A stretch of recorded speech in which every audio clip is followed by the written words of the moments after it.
Bro, your uncle does 4 hours of Peloton a day? 4 hours? Four nons, Jeremy? That's insane. 2 hours is crazy. What does he work? Or did he retire early due to independent wealth? Whether that means he retired at 50. I knew it. Was he a software developer? Or did a big cinder block fall on his leg at the work site? Dentist. Motherfucker. Son of a bitch. Good for him. Good for him. You motherfucker. You motherfucker. You. Good for him. I'm happy for him. That's the dream, man. You fucking so and so. 4 hours a day. Who do you think you are?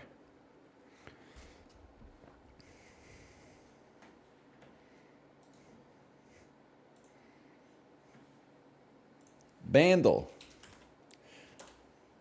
He eats soup every single day? You need to introduce me to your uncle. I feel like we got the same kind of brain. I could eat the same lunch every day without a doubt. It probably would not be soup, although if I was like in a meal prep stage, it might be stew. I prefer something that, is ready to eat a little bit faster, but I got nothing against soup, don't get me wrong.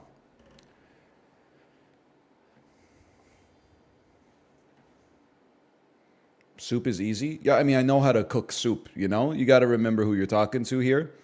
I'm just saying I prefer to make a sandwich because it takes 90 seconds to assemble and it doesn't need to be heated up. Stew macros are poor? Fucking no. Wrong. Wrong. Wrong, wrong, wrong, wrong. You made the stew, brother. What are you saying the macros are bad? My brother in Christ, you made the sandwich. Put whatever you want in it to have perfect macros for your life.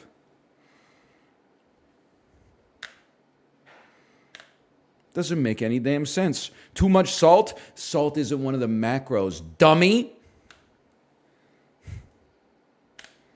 Salt is a micro. The macros are carbohydrates, fat, and protein.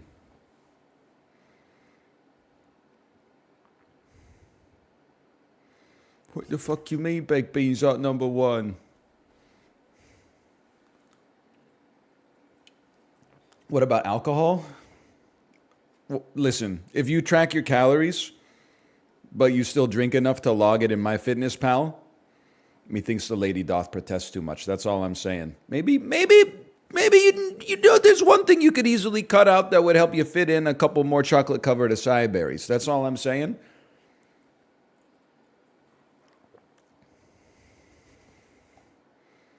I emailed an Air Force recruiter today. My ass is going to be in the military. They're so fucked. Excuse me. No, you didn't, hot boy toke. No shot. On the hardwood. On the hardwood. I'll compromise. On the hardwood.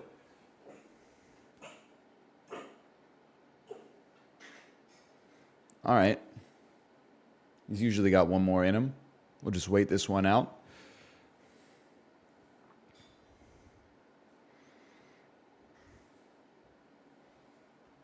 Here it comes.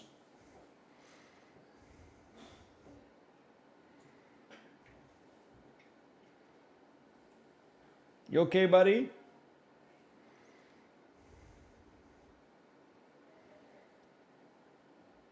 All done? All right, let's get the quilted quicker picker upper.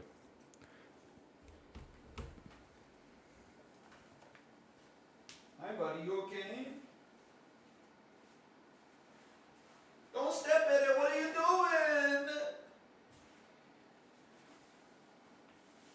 Bro, put his paw right in it.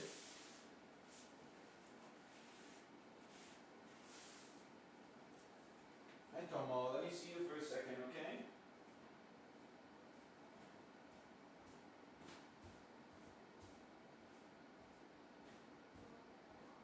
Threw up a hairball and then he stepped in.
Dude literally threw up, looked at it for like 10 seconds, and then walked right through the puke in order to get away from me trying to clean him up.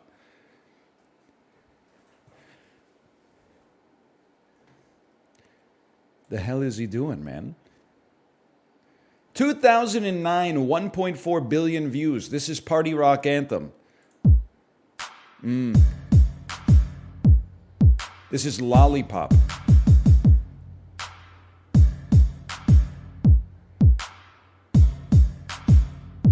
I don't know it immediately. It's kind of a little bit of a dirty beat, though. Let me get bass plus strings. Ooh.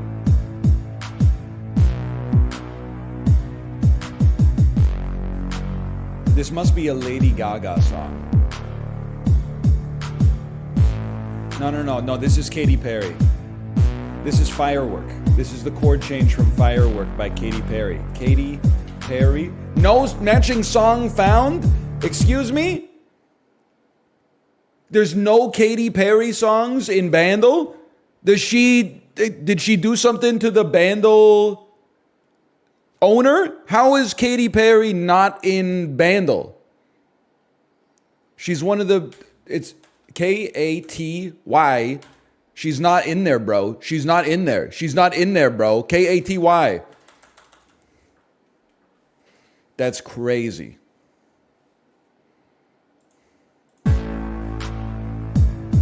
Yeah. Everything I wanted more. Baby, I can see your halo. Too bad that you're a player for. I know what you're talking. That's me to me. I know, okay. That's Beyonce, Halo. I gotta imagine that the MIDI goes pretty hard on that one.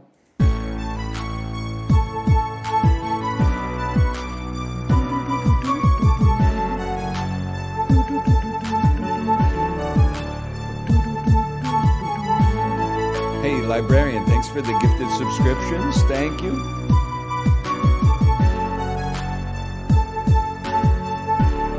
I'm not a huge Beyonce head. Mostly because it's harder to get tickets to that than the Renaissance tour. I mean, Britney's concert is hot down in Brazil right now.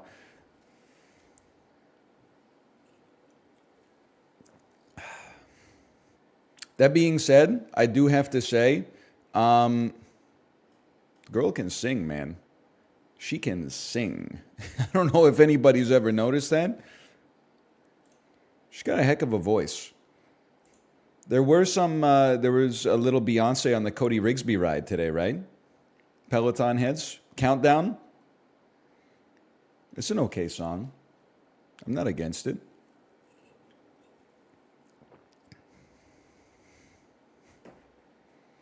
Girl can sing, no doubt about it. What was up with that ride? No cool down? Listen, I don't want to get into it, but I think Cody Rigsby did do the math wrong. Because at 60 seconds, I sent everybody a high five to say, good ride, time for the cool down. And then at 30 seconds left, he said, get out of the saddle, 70 to 90 resistance, 65 cadence. And I said, what are you talking about, brother? We're supposed to be pedaling it out in zone 1 right now, you joker. It was not a big deal. It's not as bad as the time Christine, right out of the warm-up, said like 8 minutes in zone 4. And then after 5 minutes, she was like, did I say zone 4? I meant zone 3. What the hell are you talking about, Christine? My legs are on fire, lady. Oh, you depleted all of my glycogen. The glycogen was supposed to last me like 2 hours. Not to mention, she'll play like, When I Come Around by Green Day, and as soon as the words start, she goes, you're welcome. Nobody said thank you, Christine. We're all familiar with Green Day, okay? We all know When I Come Around. It's not like you pulled a deep cut out of the vinyl crate or something like it's. I got nothing against the song. I'm just saying, like, she really said you're welcome like 8 times in the one ride. And I'm like, you didn't write the music, bro. Kim Deal wrote the music, okay? You did not write Cannonball. I'm happy you're playing it.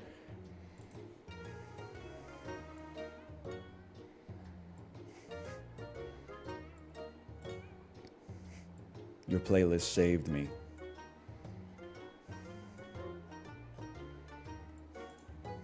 Snow by Red Hot Chili Peppers, you're welcome. Ben Aldis saying, every time I hear this tune, if I were you, I would recommend turning the speakers up. This is an absolute belter. Spoilers, it's Wonderwall by Oasis again.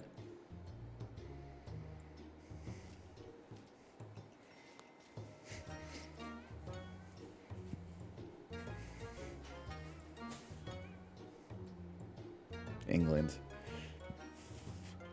Anyway, it is a belter. Wonderwall, not a belter. Don't Look Back in Anger, a belter. Wonderwall is just a song.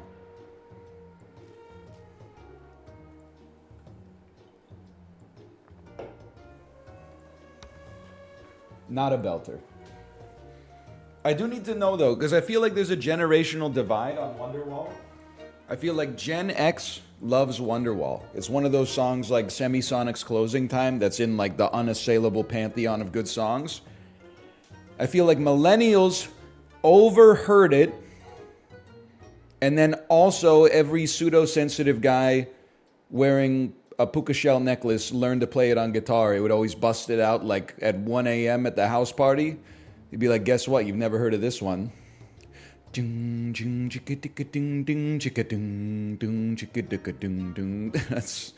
think it might be Karma Police. But is Gen Z a little bit more pro Wonderwall than millennials? Because they didn't hear it as much? Because they didn't get to have house parties because COVID destroyed in-person socializing for 2.5 years? No, we still hate it? All right, well, good. The kids are all right as far as I'm concerned.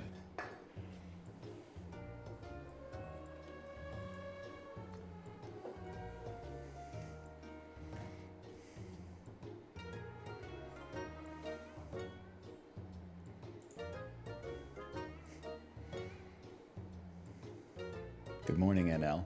Good morning, Frost Prime. Congratulations on defeating Malf in the race to 799.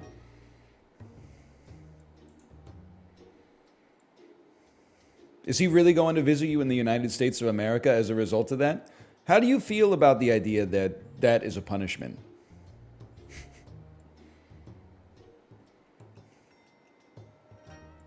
It seems like backwards to me.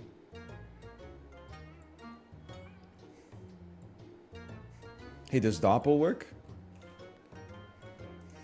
Doppel. Nope, date of publication 501, day not implemented. You blew it. This is like when the guy who made Flappy Bird deleted it off the App Store. Bro really thought he was Oppenheimer.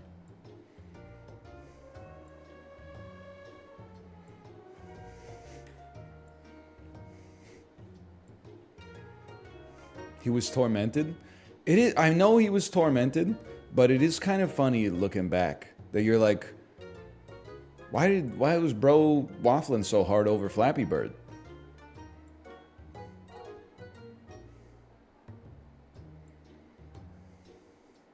It's Flappy Bird. Didn't people die or something? How do people die playing Flappy Bird?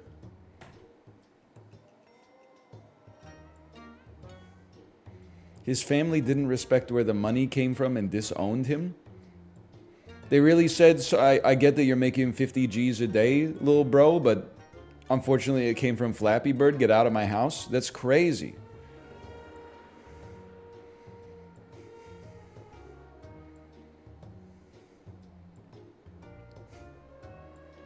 It's like the most L parenting I've ever heard in my entire life. Am I really 34 years old? So true. They deleted themselves because they couldn't beat the game. Oh my god, a hit weekly. As long as you don't play ranked, it's a hit weekly, okay? You ready for this? They should make dark mode for SAP, bro. I got flashbanged here in the temperate rainforest.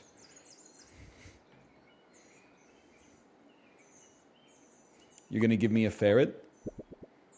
With a tennis ball. You're gonna give me a moth? I gotta be honest, if this is your squad, you're going to prison. I'm not a big ladybug user, but it does have 3 HP at least. It does have 3 HP. Be a primordial pot. Hey NL, just realized you're the Evgeny Malkin of streaming, Mr. 101 who's underrated by most casual viewers and is often unfairly compared to one of the best to ever do it, Germa. So true, maybe? I don't know. I'm okay being the Evgeny Malkin of streaming. The dude did win a Hart Trophy, right? Or at least an Art Ross. Malkin underrated? I think Malkin is underrated simply by proximity to Sidney Crosby.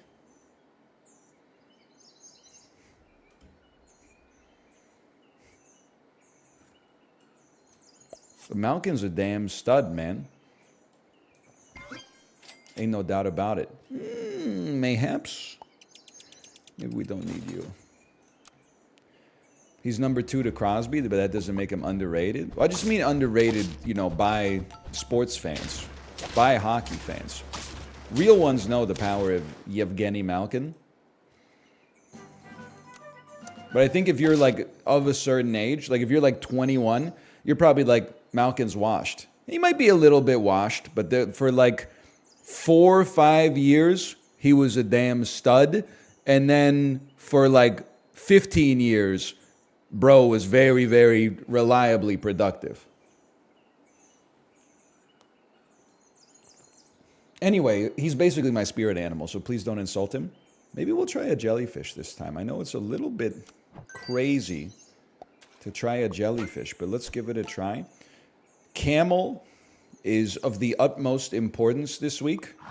And then how about a strawberry on a camel? Which makes our ladybug better for 1 turn, which seems stupid as hell. And then throw a puffin out here for a little bit of sniping.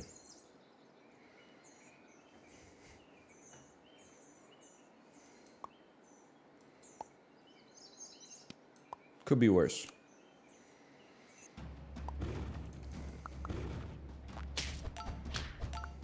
Bro, you're 35, you don't have a spirit animal? That's true. At some point, you become other people's spirit animals. I gotta embrace that for myself. Think Joe Biden ever played Minecraft? I'm gonna have to go with a no on that one. Joe Biden was like 70 when Minecraft came out. How would he come in the proximity of Minecraft? I think it is possible that Joe Biden has never played a video game. His grandkids? Really? You think his grandkids would be like 40 years old? Wait, let me think about that. His grandkids are probably like 30 years old. They're really coming over, hey, Mr. President, you got to check out this game. Joe Biden, like a single tear weeping on his face. Well, Cat plays. Donkey, donkey, donkey, donkey. They're 12 to 26. What are you, like a marketing executive? Why you got the demo information like so handy? It's a little sus. Listen, the jellyfish isn't getting there. Better to cut and run while we can. No. Yakety yak, don't come back. He legit plays Mario Kart at Camp David. Listen, I'm not insulting Joe Biden. I'm simply saying, if he plays Mario Kart, I know for a fact bro is pure ass at Mario Kart. There is no shot he's any good.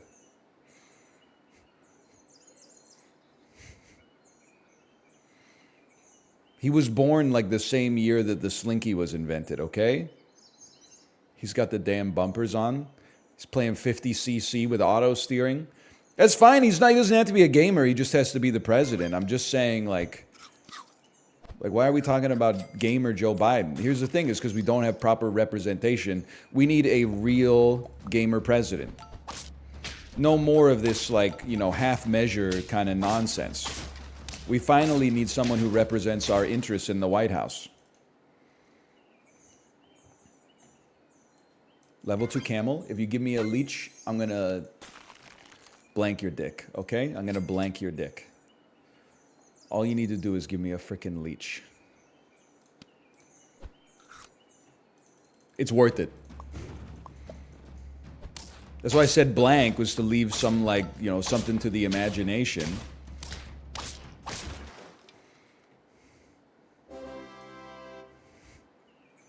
Maybe I'm gonna rip it and twist it. You never know. Are you seeing this, by the way? Like, we're kind of going nutty mode. Oh! You had your chance. What about Vivek representing the gamers by being completely detestable? Well, you don't like his idea of firing half of government employees exclusively based on whether their social security number ends in an odd or an even digit? I thought that was kind of like, listen, I'm not saying it's the way that I would do it, but it's certainly a bold idea. It's the first time I've ever heard of that idea. Me, when I'm employee of the month at the damn IRS for 72 years, but I get fired because my social security number is 2.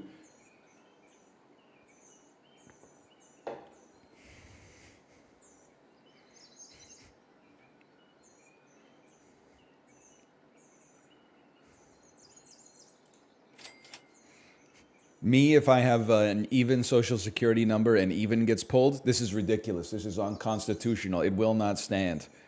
Me, if I have an even number social security number and the odd gets pulled, oh, sorry.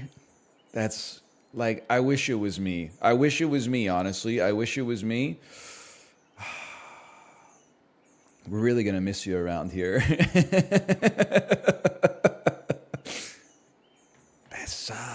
That sucks, man. Fuck. That fucking sucks, bro. Anyway, you know where to reach me if you ever need anything.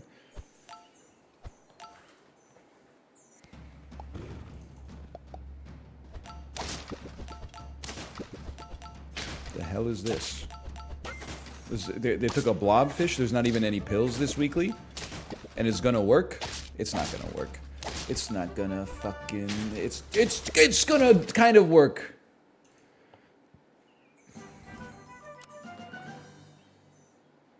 True, if they really wanted to not get fired, they should have just gotten to the Social Security queue a little bit faster. Really makes you think.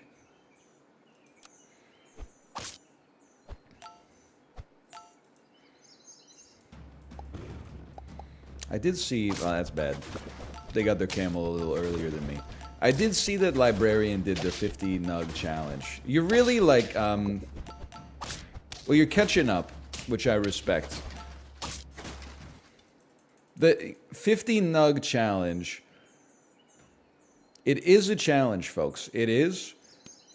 But I will say, I have to imagine that the 3-foot-long Subway sandwiches was harder.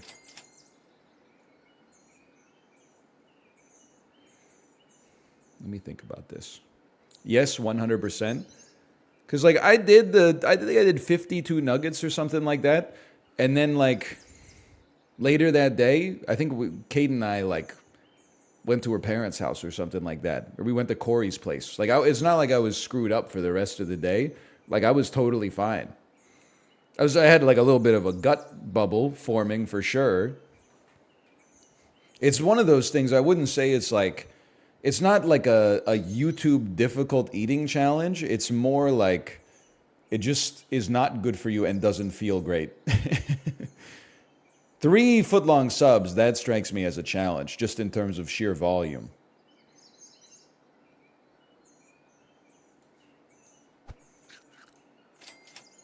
Just the mass of food. Use you in a second here. I'm rolling further. Holy, that's kind of sick with it, bro. Buy the turkey? Nah, turkey's washed this week. Sorry to inform you. This ain't 2021, okay? We're operating on a different level. As you can see, everybody's running camel leech. The biggest predictor of your success this week is when did you get your camel and when did you get your leech.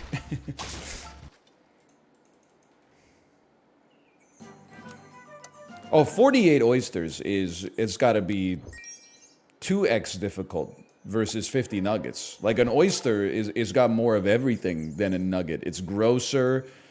You're eating like a little bit of sand in every single one. They're like made of salt water. I know chicken nuggets are salty, but like an oyster is like salt. One oyster is less than a chicken nugget? You're fucking crazy.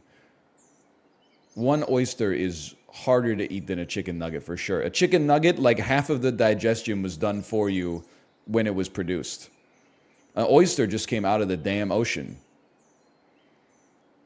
You got all you're secreting like enzymes to break it down in your mouth. It's going down your gullet, into your stomach. It's getting mashed up by all the Brownian motion in there, pun intended. The chicken nuggets is like, they've done 90% of the work for you. That's why it tastes so good.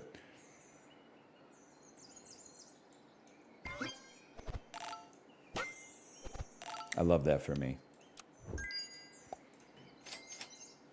No, we're not going turkey. I also feel like 50 oysters is risky. So I feel like, isn't it basically that like every time you eat oysters, you're getting like a little salmonella, but not so much that it would actually take hold in your gut. But the more you amp up the dose, the more dangerous it is. You mean mercury? No, I'm talking about salmonella. I mean, the mercury is, it's not like a little mercury is good for you. It's better for you than one thing, which is a lot of mercury. Incorrect, that's chicken nuggets. Bro, you're not getting salmonella from chicken nuggets. Do not embarrass yourself by going to I was poisoned on Twitter and saying the McDonald's chicken nuggets gave me salmonella. That's not going to happen. I will say it seems like a lot of people are getting served raw Wendy's chicken sandwiches and then getting really sick. But every time I go to I was poisoned on Twitter, which I do because I follow them, and it's very funny, they're always like, check out this raw chicken sandwich I got from Wendy's. I had diarrhea afterwards for like 8 hours, but the sandwich is always half eaten. Why are you eating half of the sandwich before you take a look at you take a bite, you look at the inside of the meat, and then if it looks good, you eat it, and if it doesn't look good, you spit it out, or you like take it up to the counter or something like that. You should know immediately. They should have cooked the sandwich the whole way, but there's human error. You really ate like half the sandwich and you're like, this shit's raw?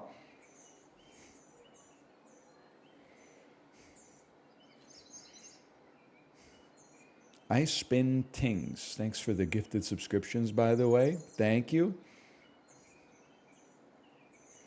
Appreciate it. I don't think we need the slug to go any further, quite frankly. I don't think sushi's that big of a coup right now, but if anything, we would like sell this slug to buy a cow to feed more milk to our camel to then buy another slug. So we're waiting for another slug to come around. Yeah, I understand. Hi Tomo. Hi. How you doing, buddy?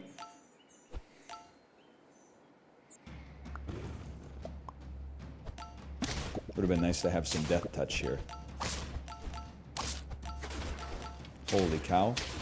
The mathematic is not correct at all times. That's fine.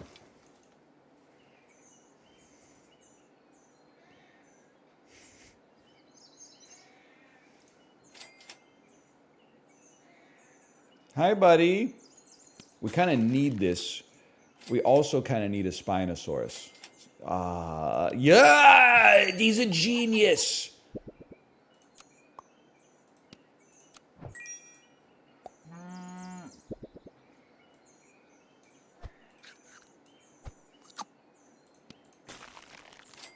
He's a genius. Bro, this is Twitch, okay? Why are we talking about Sam Altman so much in Twitch? Your ass is not in the arena, okay? I say that with no disrespect. It's just like, brother, you live in Indiana. But this is like the same people who are like Sports. Oh, I love sports ball. Is there a big sports game today? Oh, the Super Bowl? I've never heard of it. I thought it was pronounced the Superb Owl. Meanwhile, they're in Indianapolis. They're like, did you see the news? Emmett Shear relented as CEO to let Sam Altman come back to OpenAI. And I'm like, brother, I just want a large coffee, okay? What are we doing here? I just want to talk about the weather or something like that. I don't know shit about learning language modules or something like that. I don't know anything about the damn Chat GPT. The only thing I know about AI art, or the only thing I know about artificial intelligence, I should say, is that all artificially intelligently generated art looks like an advertisement for Clash of Clans. I don't know if they trained the model. Tomo, you got to get out of here. I can't keep leaning down like this. Every single one looks like you told it, like the prompt engineering was like, make me a YouTube thumbnail as if I was in Clash of Clans. Bro, get out of here. I'm losing my okay. You know what? Hello, Tomo. Whoa. Look at the people. Look at them. Okay. He doesn't like to be picked up. He's not pissed. That's the thing. He wants to get petted. Shark me. Holy cow, my man's shedding. He's like scratching my hand. He's like, pet me. I'll pet you, but you gotta just stay over here. Get out of the cords, okay?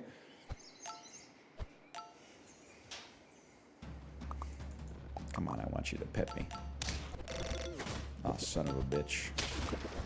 I hate when I'm running like the boilerplate meta team and then I come across some team that's doing like some genius technology. They just farmed me for like a YouTube compilation. Shit makes me sick. Sell me, buy me. At this point, I think we're in dire straits. And I'm talking money for nothing. I'm not talking sultans of swing, okay? We're going to be running something like you in position 1. We'll double freeze here. We're not likely to get much more good stuff. Don't hit the snake, you piece of shit. Put this right here. Yeah, okay. Will you be playing Lewd Gym today? Yeah, I think so. I've been meaning to check it out and see what it's all about. A lot of people are saying it's just horny. I find that hard to believe. Okay, we have lost on 7 wins. We'll be showing all the scenes, all the furry scenes, all the straight scenes, all the gay scenes, all the scenes that are named something in Japanese. I don't know what it is. I don't want to say it. We'll be checking them all out. All the bonus content. Run me back. Tomo, I'm just being real with you, buddy. I don't know how to tell you this. You got to get out of here. You're just like, you're hanging around this town on the corner. You've been hanging around this old town for way too long. Brother, get out of here. Get out of here. Be nice to him? I'm nice to him all the time. I just need him to like get away from the cords. That's it. Sometimes being nice is like politely setting a limit, and then when someone doesn't respect it, yelling at them just a little bit. Let me get a moth. Get a beetle. Let me get a ferret. Hey. He's going deeper into the cords, man. Tomo's toxic. Tomo is over party. Nah, I'm just kidding. Be a juicy stinker.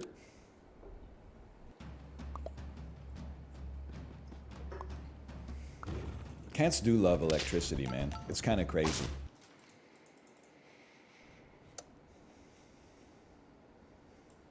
They go crazy for it. Tennis ball. Horsey.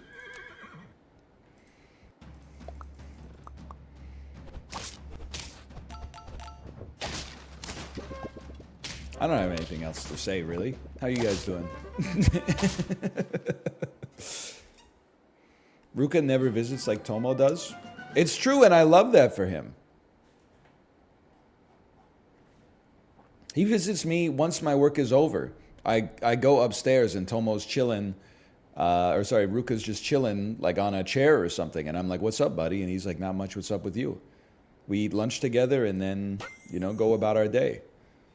Now this time we want a balloon, just like a balloon. A flying fish is an interesting lad this week, but a lizard, maybe you could do this. You could do this. I'm not saying it's amazing, merely that it's an interesting lad.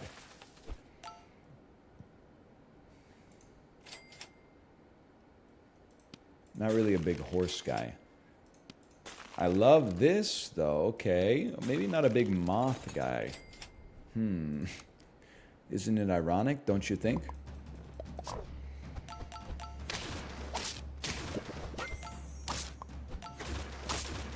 Hot boy Toki, you just gotta chill out a little bit, okay? Because I'm worried that, like, I'm guessing you're American, okay? You're gonna be at Thanksgiving. People are gonna be like, what'd you get up to this year? You're gonna be like, well, I've made a name for myself as a known degenerate in one specific Twitch chat. That's a simulation of accomplishment. That's not a real thing.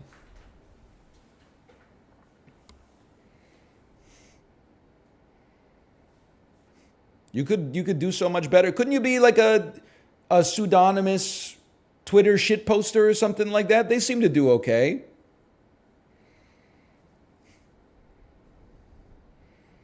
$150,000 followers, 50,000 likes on every tweet.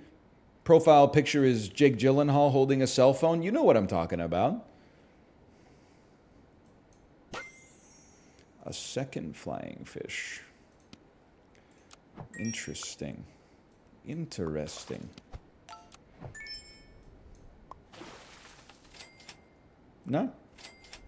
No. Nah, no, we snooze on this. Bro, I'm literally going into the military. I told you, no you're not, okay? You made it up. Although I did see that, did you see the U.S. military recruiting at that anime convention in New York City? Where they had like a hottie cosplayer dressed up at the recruitment booth? I did see that. They're getting smarter, people. Be careful.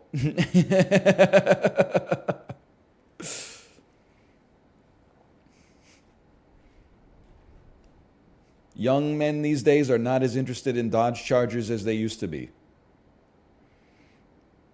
You know what's crazy? I'm going to get a lot of not base for this, but just hear me out. The older I've gotten, the more I'm like, man, I fucked up. I should have joined the military. You tough it out in the military for like 12 years, you get a pension for life.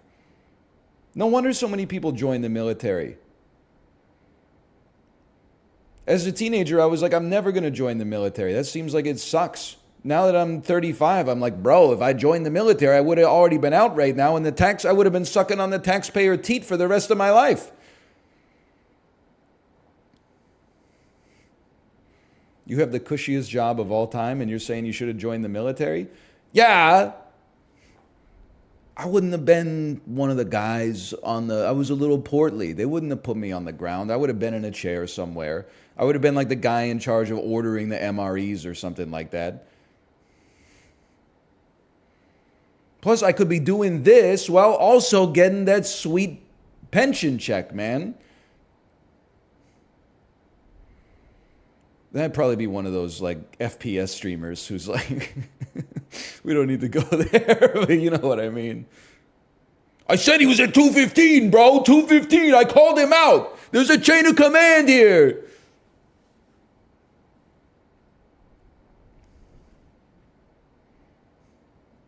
Yeah, like, walks in and like blows away like 17 scavs in Tarkov. And then just like emotionlessly goes, clear. That's so true. Doesn't even like, if they had a heart rate monitor on, it's like their heart rate remained completely unchanged throughout the engagement. Oh, you're right. That is a Shane Gillis bit. It's a good one though.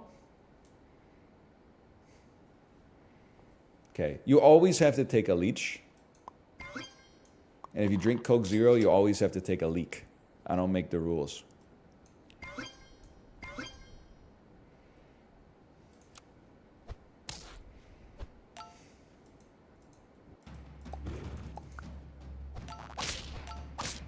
What the hell is Shang Gillis? Why'd you write... He's a comedian, but why did you write it like it was the Shen Yun exploration of history through dance?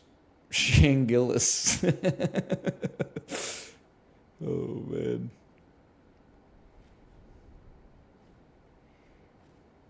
It's 1,000 years of history through dance, Jerry.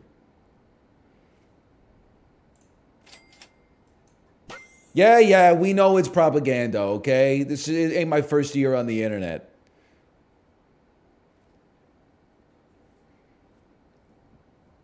Okay, listen. Mantis is very good. We're straddling a few too many archetypes right here. Librarian, you got any advice for this one right now? I think that, like, we're 4 wins in 5 rounds, no losses. Like, I'm feeling pretty sick about that. We need a... I mean, Shark is a big one. It might be a little too late to rely on a camel for a 10-piece, but Shark is a good one. Spinosaurus, this might be like a summon team. Well, I mean, if you get a camel, I think you got to take advantage of it, man.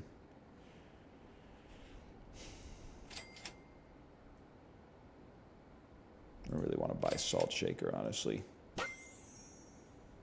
It's a freaking shark, bro. Sucks to get rid of the lizard, but we need the shark. It's not a husky week either. I know it seems like it could be a husky week, but it ain't about that, okay? Am I gonna, yeah, sell you. No, you know what? You're better off for 1 round. No, you're better off for 1 round. Sell you, run the shark. Banana's very important.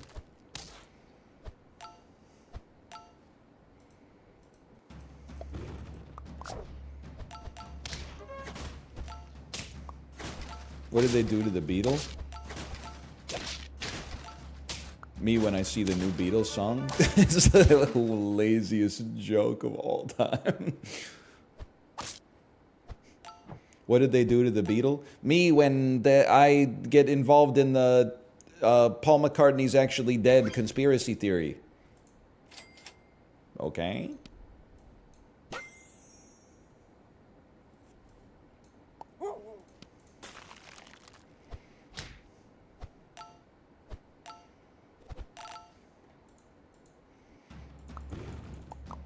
Me when I watch the new hit film Blue Beetle. Film? Hit? I'm not knocking it. The reviews were pretty good, as they often are. Also, film, fair enough. That's not really a film. It's more like a movie, which is fine. I mean, my ass watched Deck the Halls, starring Danny DeVito and Matthew Broderick. And by watched, I mean had it on my right monitor for 40 minutes while I made YouTube videos, but still. Maybe. In November? Bro, it's December. Honestly, just get over it. November is like 8 days long. By the second week of November, your ass is in December. If you don't live in America.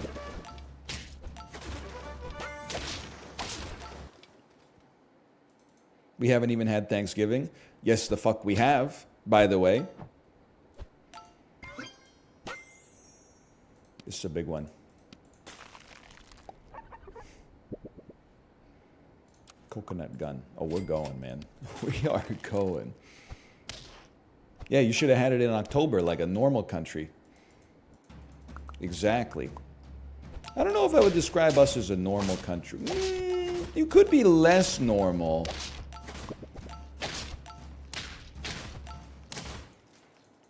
We do eat, and by we, I mean 7 people in Montreal.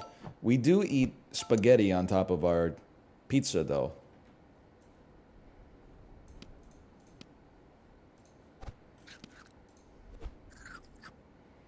What are you talking about? Bro, look up Pizzaghetti. You're not familiar with Pizzaghetti? Let me guess. Anglo spotted. That's okay. I have a French-Canadian last name, but I don't speak French at all. Well, un petit peu. Je voudrais un croissant plus grand avec ananas et avoine et miel. Miel, s'il vous plaît. I'll have a pineapple, oats, and honey croissant that's very big, please. A bunch of extremely hot, well-dressed men come out from the back of the house and beat me to death with hammers. Someone is calling my name from the back of the restaurant. Someone is hitting my head with the hammer they brought from home. You know what I'm saying?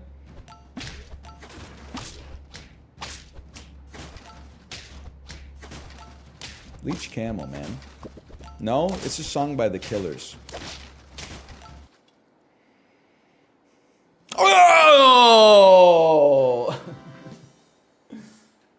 I didn't even know that was 10-piece, man. 10-piece me. Leech Camel goes crazy this week.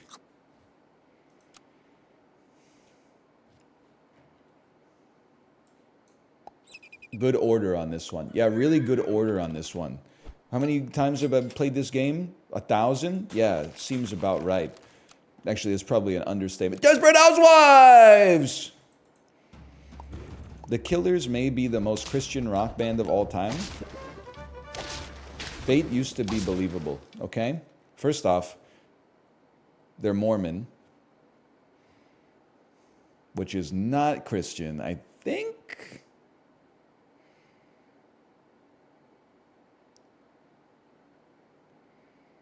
I get confused. It is? It is? It kinda is?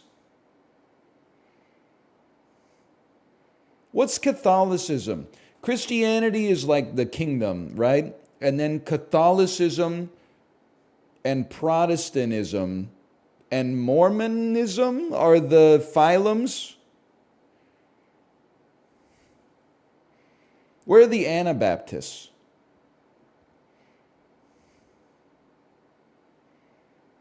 Also Orthodox, right? Also Orthodox, okay.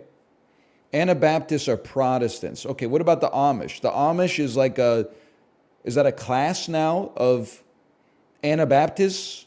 Or is that a class of, they're also Protestants. What the hell, it's all Protestants? Always has been? What's Lutheranism? What's Episcopal? I'm not trying to offend anybody.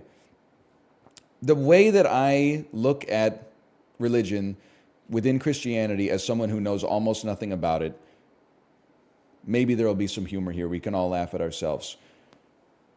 Lutheranism is when you're Catholic or Christian, but you're from like Minnesota, right?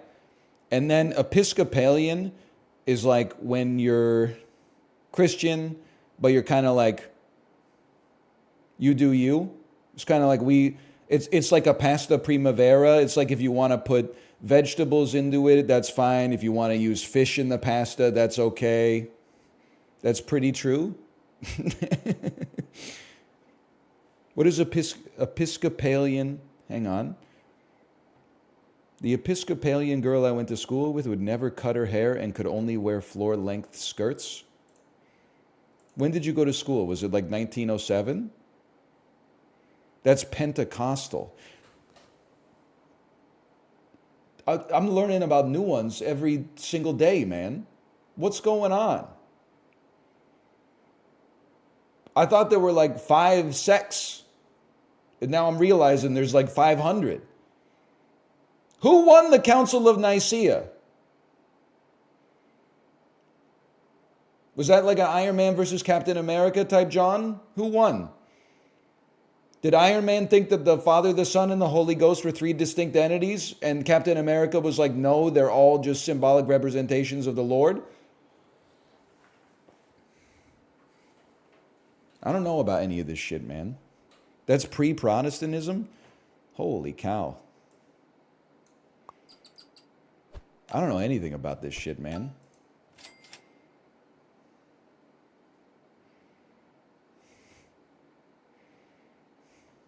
Who taught NL to say John? I honestly just think it's funny because I'm clearly not from Philadelphia. So I think it's hilarious to pretend that I am. I also like it as kind of like, I'm trying to think of the word for it in programming. But it's like a word that can represent anything. Like the word is defined at runtime instead of at compile time. You know what I mean?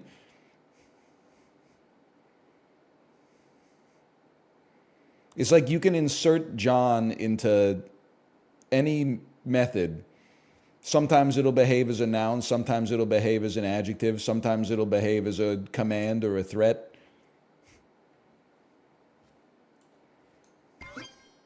It's a generic, thank you.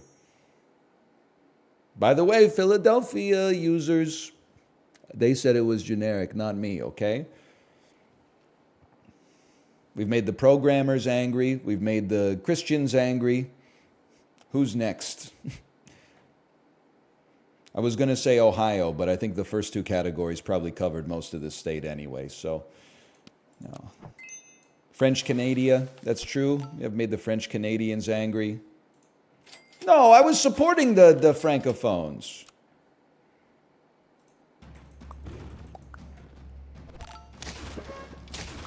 The hell is this moth, bro? 3 moths, non-combined?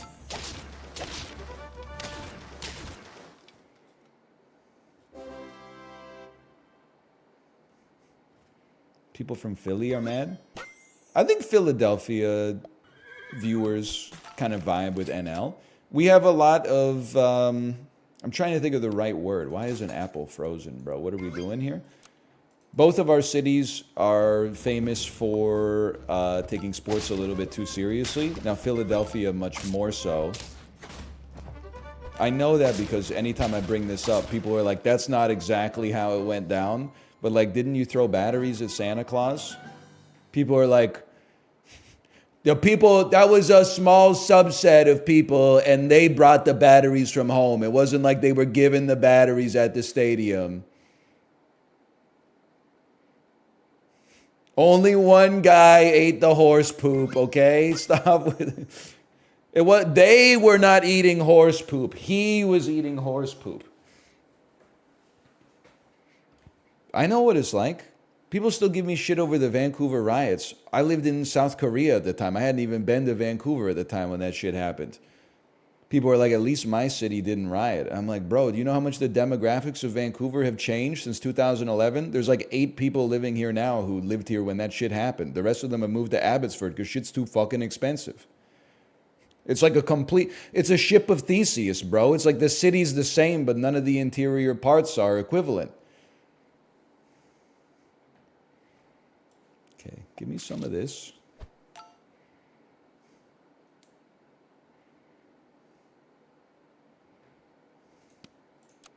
Your ass is cooked.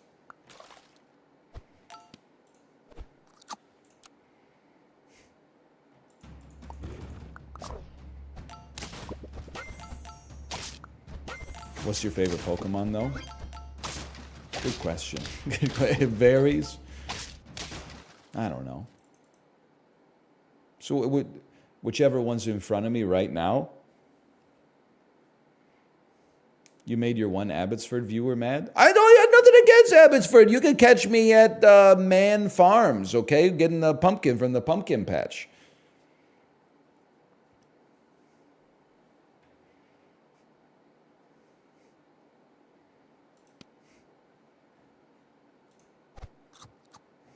Got nothing against it.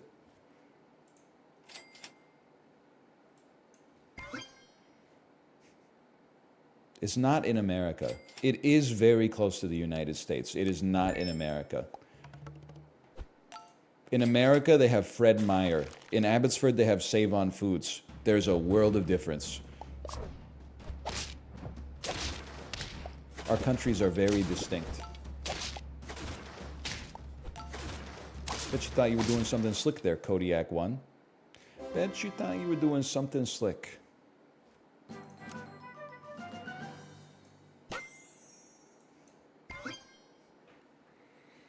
Abbotsford also has Castle Fun Park. It's true, I've never been. I've been to Central City Fun Park. I've never been to Castle Fun Park. Can I say something without being rude? Who would I be worried about offending in this situation? A bowling alley owner? Bowling and mini golf are too expensive. I understand they are priced where they're priced because they don't get a lot of foot traffic. But at the same time, I like bowling. I would go bowling a lot more often if the shit was not like $10 a game. It's crazy. We need to have like a $4 a game bowling alley, okay? You got to get the season pass. That's not going to, I can't, listen, I'm 34 years old. I don't know anybody my age who goes bowling. $10 a game doesn't sound bad. $10 a game is crazy, man. Someone said a game is like 45 minutes. Not if you know how to roll the ball. Every frame is like 20 seconds long, bro. You just grab the ball, roll it, and then like 40% of the time you have to roll it a second time. Are you bowling by yourself? It's $10 a person per game.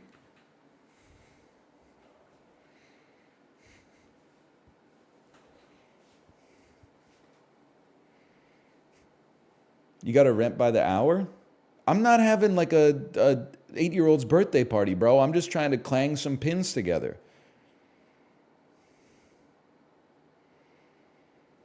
You're supposed to get smashed and do it slow. I think a lot of people are going to have the same experience as me.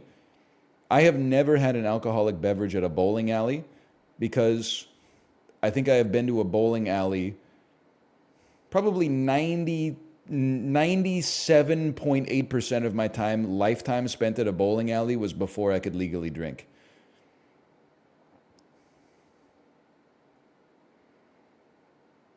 I used to stop at a bowling alley just to drink at the bar sometimes. Can I say something? This is what makes America great, and I mean that unironically. That's culture, bro. Unironically, I look at that enviably. They don't do that up here. People are getting sloshed at Boston Pizza. It's a publicly traded company. They're not going to, Bill's Lanes, ripping back a couple of hard sarsaparillas. That's Americana right there.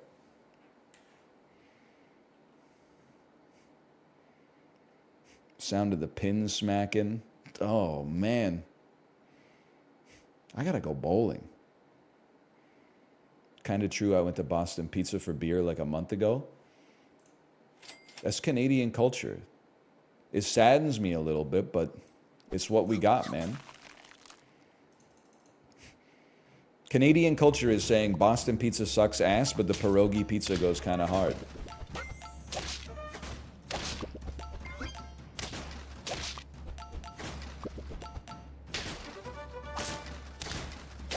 So true. So the Canadian spotted. What the hell is Boston Pizza? It's like, imagine if the Cheesecake Factory were bad. And you're going to say, go ahead and say it. You're going to say it is bad. No, it isn't. It's good in its own league, which is like sit down, fast casual chain restaurants. Is it Le Cordon Bleu, Heston Blumenthal, molecular gastronomy? It's going to blow your mind? No. But if your aunt is having her birthday, it's a great place to get dinner. You know how I know that it's a great place to get dinner? We tried to go there when we were in Washington this weekend. It was my niece's birthday. Admittedly, we needed a table for 7. But I do want to say, a table for 7 is not that crazy. That's 2 families. We got 1 kid, they got 2 kids, okay? We went to the Cheesecake Factory. We said, how long are we looking at for a table for 7? They said that your estimated wait time is 90 minutes. I said, suck me. Are you kidding me? 90, you got 1,500 seats in this restaurant. It's going to take us an hour and a half at 8 p.m. to get seated in the Cheesecake Factory? See you never. Next time we'll make reservations. I did not say suck me. I was just like, the place it's busy, bro. Alderwood Mall be crazy. You know where I was. It's true. The Alderwood Mall do be crazy. Took me like 8 minutes just to get out of the parking lot. I had to wait for somebody to let me turn right, even though my license plate didn't say Washington on it. Finally, I saw like 8 Dodge Rams coming, and I was like, I'm just gonna let those crazy people go. I'm not out here trying to die. Finally, I saw someone with a Prius, and I was like, can I? So it's for me? And they were like, yeah, go ahead. Life's rough out here. Did you just wander around Alderwood? Nah, bro. We drove elsewhere and went to Blazing Onion, the burger joint.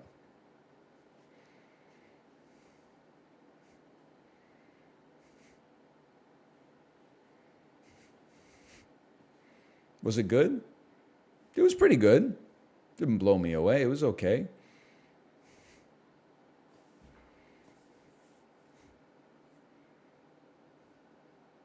It's crazy that, I don't know if you've ever been to Blazing Onion. They have the audacity to call something blazing onion sauce. My in-laws were like, you gotta try the blazing onion sauce. It's delicious. Shit is literally Frank's Red Hot sauce and mayonnaise. Can you do that? Can you just be like, we have our own sauce. It's made of 2 other sauces we didn't make. You can do whatever you want. Well, it just seems like they didn't do anything. They like DJ'd the 2 sauces together, and then they called it. They didn't say like, this is the Beyonce Halo remix by DJ Rehab. They were like, this is the blazing onion sauce. I'm like, there's no part of you in the sauce at all. Sorry, I gotta figure out what the fuck we're doing here.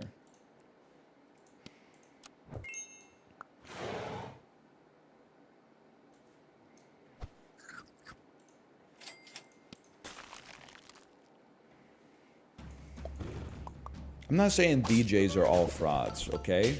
You're taking words out of my mouth, or you're putting words in my mouth. I don't know what you're doing, quite frankly.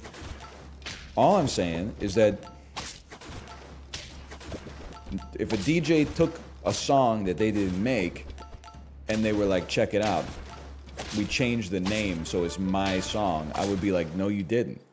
You transformed it, but can we please keep a nugget of the original when it comes to attribution? That's all I'm saying.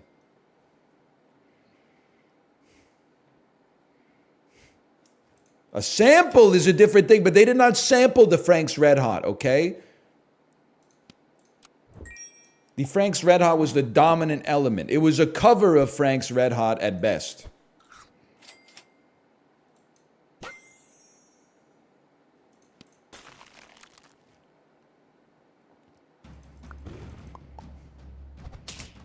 It's crazy that you make fun of your friends for doing just chatting for 2 hours and this is what your content's like. How is it crazy? Because I'm the only person on this website capable of doing 2 things at once? Putting down a 10 out of 10 Super Auto Pets run and also dissecting the perils of modern society, 1 chain restaurant at a time?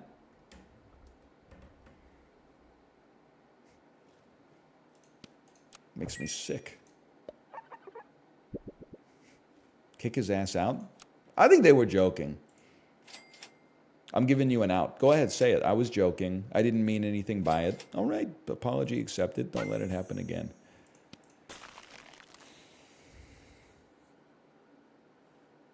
Go watch some loser read Wikipedia. Bro, that's also my stream. You're making their point for them, okay?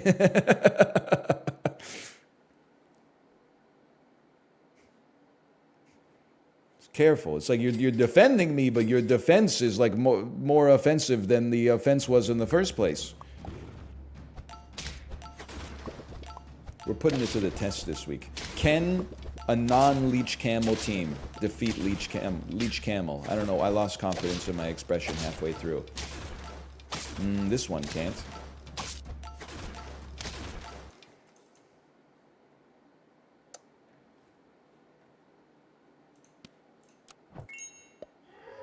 I think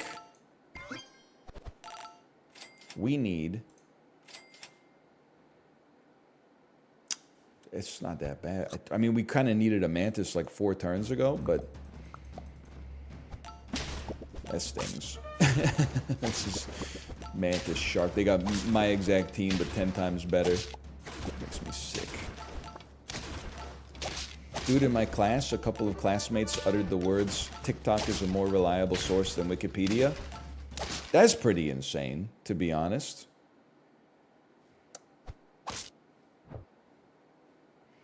Every subsequent platform in social media, I don't think that they make society more insane, but they definitely pull back the curtain on the amount of insane people that have always existed in society. Have you seen, Justin introduced me to Mine Girl. Have you seen Mine Girl? It's an adult woman who has been digging like a mine under her house that's just in a neighborhood. She goes into her sub-basement and uses like mechanical drills to basically, the only thing I can say is that it's Minecraft. She's doing real life Minecraft, like digging long ass hallways into the rock. And I don't know why. Like she does literally have a minecart down there. She's down there, like breaking the rock, and then filling up the minecart with granite, and then sending the minecart back to like the start of the mine. Like I don't know what she's doing.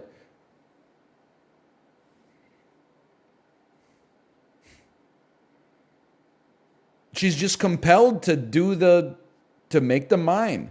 It's like a serious man stuff. God forbid a woman have hobbies.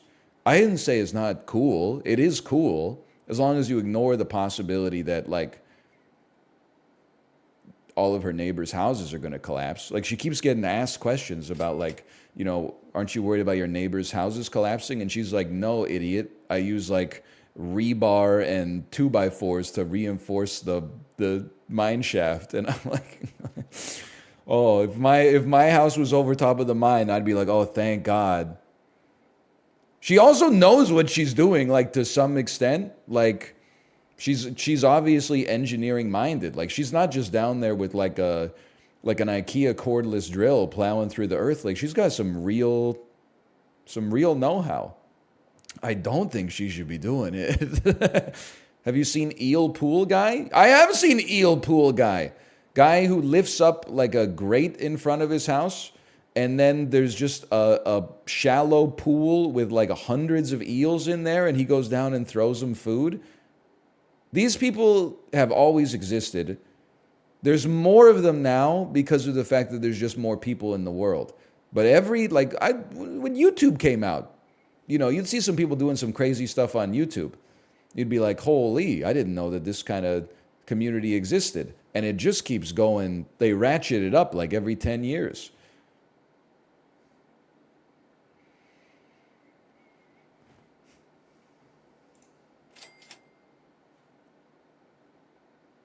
Secretary Bird's not going to get enough done, but in a pinch, it might save us for a round.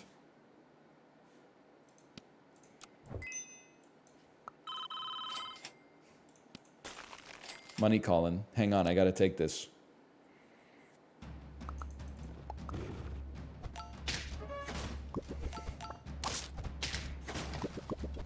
I just ate my first apple that tastes like apple juice. Hey, British Columbians, did you know that we have an incredible apple in British Columbia? I kind of thought it would be pure trash because of the fact that it was the cheapest apple available at Costco. But it's called the Ambrosia apple. Because the apple was so good, you could catch my ass looking up the Wikipedia article on the apple as I ate the apple. Probably ate 30 Ambrosia apples in the last 3 weeks, if I had to guess. 1 to 2 a day. Shit is delicious. It's like almost as good as a Honey Crisp. 50% of the price of a Honey Crisp. And it was invented in BC. Give it a chance, man. If you ever see if you see an ambrosia apple at the store and it's cheaper than Honey Crisp, go check it out.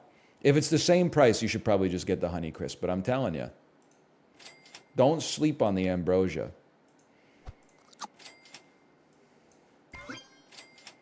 Diet Coke or ambrosia apple? I'll follow up your question with another question. Me or PS5?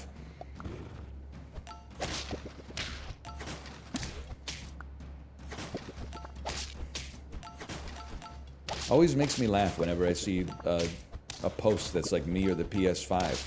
I don't want to mansplain, but I feel like I gotta get up in the mentions there and be like, lady, you know this fucker's got no games, right? Now, if it was you or the PlayStation 2, that's a tough one, because there's a library on that thing, and it's backwards compatible with the PlayStation 1. And that fucker can play DVDs. So, I mean, I'm just saying you should value yourself a little higher. Like a PS5, what do we got? Spider-Man, Miles Morales, and Demon Souls remake? Like, come on.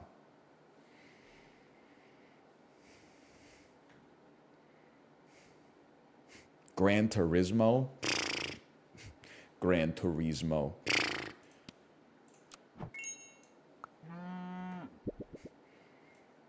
Elden Ring loads a little faster. Well, PS5 goated. Has the amazing controller. No doubt about that. Even if it is called the DualSense. And the remaster of a game released during COVID. It is hilarious that they're remaking. I thought I got trolled when I saw the screenshots for the Last of Us remastered. Or the Last of Us 2 remastered. It was like, here's the side-by-side from The Last of Us Part 2 and The Last of Us Part 2 remastered, and it's like a completely identical screenshot.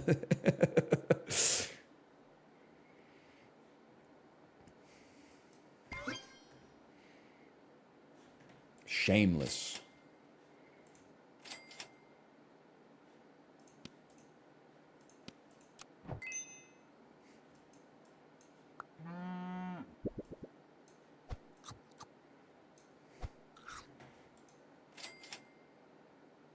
What are we doing here, man?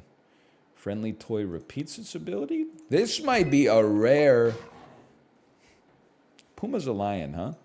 I don't know why. I guess I thought it was a warthog for a second because of Pumbaa, but this might be the rare Puma attempt here. Just don't shoot my slug, bro. Relax with the slug shooting. This one's still gonna be tough, huh? It's a nasty squad. You're gonna break my melon armor too. It was already broken.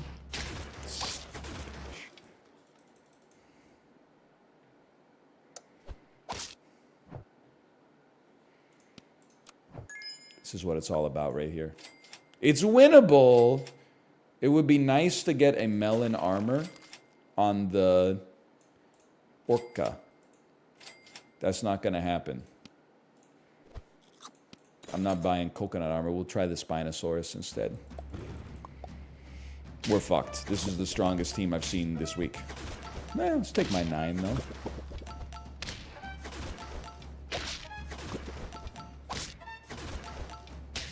It's the strongest team I've ever seen. Huge news, Eminem. Huge news, everyone. Eminem is on Fortnite radio now. Yes, I saw 20 tweets that said that's an awfully hot dropping spot. And I laughed every single time.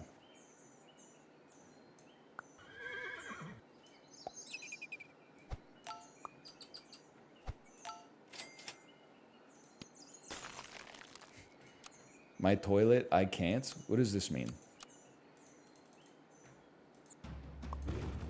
All from Twitter Blue users. Yes, we knew all along, sadly. Average Twitter Blue user be like, unfortunately, as a learning language module, I cannot process image-based requests. You have reached the number of API tokens you are able to request today. Please try again tomorrow or visit our page at chatgpt.com/store to purchase more bandwidth allowance.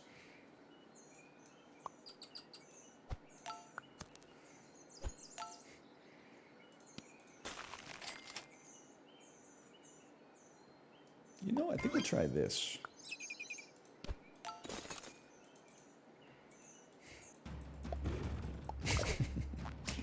Surprised you don't have more yard work anecdotes? You know what? I kind of do have one.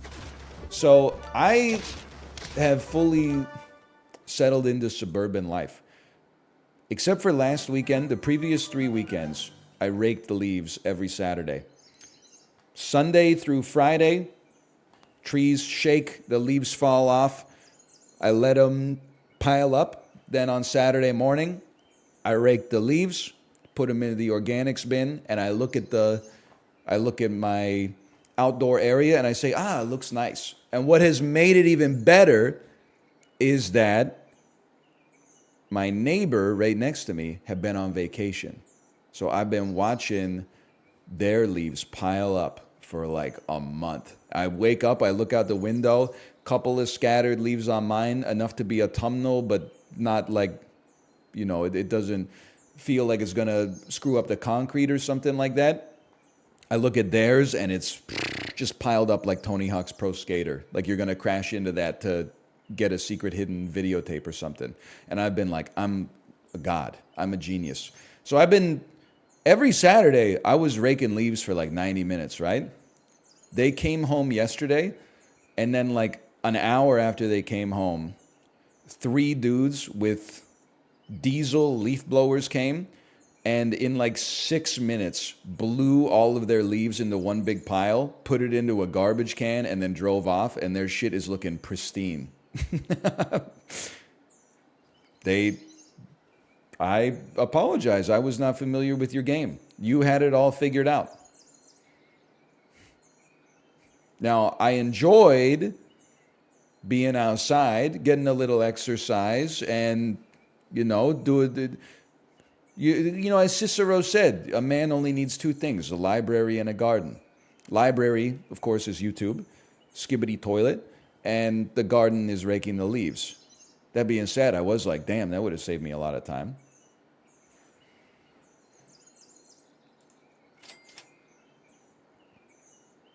You already know where we're going on this one.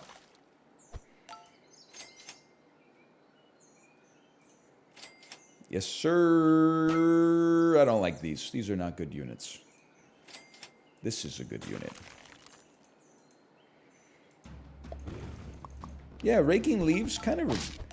I don't know if relaxing is the word I would use. Maybe it is, It's kind of like... I don't know. It's as close as I come to like meditation. Outside with the earbuds in. It's like I finally understand like Power Wash Simulator. You go out and the leaves are like 100%.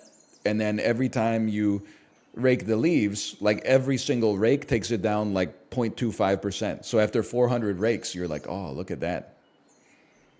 And then you get the satisfaction. You're like, I did it. They call it atheist church. The kids are calling it atheist church. It's when you go outside and you toil even though you don't have to, and you find some meaning on this mixed up blue marble. Kids are getting so high on this shit, they're volunteering at the local soup kitchen on Sundays.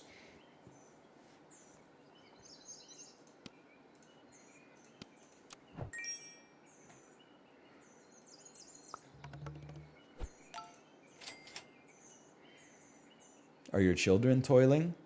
Not yet. My child is not toiling. But I do try to do like 10 minutes of crayon practice with her every day. Try to get her to do some tracing practice. And she fights me on it. She's part of the alpha generation, She's like, I would rather just play My Singing Monsters. And I'm like, we're going to set like a 5-minute timer. And we're going to take the crayon and we're going to trace like the letter A. She does like 1 letter A. And I'm like, that's amazing. It's the best A I've ever seen.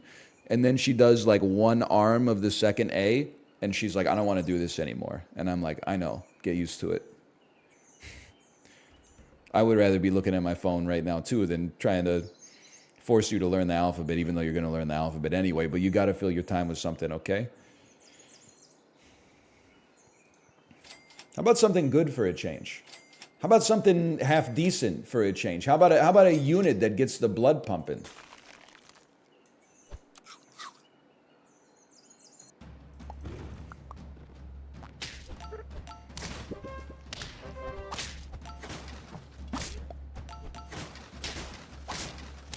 We won anyway. It's turn 4, brother. That's pretty true. It has been 20 minutes, but it is only turn 4. What is this? These dog shit animals, bro. Mr. Beast thumbnail, or I will be very angry.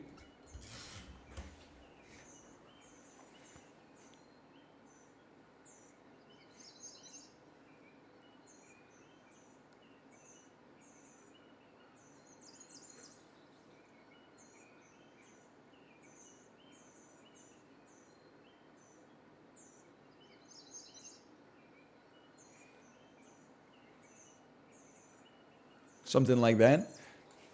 How's that? He's holding the orb. Last one to hold on to this orb I found wins $1 million. It's a H.P. Lovecraft novel.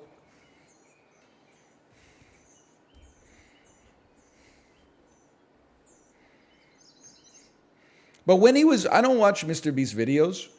When he was buried alive, did he, where did the poop go?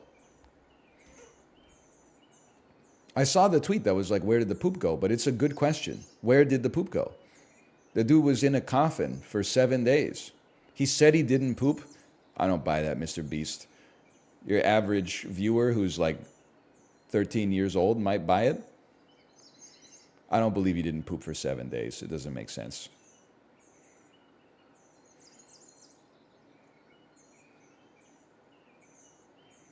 You really think he was in there? I think he was in there.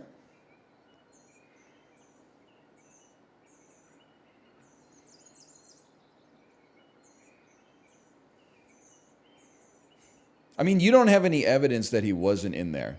And I don't have any evidence that he wasn't in there. He said he was in there.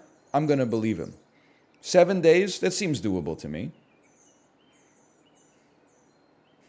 I'm not saying a YouTuber would never lie to me.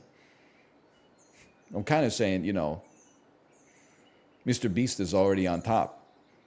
It's like accusing Hikaru Nakamura of cheating in chess. Like, bro, he's got nothing to gain and everything to lose. I'm not saying it's impossible. It just doesn't pass the smell test without some rigorous scientific and statistical testing, okay?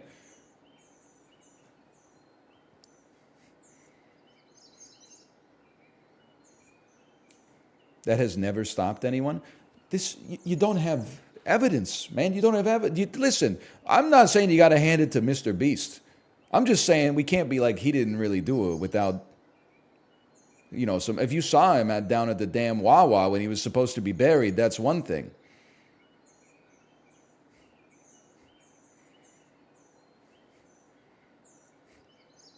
In Petawawa?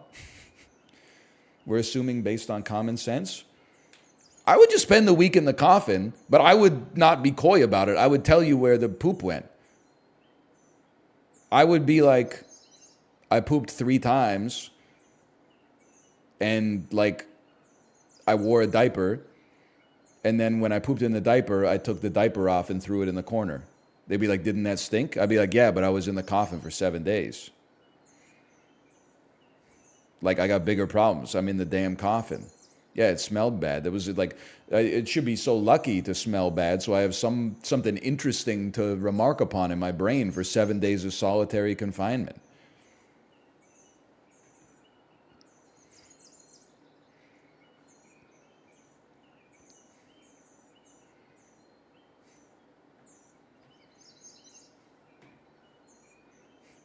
I had the poo in there to stay sane. That's what I always say about Sisyphus, man.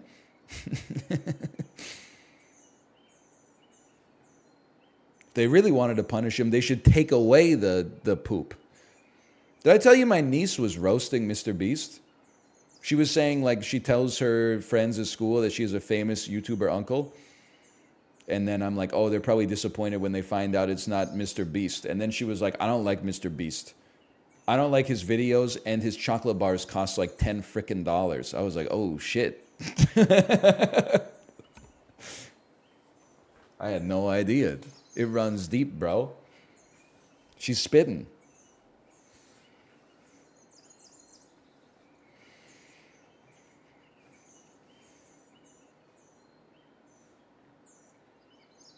You got to release budget chocolate bars for the people? Nah, man. The dollar store's already got that covered.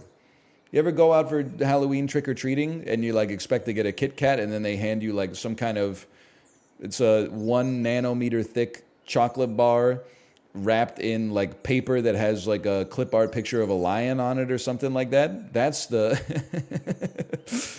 that's the stuff right there. That's me? No, I'm giving out, I don't even remember what we gave out. Smarties and Kit Kats and Aero bars, which are the worst. I apologize for that. But the packs come with the Aero bars, so what do you want me to do? You have to take a leech.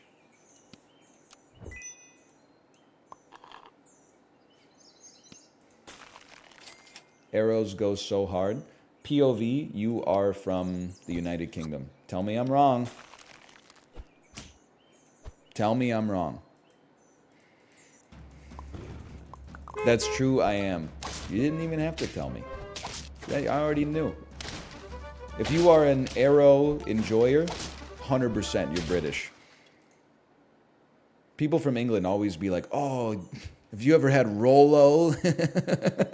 Sorry.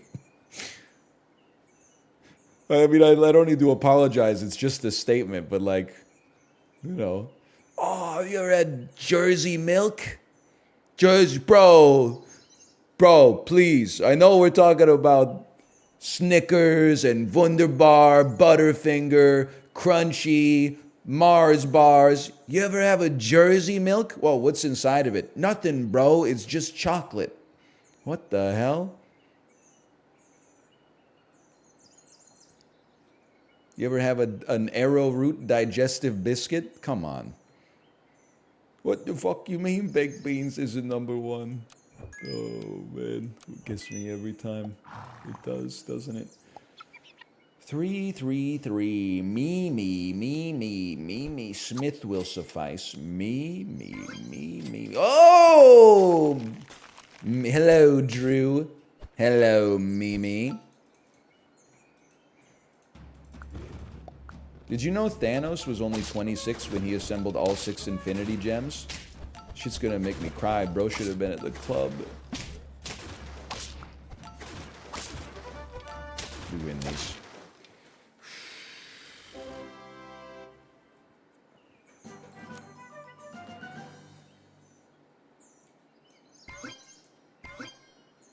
Dude, you'd kill on Tumblr? Yeah, maybe. I don't know.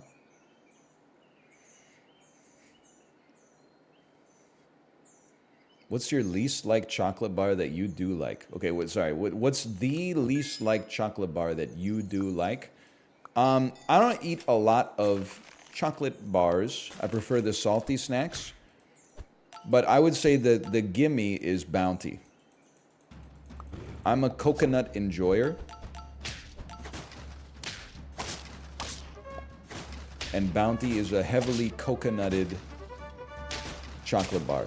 I probably would not purchase it from the store, but if there were some Bounties around and someone was like, do you want these? I don't like coconut. I would be like, sign me up, bro. We don't need a slug on this team. It's all Leech Camel as far as the eye can see. Oh, that's the stuff.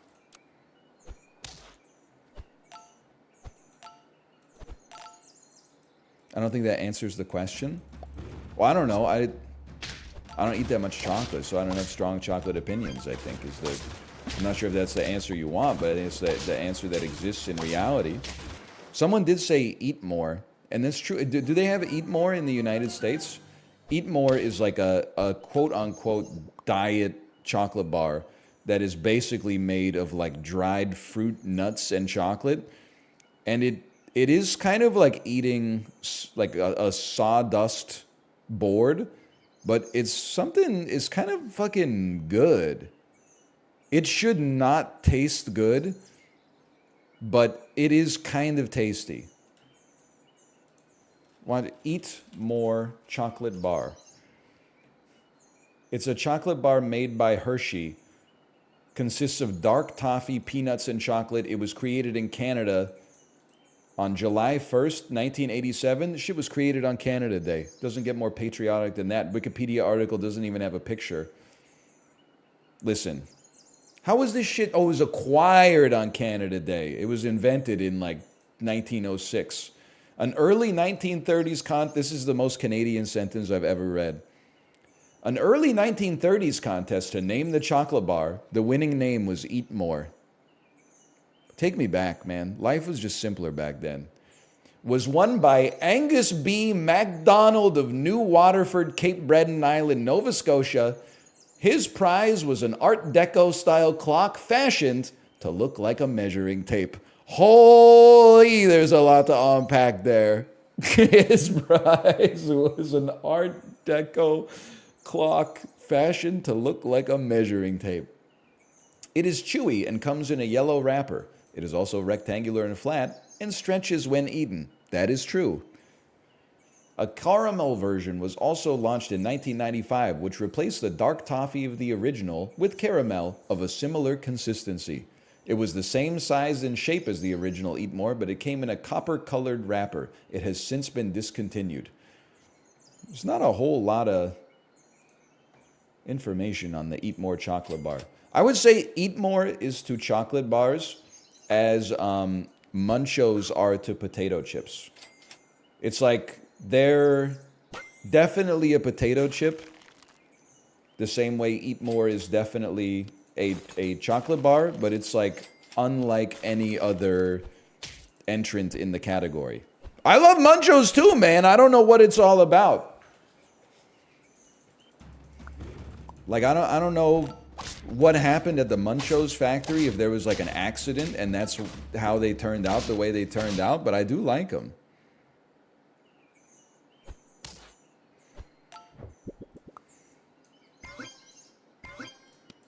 It's kind of like eating salted air. That's one way to describe it. I could see that.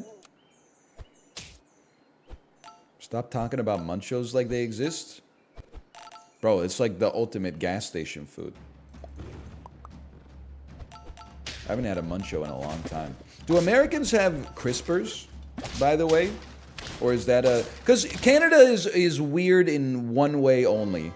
And that's basically that our culture is distinctly American, but for snacks and confectionaries, our lineage is inherited from the United Kingdom.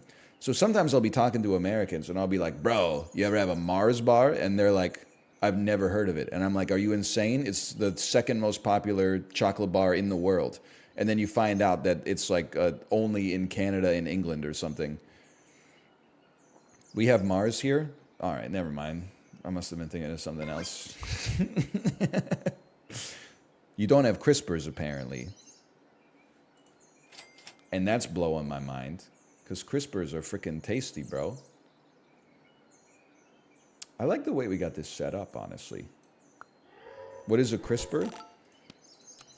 They're basically like a snack cracker, but it's a little closer to a potato chip. And they got like a little wave on them. They got like they look like a flag waving in the wind.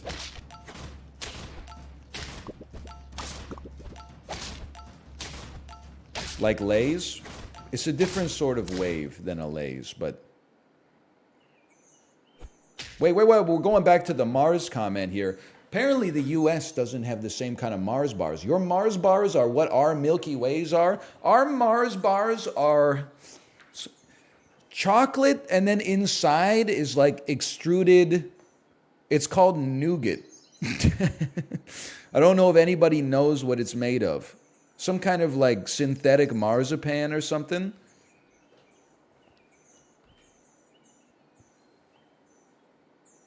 That's a Three Musketeers.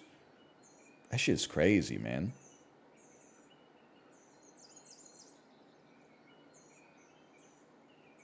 I gotta eat some more chocolate bars just for research. By the way, I recognize chat is made of different individuals, okay?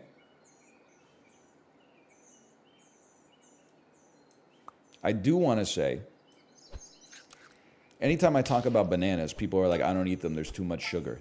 Then we're doing a candy bar tier list, and people are like, you ain't eating 100-gram bar, mate. You ain't eating, what are you doing with your life? You ain't eating 100-gram bar.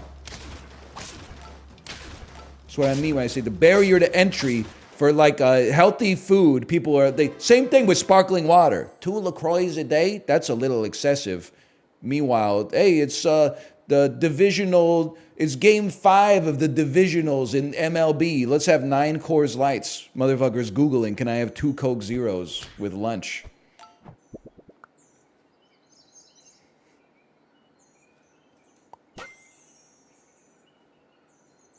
The squad can work.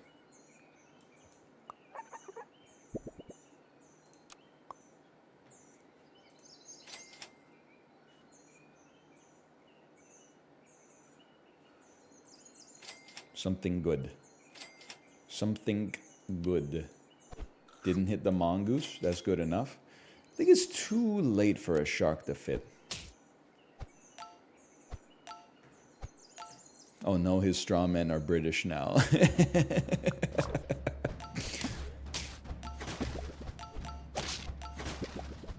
Holy cow, this guy's mole-pilled. Unfortunately, they changed the ox, so it's bad now. But, you know, I guess you didn't keep up on the meta. They keep changing the animals that have been in the game for 3.5 years. Oh, you didn't see the patch notes?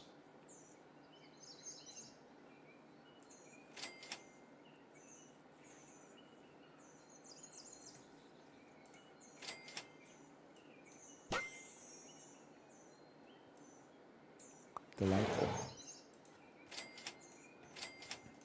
Thoughts on chocolate assortments as gifts? I will say you do you. Some people like it, some people don't. If you know what the person you're giving the gift to is into, then go crazy. By all means. Yeah, it's okay. I didn't want my melon armor anyway. I don't like receiving junk food that I wouldn't buy for myself as a gift, because I am going to eat it. But if I'm going to eat junk food, I would rather buy my own junk food so that I'm using my limited junk food budget on stuff that brings me pleasure more than like mindlessly eating like a bunch of chocolate covered almonds dutifully because someone I respect bought it for me as like a gift.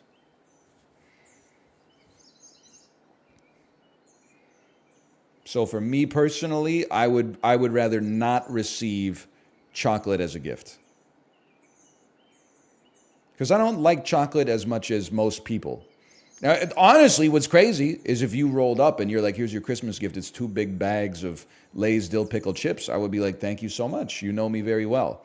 But if you give me like a tin of like biscotti or something like that, and you're like, this biscotti is really good, I'm like, I'm going to eat it. It probably is pretty good, but I'm not going to enjoy it as much as I would enjoy the Cool Ranch Doritos.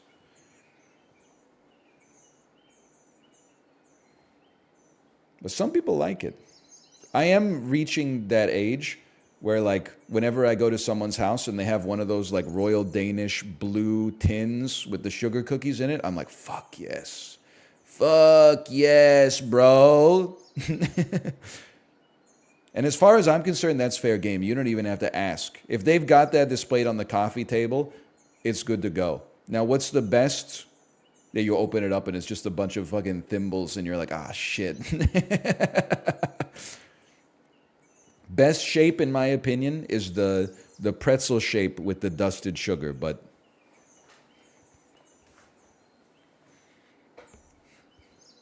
That's just my personal... I'll take anything in the pack, but that's my favorite. Then you find out like every single cookie is like 3 sticks of butter. And you're like, oh, that makes sense. I was wondering why it tasted so good. The rectangle? Listen, I'm a big rectangle enjoyer too. I was going to say that's like my second favorite piece. But to be honest with you, I think I might only say that because that's like, those are the only 2 pieces I remember. I think I only remember the pretzel and the rectangle. What else they got? Holy cow, they're not playing around. Flat donut. I don't think I know that one. They got the little spiral. Spiral.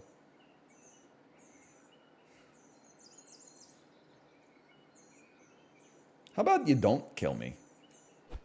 You ever think about that? What if we just let me get a 10-piece instead?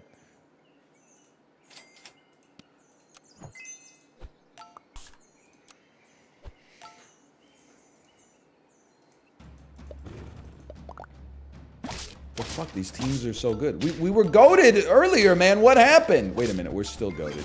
We're still goated. Never mind, we're back. I don't have to complain yet.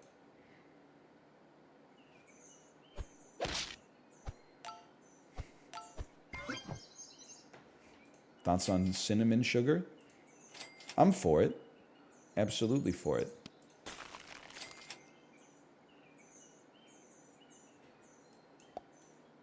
No, I don't want to kill the monkey. See anything useful? Not really. Thoughts on garlic salt? I'm for it. Many things culinarily I'm for, and I'll explain to you why. It's a very simple process for me. It's because they taste good. People really aren't in the business of popularizing foods that taste bad, and I support that because I like things that taste good. There's very few things on a restaurant menu where I'm like, that actively tastes horrible.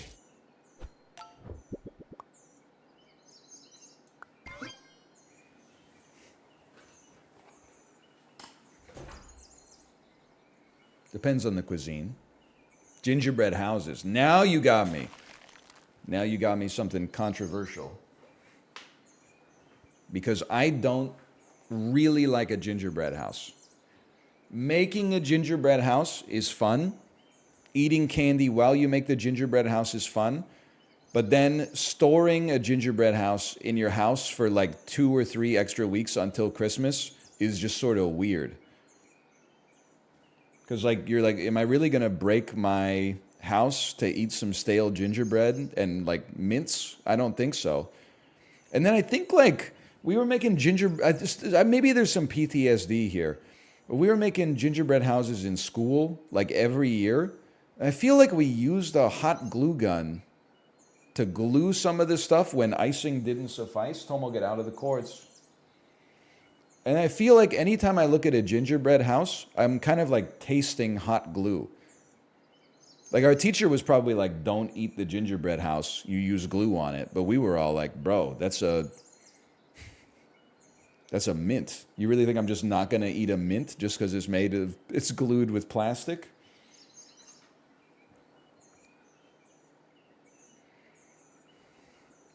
It's gotta be a fondant gun. I did not grow up knowing what a fondant gun is. It certainly was not a fondant gun. I think we want replace melon with coconut. But it's a tough decision. I don't make this decision lightly. It was not a hot glue gun. I'm telling you that you weren't fucking alive when it happened. And I was there, and it was a hot glue gun.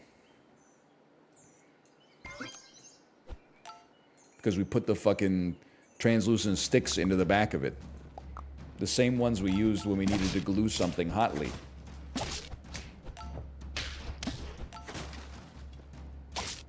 I'm scared of this snake. Oh, you motherfuckers. Really? After everything we've been through? Never mind!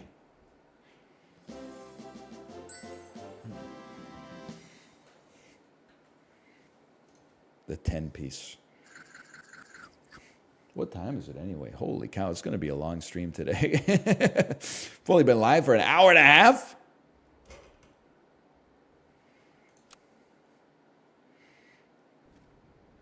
That glue stick probably feels good as fuck when you slide it into the glue gun. Listen, that's like a +2. You should put that one on Twitter.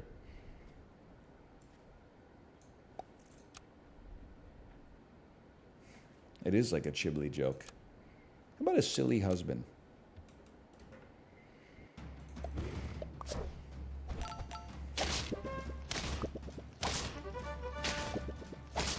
Ban that chatter? What are you talking about? Is it illegal to be funny? Did I accidentally end up creating Saturday Night Live? Hello, Justin, by the way. +2, +2. They hate it. They hate SNL. Yeah, yeah.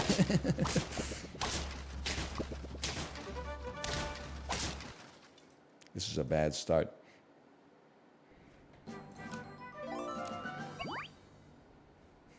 One of us. You ever realize how insane it is that, like, due to the nature of... Tomo, come on, man. Due to the nature of, like, the media landscape, some of the funniest people on planet Earth are relegated to being, like, a bit player in a 6 out of 10 Judd Apatow movie, where they play, like, the wife of the tertiary character. They play, like, the wife of the fat guy from the group of friends. You're really telling me, you know, she's the funniest person in her zip code, went to school in Chicago,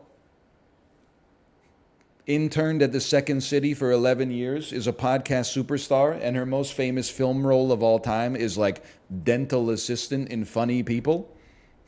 We got to give them some better roles, man. We got to bring comedy back.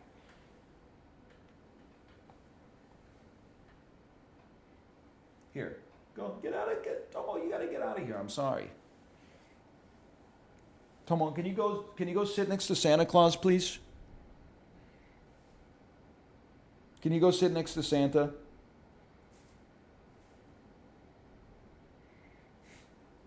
Can you go sit next to Santa, okay? Because here's the thing, I wouldn't mind if you sat on my lap, okay? But as soon as I pick you up, you're like, I want to be down. Case in point. So now you're out here, you're being a liability in and around the courts, okay? And I can't stand for that. It's very distracting, plus potentially dangerous for both of us, okay?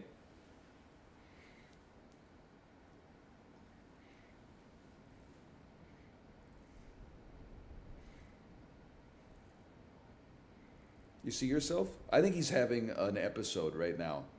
He just saw himself in the camera, and he is realizing he's a cat for the first time.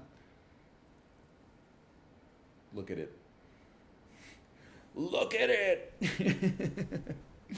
Don't hide from who you are, Norman! I don't want to kill Spider-Man. I don't want to kill Spider-Man. Cut his head off, Norman! Become that which you are. It's your destiny. Maybe I can cut his head off a little bit. Anyway. It's round 3. We're getting our ass beat. Never mind. We just got a 10-piece.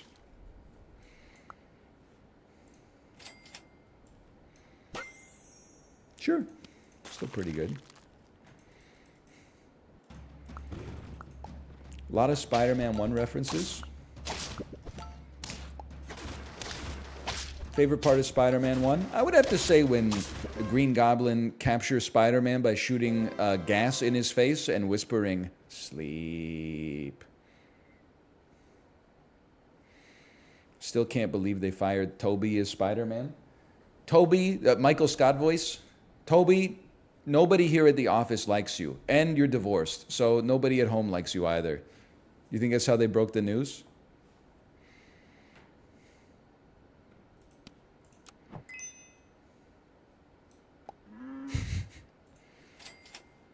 Come on. I think it went down that way. Don't worry, Toby's the Scranton Strangler. Nobody's... Brother, we're in the damn climate crisis right now. You're pulling out Darth Jar Jar-esque memes about the office in here. Let's get serious as a society. This is getting ridiculous, you know? We're in a lot of trouble.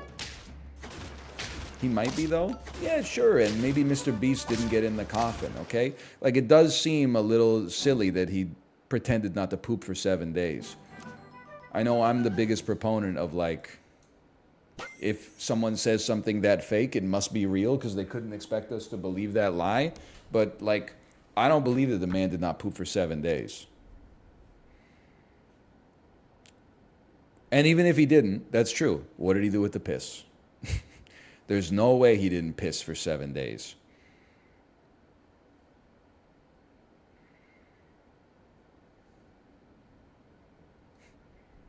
I will say I have gone 7 days without pooping, but I couldn't do it on command.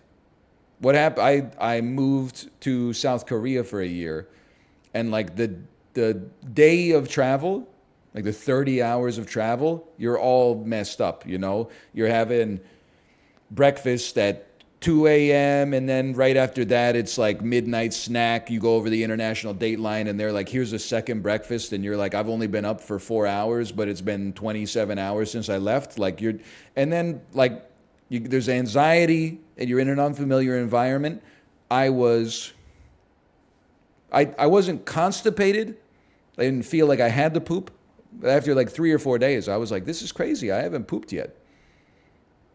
And then, like, one day, I pooped. And I was back on the, you know, I've got rhythm, I've got sunshine, who could ask for anything more?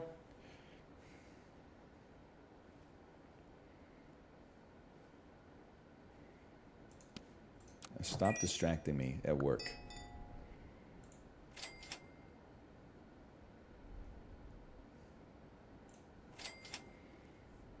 We need a leech. Basically, the only thing that matters is getting a leech. Sorry, my friend. Oh!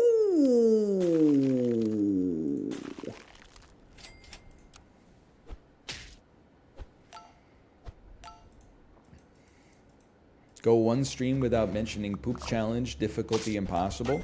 How about, like, go one day without being grossed out by some shit that you do every day challenge. Difficulty degree fucking easy. I do it every day.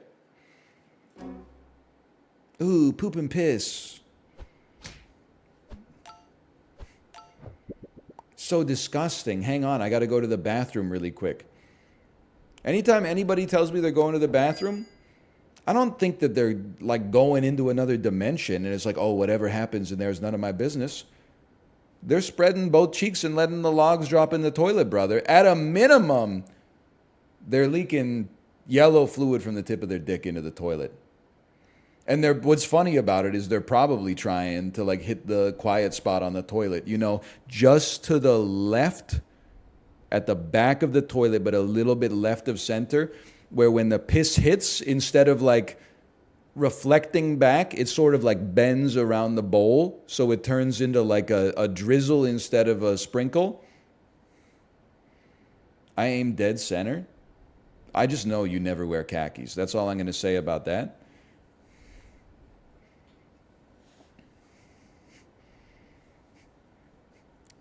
I'm a right side enjoyer. That's fine. I got to imagine that it's like a left-handed, right-handed sort of thing going on as well. The poop bits aren't gross, but you're obsessed with them? Well, I think you're obsessed with them. I just talk about them. You're the one who seems to have it stick in your brain a little bit. I talk about poop and then I'm like, I ate a burger yesterday. You're like, hold on, go back to the poop stuff. Which one of us is obsessed, brother? Make it make sense.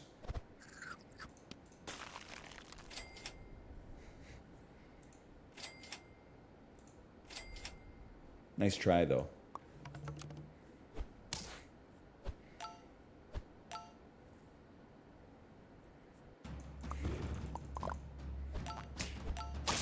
Okay, a cheeseburger, extra pickles, maybe a little bit of poop on it. Oh, man. Gets me every time. You know what you've done, by the way? You've ruined your brain via the internet. There's still time, unless you're my age. You still got some neuroplasticity. But like you spend too much time on the internet where like everything is about sex somehow. Then when anybody talks about anything, they must have a fetish for that. So like you bring up poop a lot. Is there anything you want to tell us? Yeah, it's fucking. I'm bringing it up that you're supposed to make jokes about things you know. I'm in the bathroom like 20 minutes a day, dropping logs. I'm an expert, according to Malcolm Gladwell. Just because you jerk off to everything you're interested in, I keep my interests there separate. I'm not writing, NHL fanfic about, enemies turned into lovers or something like that. I'm just watching the game, and then I'm logging off and eating a ham sandwich. I don't need all of my interests to eventually come back to carnal desires.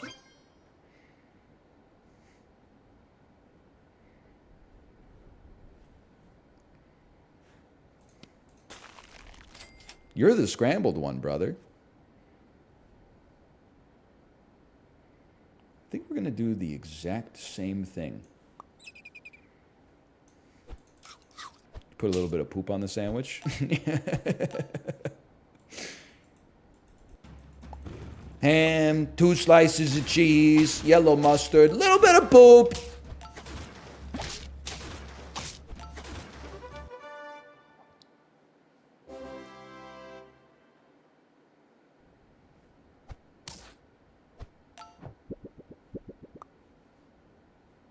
You're cooked. I can't believe I've only got 2 lives left. Cats, after they've bitten through an electrical cord 7 times.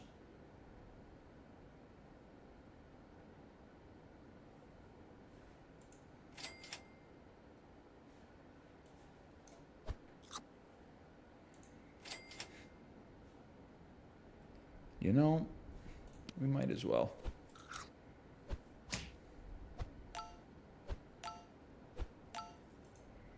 Why don't you take responsibility instead of gaslighting chat?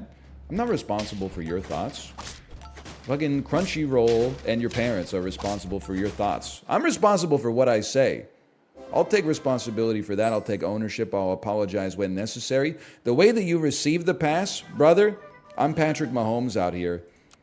You run the route, the shit's hitting you between the numbers. If you fumble it, that's on you and your gloves, as far as I'm concerned, okay? That's got nothing to do with me. That's not any of my business.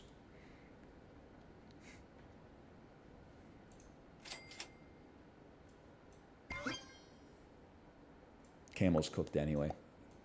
It's time. He's still cooked, whatever.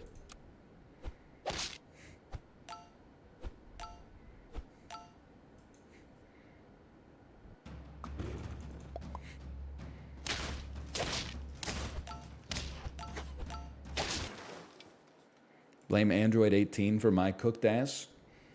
Everybody's got their own cross to bear, okay?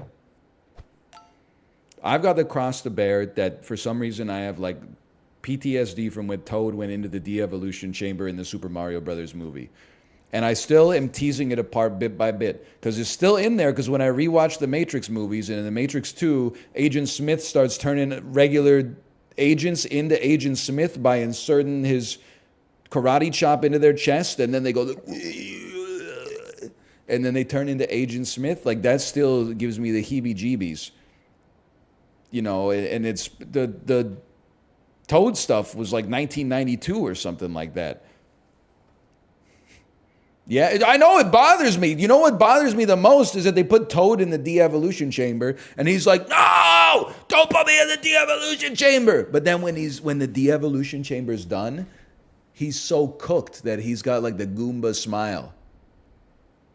Like he's actually happy he went through the de-evolution because there's not a shred of Toad, the person, left in there. That shit is, I'm like, no! It would be better if he was like in the machine, but he was raging against the machine. If every once in a while a little bit of Toad's humanity popped out.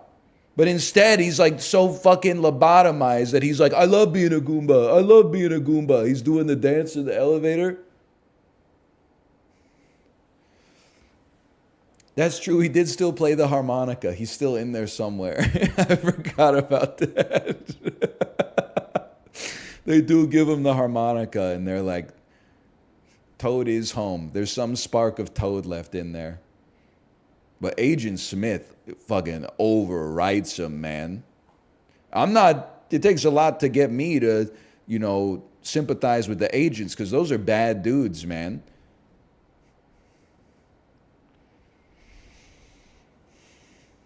But it's Smith is even worse.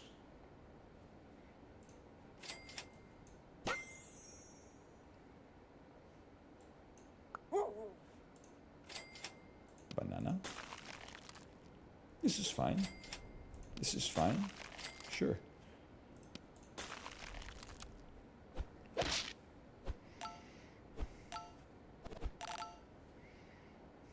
Trucker lady from Pee Wee got me. Yeah. Large March. I think it's a common one for our age. I think it got me as a kid, but for whatever reason, it never made it into, like, the adult brain. Like, I overrode it with something. Probably something poop-related, if I had to guess.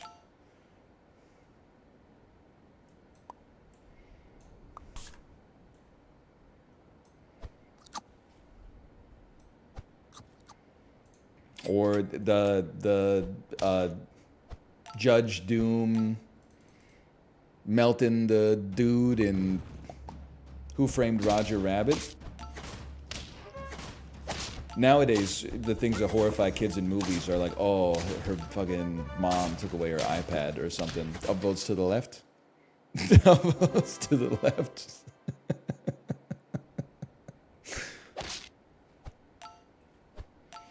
Have you heard of the concept of Yes Day, by the way? Or is this something that's only relevant for parents? My kid's not old enough to be talking about Yes Day yet. The concept of it is that basically parents have to say no all the time. Because your kids want to do stuff that is either stupid or unfeasible or dangerous. So you're always saying no.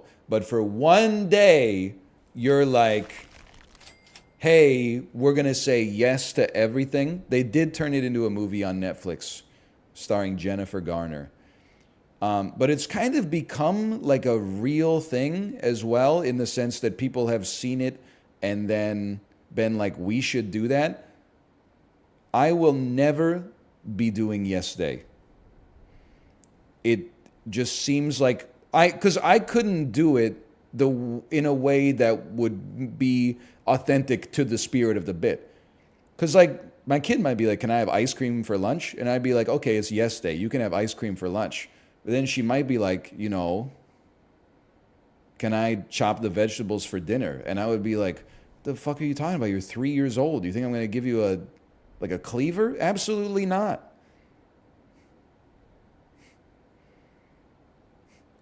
But then if I say no, it's like not Yes Day. Or like, oh, well, there's some exceptions to Yes Day. Well, then it's not Yes Day, man. My wife did Yes Day with the kids, but I refused to participate. I mean, enough's enough, brother. Because the thing is, you might be like, well, you only say no for things that are like dangerous. And I'm like, that's like 80% of the shit that I say no to right now. My kid's like, can I ride not in the car seat? And I'm like, obviously not. You're either going to suffer an egregious injury or I'm going to get pulled over and go to prison. Like, there's no positive that comes out of this.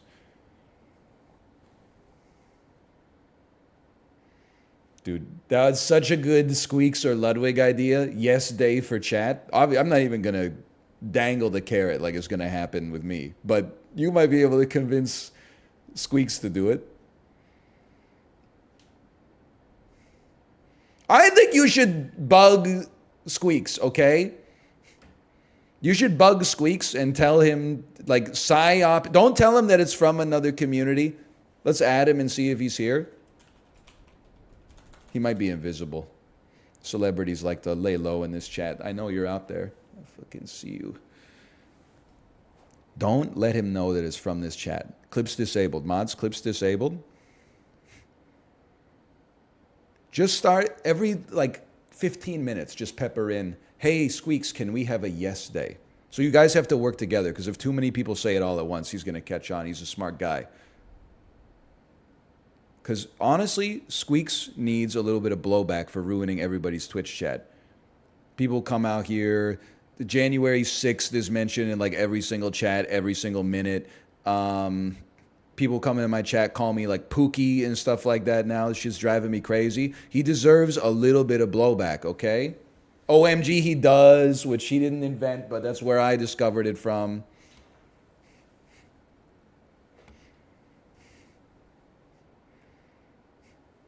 Yes, day. Yeah. We're gonna get him. I was gonna say we're gonna get that fucker. Oh man.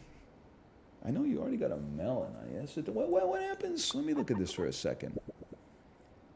2. No thanks. I'll take a coconut gun. Should have bought the sushi first. Should have held back, but you throw the punch. You know what I'm talking about, Outcast fans.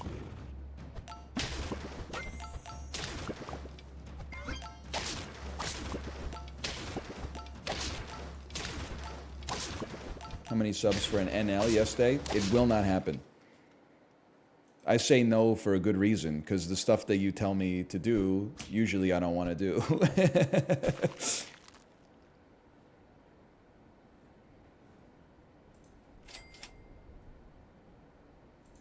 That's the point. I know. Why would I ever relent on that one?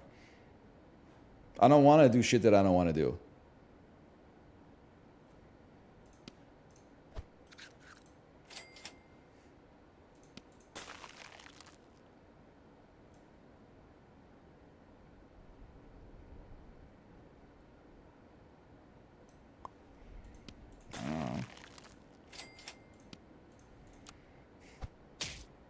But it's yes day? No, the fuck it isn't yes day, by the way.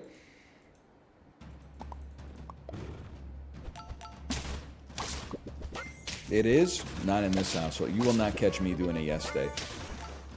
Unless Kate decides to do a yes day for our kid, in which case I'll go along for the ride because I love my family. But I'll be like pissed the whole time. The whole time. And I know at some point she's going to be like, what do I do? She wants to do something that I don't want to let her do. And I said, that's why we shouldn't have done yesterday in the first place. Just saying. I ain't doing yesterday. Yes! Yes! I am not dumb. That is true. We will not be doing fucking yesterday this year.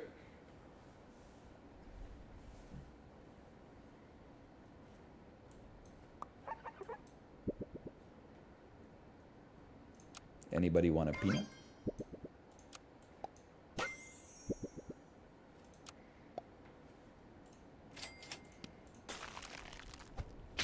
I'm not saying you have to say no on everything. Like I always say, part of toddler parenting wisdom is sometimes you gotta like choose your battles, you know? If you try to win every battle, that's gonna be tough for you because every day is gonna be constant conflict. So some days you gotta be like, you know, I'm going to get you to brush your teeth nicely, but in return, like, yeah, sure, we'll read like 3 extra books or whatever. I think I got to copy what our opponent did there.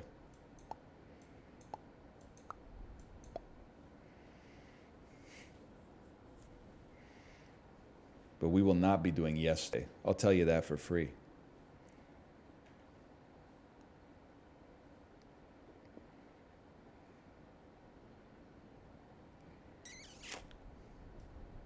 This is the last round anyway. We risk it all. Fuck it, we ball.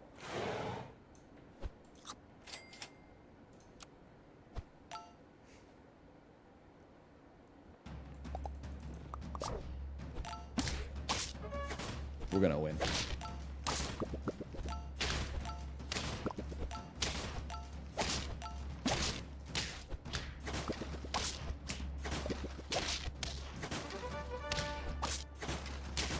No sweat.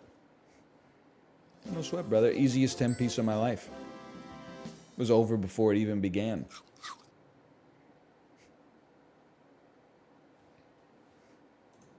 Play me again. Are you hearing my stomach, bro? It's going crazy out here. I'm hungry as fuck, dude. You know why? Hannah Corbin played the 9-minute version of Jungle Land on her 30-minute classic rock ride today.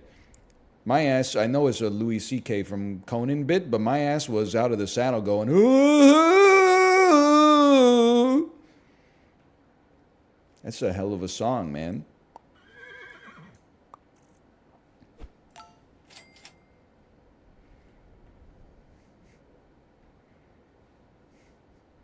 It's a damn good impression. I know, it's like one of my favorite songs. It's definitely on the top 100 songs of my all-time list.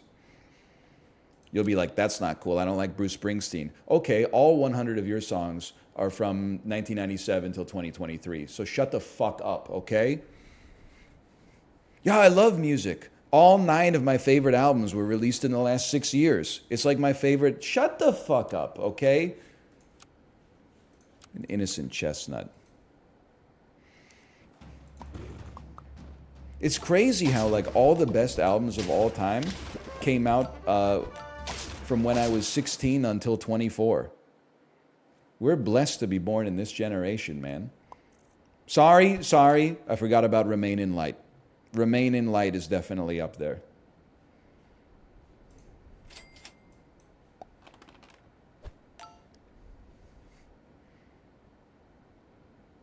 Really buying an apple? I'm not buying any fucking Merlot.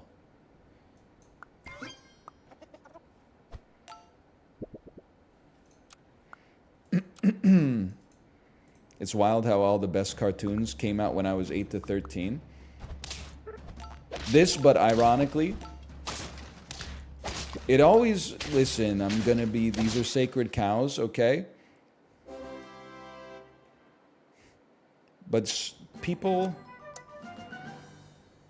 my age, when they talk about like how good like Doug was and stuff like that, I'm like, it was good when I was 9, but like you wouldn't catch me watching Doug and Patty Mayonnaise as a 34-year-old man. That's just not going to happen. It had its time and its place. I will not be going back and watching all 9 seasons of Rugrats to see how it stacks up with the fucking whatever's on the air now, Big City Greens. It's just not going to happen, okay? You will not find me getting involved in the cartoons for kids analyzed via adult eyes discourse. I'd rather talk about the poop bagel for the 35th time.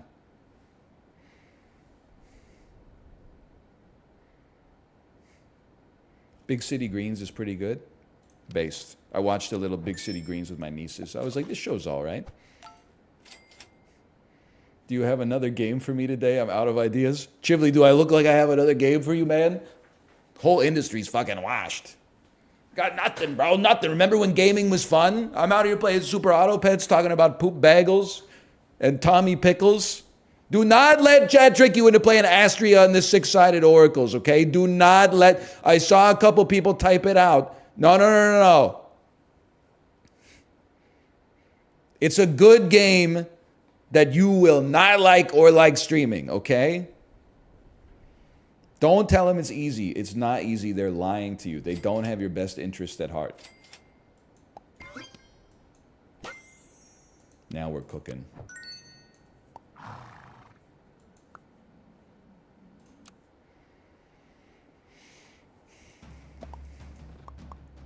Lethal Company with the boys?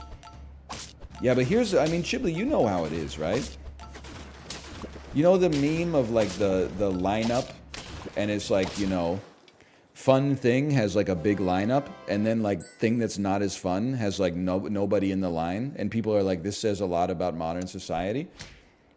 When we're playing London or Jackbox, we're going door to door getting the vote out, trying to get some RSVPs. Then NL steps in the Discord and says, anybody interested in Lethal Company? 4-player limit, 9 people RSVP, yes, you know? So you gotta You got to ruin 5 people's days. I don't want to do that. I don't enjoy confrontation. So what we got to do is tell people on Friday, I'm going to independently talk to all of them, and I'm going to say, we're in for lethal company. Don't sweat it. I got you. And then when all 8 people show up, I'm going to be like, oh, it only has 4 people. I guess we have to play London. Wait, London can only have 6 people, right? Oh, sorry. We got to play the wheel of unfortunate consequences. Sorry. I didn't make the game. I don't know.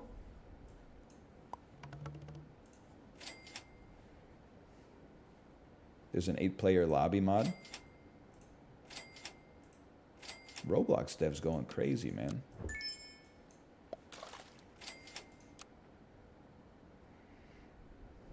Just run 2 groups of 4 and switch members every now and then. You ever hear Apollo talk about Among Us? It's like the way I imagine like the greatest generation talked about being in the Second World War. Anytime I talk about Among Us with him, it's like it just trauma starts flowing out of him like an open font. I'm not going to subject myself to that.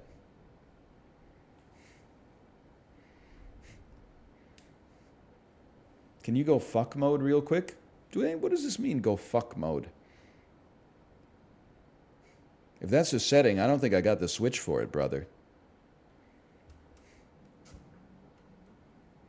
You know what it is? I don't know if I do. All right. Safety always off.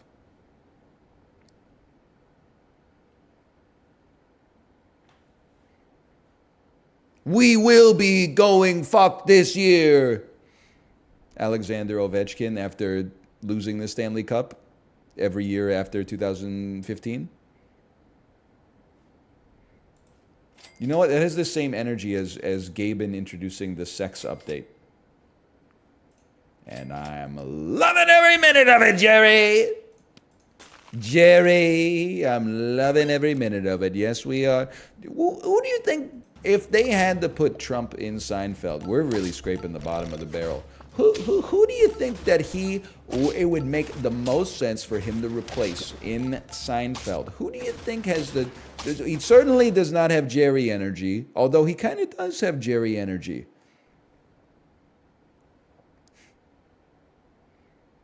Newman? Kind of does have Newman energy for sure. Hello, Jerry. Hello. Mr. Seinfeld, the funny man, Jerry Seinfeld, everybody. Give him a big round of applause. What is it? Jerry, whether you come to me begging on your knees, whether it's jokes that aren't funny, observations that are not trenchant, or punchlines that are made up, if you begged on your knees for your hover shoes back, I would not grant them to you. I don't know why he's talking like that. Nobody does. That's kind of the thing, right? I need the animals I always take, please. We're not reinventing the wheel here. Thank you. I'm gonna go a little crazy. I'm gonna go a little bit one of those. He's become Sue Hawk from Survivor Borneo.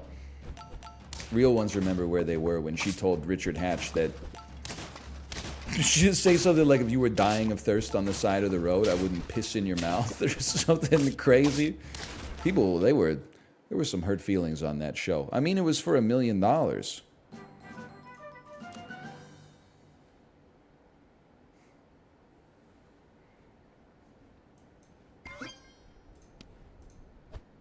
Whoops.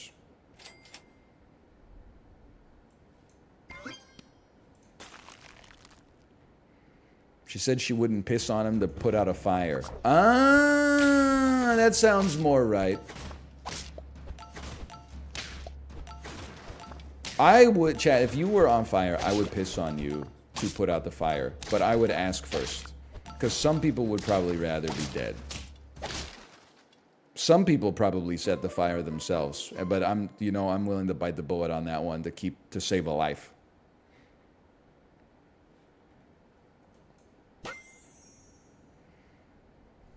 It is a very similar looking... Oh, I was going to buy the shark, but I was like, let me be smart and get the zebra first. Son of a bitch. Round 8? I think it's a little late for leech camel, bro.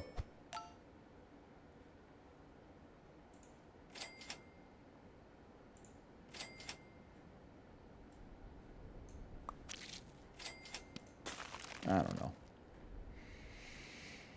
If you were in the coffin for 7 days and didn't have to piss, but I was also in the coffin with you and I was on fire, what would you do in that situation? I don't know if I could piss on command. I would definitely... You have my honest... I swear to you it's true. I would at least try. Even if you were a stranger, I would be like, I don't want to see you die. I don't really have much to lose in that situation, but I would do my best, but I can't promise. Like, I don't want this to come up and bite me in the ass in the future, right?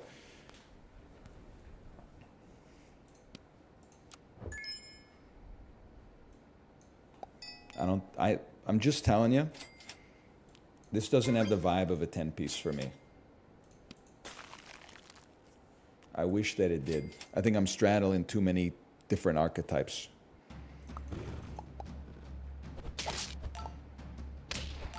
Don't give Netflix any ideas.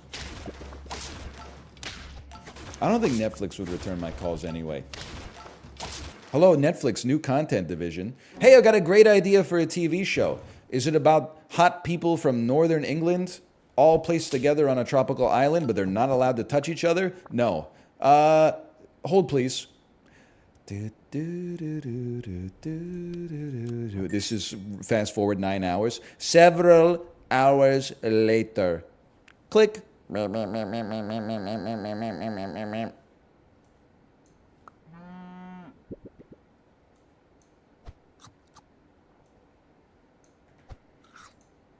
gonna watch the Squid Game show, though. The real Squid Game. I'm gonna watch it.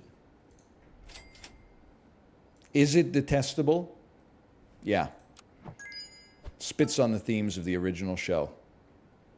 Does look like it'll be a lot of fun, though. Torture Nexus moment. They're not going to really kill people, so it's not a true Torture Nexus moment, by the way.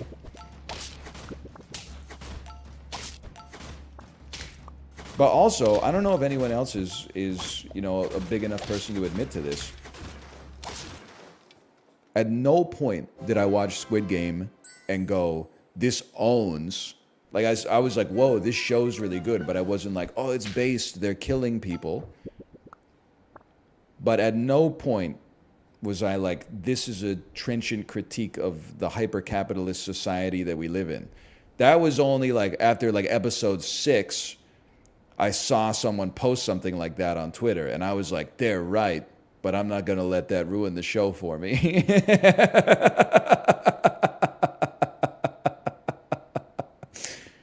I was just like, well, I wonder who's going to die on this episode. So I think I'm like the perfect target for the reality TV Squid Game. As long as New Media Rockstars makes a real Squid Game ending explained video so that like I'm not confused after the show's over.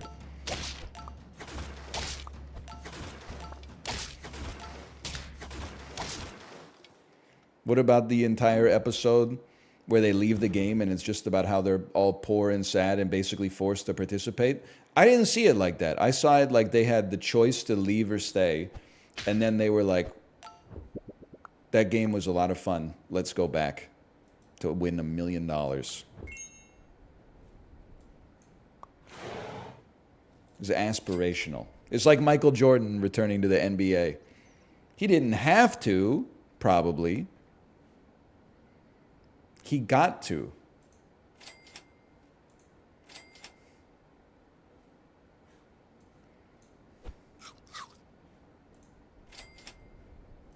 I don't really know what I'm doing here.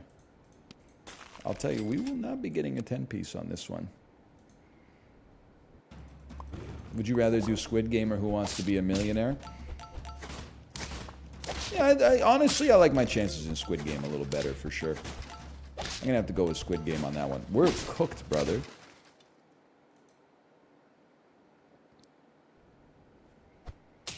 I could not tell you which American president had a cameo on Laugh-In, but I could fucking lick the dalgona until it's soft enough to be plucked out with a toothpick without breaking the line.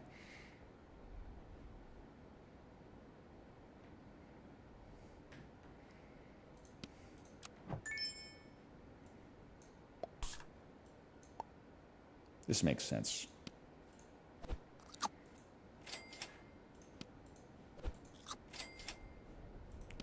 Too late. We're cooked. Megan, but it's a robot version of Ronald Reagan. Is this anything? You know, it's not something. I deserve 5 wins there.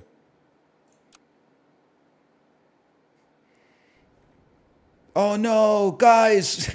it's day 117 of the SAG-AFTRA strike. David Zaslav of Warner Brothers picks up a phone. Enough is enough. Send in Regan. Listen here, buckos. You get back to work or you're all fucking fired. We're going to replace you with AI. If you haven't seen Megan, the robot does a lot of dancing for some reason. And she you've seen it. Maybe you haven't seen it. She doesn't make the z sound, really. Reagan the Stallion, is this anything? Now you're touching parts of my brain that were previously quite disparate from one another, and I like it.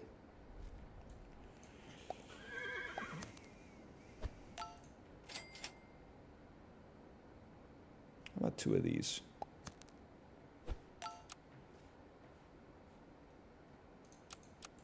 It's right there.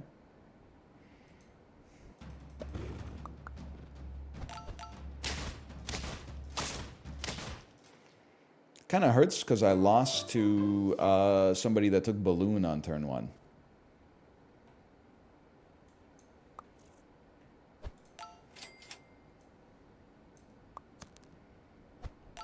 Chad, if you had the death note, don't answer that. I'm going to stop that one before it even gets started. I was going to ask, how would you dispose of it without incurring the death effects of the death note? I've never seen Death Note. Does Light try to dispose of it, but then it keeps coming back like Loki's mask from the Jim Carrey movie, The Mask? Like, even when he throws it off of, like, the Brooklyn Bridge, like, it just ends up back on his doorstep somehow? No, he loves it. He's all in. Okay. So he's more like Julian from The Mask, who, when he gets the mask, he's like, this is my true self. Whereas Stanley Ipkiss was more of like a reluctant vessel for the spirit of Loki, which is why he becomes more of like he's kind of like a comedy monster instead of being like a just pure demonic energy incarnate.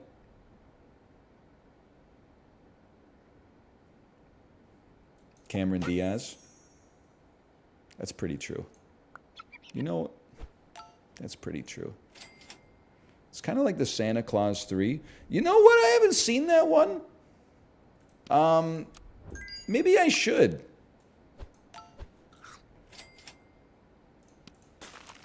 I feel like I've already started watching Christmas movies. It's November the 22nd. Like, I can really knock out, like, a bunch this year. It's just something to do. I don't know. It is heavy Greg Turkington energy. Every time I describe the movie, it's just the year it came out, the 2 most famous actors in it, and then its runtime.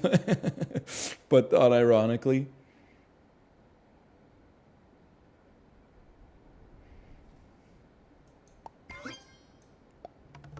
But unironically. We should do March Medianus this year. I need to find another content creator who has the courage to watch 27 Medea movies with me. We will be accused of misogyny. We might be accused of racism, no matter what we say. Cultural appropriation is a given. That we're gonna catch a lot of flack. It might be a career ruining venture, but I feel a passion inside of me for going through all, like the dude who did all the rainforest cafes and all the Margaritavilles in America. I feel like I can't rest until I've seen all the Medea films and I can categorize them and rank them and speak on them.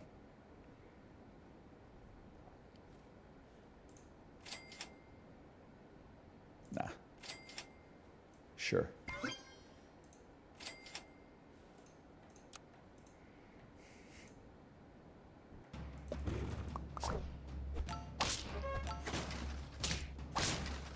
Nobody's in. Nobody's in. Is Tyler Perry holding your family hostage? No, you must be thinking of Medea Goes to Prison. She does, I'm going to say it, in a couple of those movies, Medea deserved to go to prison. She did hit another person's kids. You shouldn't even hit your own kids, but I think we can all agree it's worse to hit someone else's kids. Or is it? Because, like, I'm not trying to go down like a confusing path here, okay? It feels like it's worse to, at first blush, it's worse to hit someone else's, it's worse to hit your kid. It's worse to hit someone else's kid. Sorry. Let's just not hit kids. I'm saying, obviously, but Medea already did it, and we can't change history, okay? I think it's actually worse to hit your own kid because there's like a sense of like being betrayed by the person that should be in your corner all the time. Hitting someone else's child is also like really bad, but at least it doesn't come with the added sting of like, my dad just hit me. I never really thought about that. I'm not going to do either. I'm just saying it makes you think. You guys are cowards. You would not have made it. You're always like, if I was in ancient Rome, I would be fucking Diogenes. No, you wouldn't, because as soon as we start asking tough questions, your ass drinking out the wine barrel instead of living in it. Oh, distract me, distract me, distract me. Brother, we're figuring out what it means to be human in a society where all the rules are made before we even got here, okay? We're learning something about what it means to be alive, surrounded by other people who, just like us, all feel like the main character, okay? You got to ask yourself tough questions from time to time. You don't have to manifest it into reality, but you ask yourself the tough questions, okay? And that's only one movie. I don't even remember what movie that is. Hello, Sinvicta. Hello. If I was born in ancient Sparta, they would have thrown me off the cliff for real. I think I was a good baby, but as soon as they saw that like I was going to walk on my toes forever, they probably would have killed me. They probably would have chopped my head off. Or they would have had me, like, they would have put me in some job that was considered demeaning in a warrior society. Like, I would have been the guy, like, putting the cloaks on the real warriors before they went to the Battle of Thermopylae. Like, the fucking, the dude who's all bubbled up, you know? I'd be like, Best of luck, Leonidas. Is there any room at the front lines for me this time, Leonidas? We told you, you fucking freak. We told you. You can't come with us, okay? Put my sandals on. All right, Leonidas, good luck. It's a bad day to be Persian, am I right, Leonidas? Yo, are you still talking? Yo, shut up, man. We're going. That would be me. That would be me for sure. It'd just be me and the soldiers' wives hanging out. They'd be like gossiping and I'd be laughing, and then they'd be like, can you fill this up for me? And I'd be like, yes, of course, my lady, of course. Like I'm part of the team, but I'm not on like an equal standing, and they're not going to let me forget it. Thank you, librarian, by the way. Thank you for the gifted subscriptions. Thank you.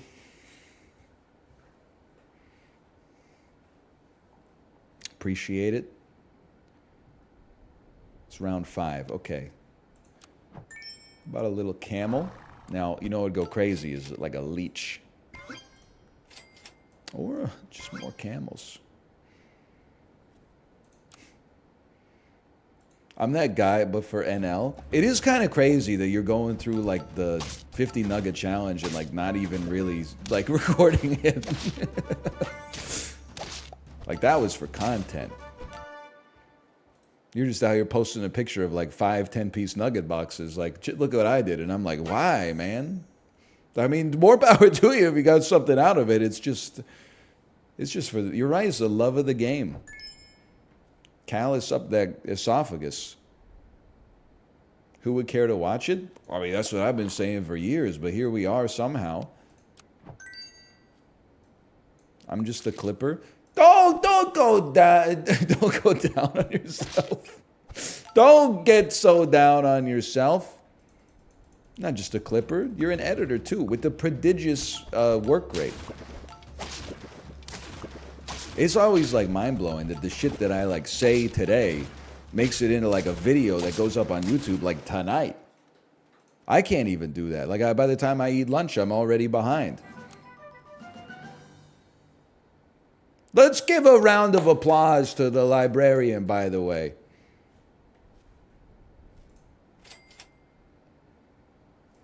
There we go. Oh, stop it.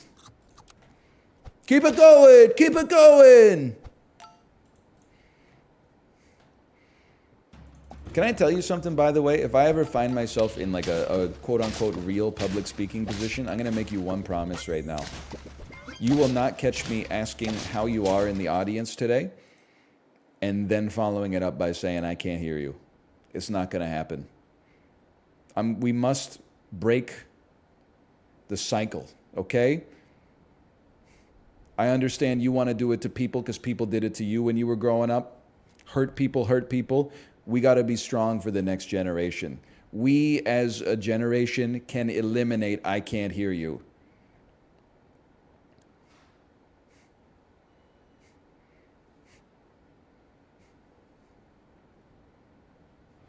They love it. Do you love that bit, people? Come on, let's make a little bit more noise for that bit.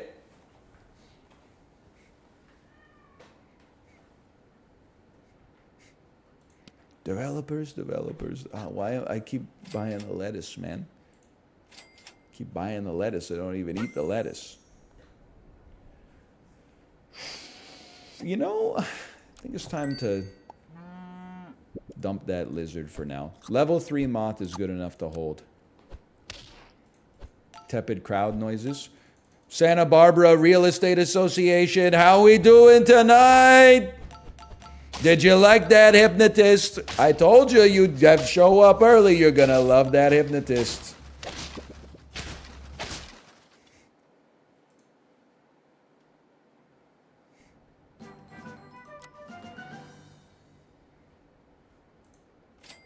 I will not be fucking sucked this year.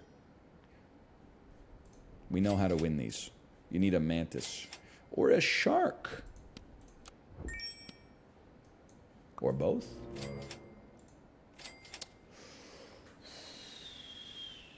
Or both.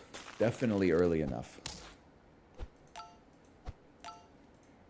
The creepy hypnotist? Is that a real bit? A lot of stuff came to mind right away. First thing it's like, hey, everybody, we're going to need some people to come down. If you ever thought that hypnotism would be fun, why not give it a try? I promise nothing weird is going to happen. Then like 5 seconds later, that motherfucker's like, okay, sleepy, you're asleep. Now take your socks off. Take your fucking socks off. Take them off. Your feet are hotter than they've ever been in your entire life. Take your socks off. Your feet are burning. They're on fire. They're on fire. You gotta the socks are made of pure lava. They're cast iron pans that have been in the oven for 8 hours. Take the socks off. Take them off. You take your socks off. Take your socks off. Grab this pencil with your toes. You've got an overwhelming urge to grab this pencil with your toes. Please stop. Nah, man. Nah, it's not going to be happening today. Hang on here for a second.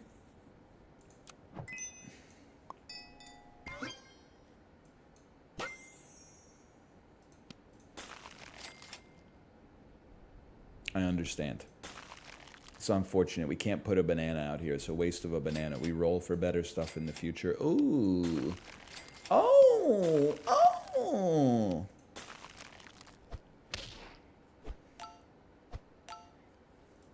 Favorite SAP pet noises? I like when you buy the secretary bird and a phone rings, because then I get to say, it's money calling, hang on, I gotta get this.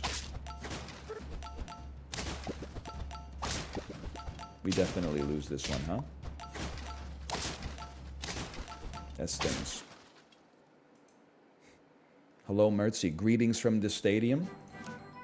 Mertzy, I'm fully aware of all the Rocket League drama now that the Epic Game Store has removed trading. I think because I follow you on Twitter, I get served like 18 Rocket League tweets a day. It's just Rocket League, the National Basketball Association, Taylor Swift and Travis Kelce. Like, it's... And then, like, advanced stats Melvins in the hockey world. Well, did you know Quinn Hughes might be leading the league in points right now? Not even just as a defenseman, but he's actually 67th among defensemen in goals for percentage. Oh, I guess he must suck then. Who's number one? Oh, Jack Johnson? Wow, vote Jack Johnson for the Norris Trophy then, you fucking coward. Oh, you won't? Because he's not very good? Okay, well then never mind.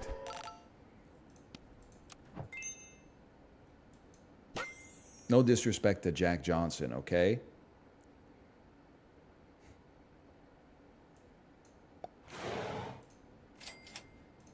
Or whatever.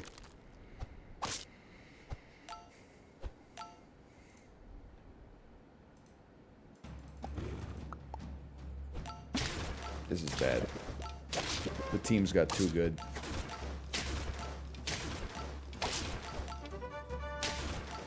No! These SAP games are all looking the same. First time?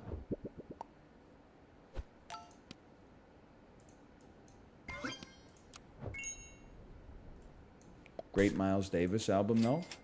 Jack Johnson? I haven't heard that one. I hope it's better than Kinda Blue. With the Brave New World expansion.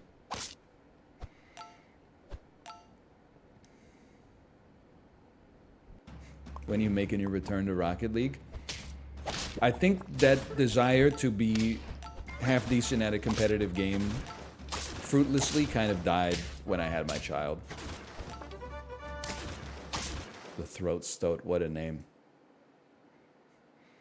So there was definitely, like, when my kid was, like, just a few months old, I would, like, play Rocket League and just kind of, like, use my foot to bounce her in her little bouncing chair while she was sleeping, because that's basically all they do for the first few months. And just remember being like, I don't have a whole lot of free time, and then I'll, like, play Rocket League and miss a shot, and then my teammate, who has their full legal name as their username, will be like, nice shot, why don't you kill yourself? And I'm like, you know what? This is not my domain anymore. I don't have time for this. Like, this is just too much.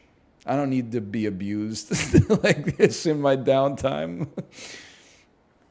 I'd rather just watch TV or something, honestly.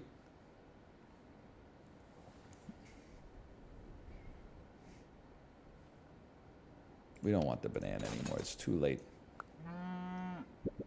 I get it enough of my uptime. You're right, and you should say it.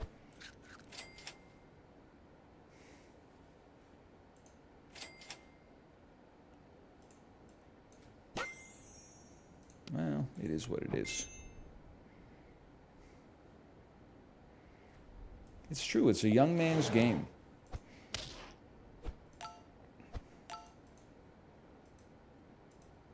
The microbe? I don't think we'll be doing that. I know how it is. I've got 5,000 hours in that game. That's a lot, man. So, I mean, you don't need me to say it, I'm sure. Math. Been watching Grubby grind Dota 2. That dude's like 85. No, he's not 85. He's probably 39. He's not 80. That would have made him like 70 when he was at the peak of his Warcraft 3 skill. That just doesn't make sense. He's 39. There you go. He's 37. Oh, man. Herald to Immortal in a year is kind of crazy. It's not, I mean, it's crazy that he did it. It's more crazy that, like, that you know it. So, like, more power to him. That's an incredible feat. It's like how I feel when people that don't have a Peloton are like, I saw your Peloton ride today, great stats. And I'm like, what are you talking about?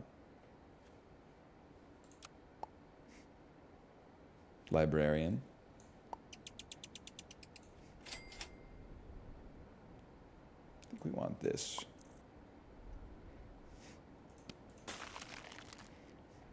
Sorry. I'm just joking. I'll be like an edible. I'll be a holy housewife.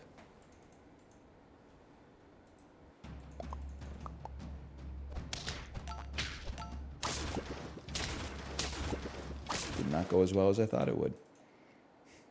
I hit 1,700 in versus today. It's actually amazing because my perspective on versus is that only the best players in the world are still playing it. So I honestly think that a 1,700 now probably makes you like a 1,900 when ranked first came out.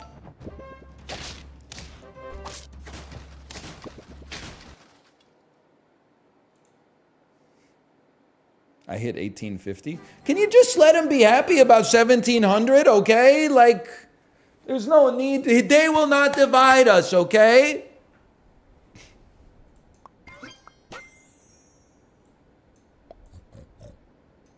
This is the damn build.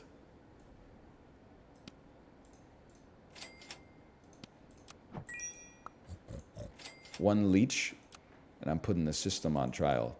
Okay, Mr. Type A, Type B guy. No, you got it all backwards, though.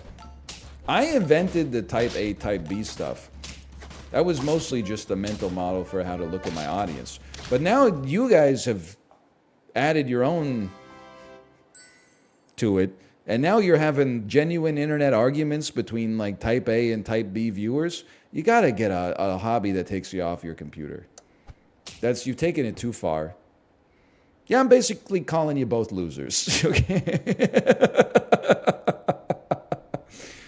I just out of a lightning bolt, an idea popped into my head. There's two kinds of viewers. Let's make a joke. There's Type A's and Type B's. Now we got like people with Type A flair that are like, I hate Type B. Type A is the best. Type B is skibbity toilet for millennials. It's embarrassing. And then Type B's are like, whatever, old ass. Or, you know, like it's just, we don't need to do this. You're all people.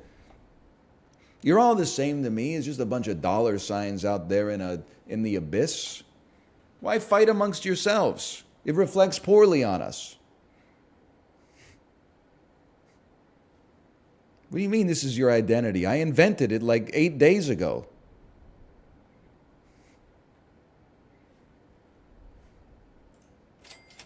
Doesn't make any damn sense.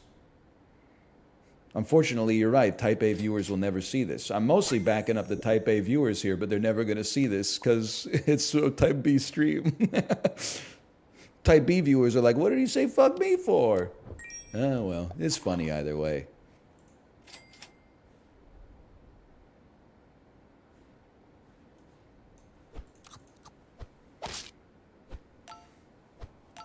It's too divisive. Go back to the poop bit. You're right. You're right.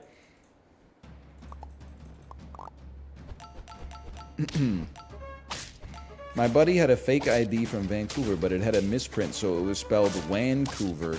When questioned, he would say that's how they spell it in Canada. Many people bought it.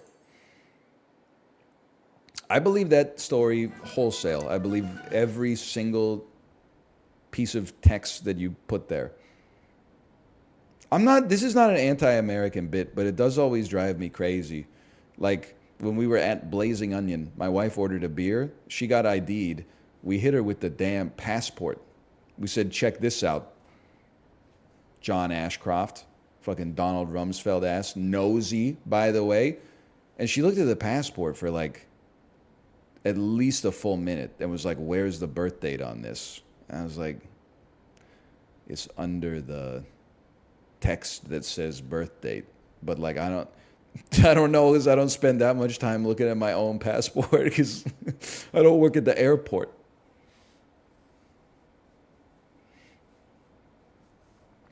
So like you give an American like your BC driver's license, it's like I don't expect you to know where the birth date is. But then they'll be like, "Where's the birth date?" And I'm like, "Brother, I don't know. I ain't ever checked my own ID. Why would I ever do that? I just know that it's there. It's not like I get bored. Like we got cell phones now. I'm not just whipping out my wallet and I'm like, let me memorize this. Like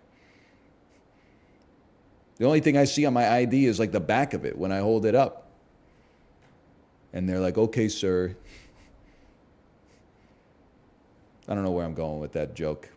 It's going to be like, here's your here's your cell phone. It turns out you do have a license for that.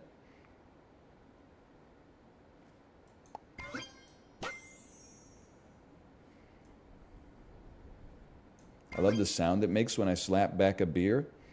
So true. Glug, glug, glug, glug, glug, glug, glug. Ooh. I think that just lowered my blood pressure a little bit.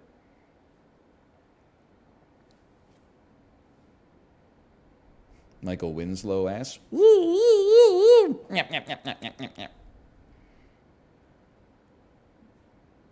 I think we can go insane. Did you see the Coke Zero tweet in the Misk channel? Hang on. I'm not trying to turn you into like unpaid labor, but Librarian, is there any chance you could sift through all the Misk posting and find this? Because it feels relevant to my interests.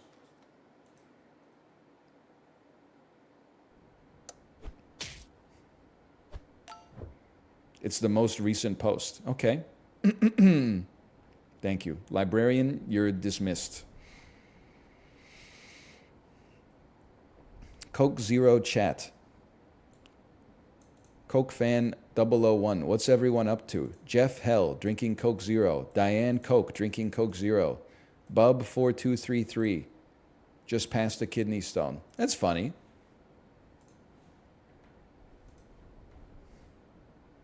It is crazy though for how cooked Twitter is. Posting something from Blue Sky is actually like, I don't want to go off on a rant here, but does anybody else think that Blue Sky is the iFunny of Twitters?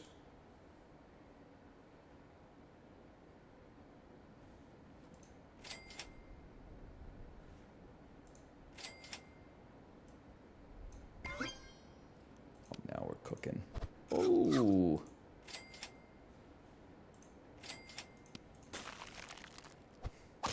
Isn't it made by the dude from Twitter? Yeah, but like I feel like Blue Sky, and by the way, I respect your right to be like Twitter sucks ass, I'm going to Blue Sky. I think that everybody in front of them has a choice. And the choice is like, Twitter is bad for my mental. Am I going to leave and preserve myself, or am I going to lean into the skid? And I just find myself kindred spirits with those who are leaning into the skid. They're funnier. Like, I feel like, what's going on Blue Sky? People are like, my fuck-ass boss was mad at me today, 1 like. And on Twitter, people are posting, like, the funniest jokes of all time that you have to be online all the time to understand it all.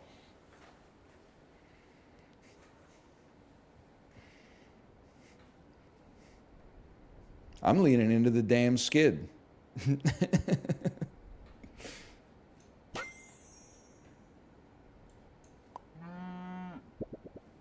Get a croissant for the leech?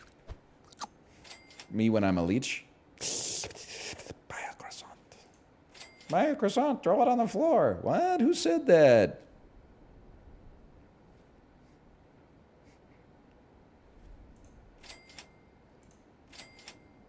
Who said that? Old ass bit. It is the crow.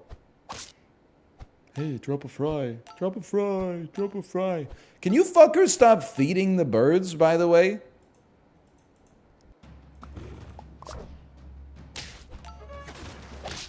People out here really think they're that lady from the end of Home Alone 2, Lost in New York.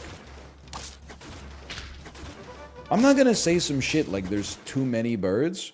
It's just annoying though when you're walking on the damn sidewalk and you're like, why the fuck are there like 900 birds blocking the sidewalk? And then you realize, oh, somebody like emptied an old bag of stale hot dog buns on the fucking concrete. I forgot what sidewalks are made of. The birds are going to be fine, bro. You don't have to worry about the birds. They're going to eat all the bugs or something. You feed the birds too much bread, they're going to be too full and carbo loaded to hunt any damn bugs. You're going to have silverfish all over your house. Listen, maybe it's a slippery slope. I feel like it's okay to go feed the ducks. If you go sit on a park bench and you throw some breadcrumbs into the pond and a few ducks come by, that's cute. But if you're out there feeding the pigeons, like on the corner of Main, Kingsway, and 8th, you've lost your damn mind, okay? What are you doing out there? You're making it hard to get in the library. I had to bring it back to Vancouver. We needed a little bit of more northern Vancouver representation. We talked a lot about Oak and 70th.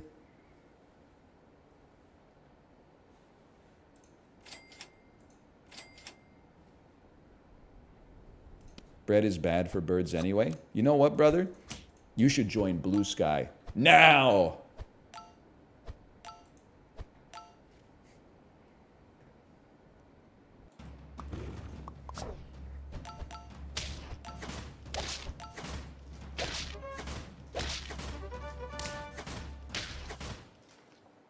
Just add it, please? No, I will not. Well, but nevertheless, maybe.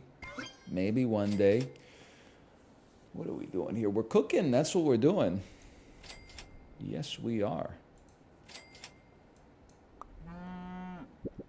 You'll just reference it every day? Bro, I'm a millennial. It's what we do.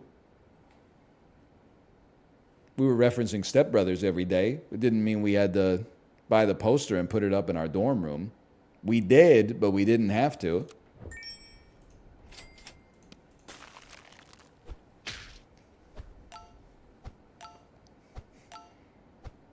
Did we just become best friends? Skibbity Riz. So true. So true.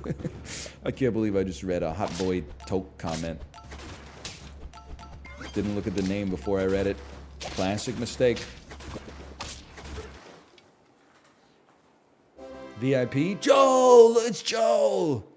Sometimes you wanna go where everybody knows your name.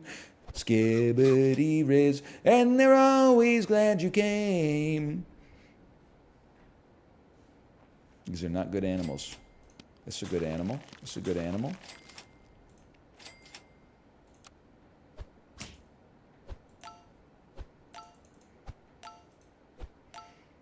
If you got onion rings, would you pay the phantom tax? I feel like with fries, it's a given, you know? You get like 150 fries in an order. You get like 5 onion rings in an order. And you can't really, I'm not trying to get into the banana bunch discussion again. You can't really subdivide an onion ring without the risk of the entire onion separating from the batter. So you wouldn't pay the phantom tax for onion rings? I wouldn't? That's very selfish.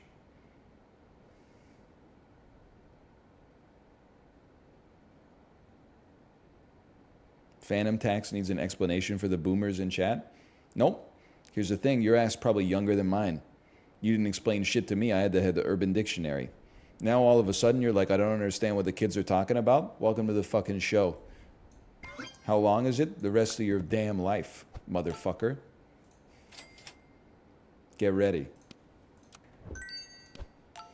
You thought you were so cool when you were fucking 19 years old. I'm talking in a way that's incomprehensible to 28-year-olds. Now you're 28 and you're like, what the fuck are they saying? No, I didn't. Yeah, you fucking did. Yeah, you fucking did, you motherfucker, you. I was there, he didn't. You're as bad as the other guy. Have you seen the Grimace Shake is now in Fortnite? Oh, really? Is it the most powerful weapon ever devised by man?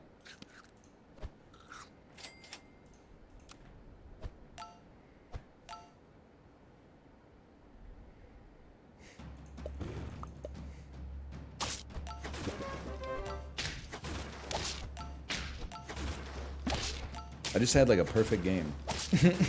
People are still on me right now. Okay, honest question. Why do you bother leveling up the leech? Because I just had a flawless run. Because I'm goated. What do you want me to say?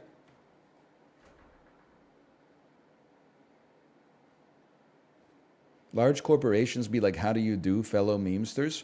You know what is crazy to me? Obviously, I don't work in the corporate world, okay?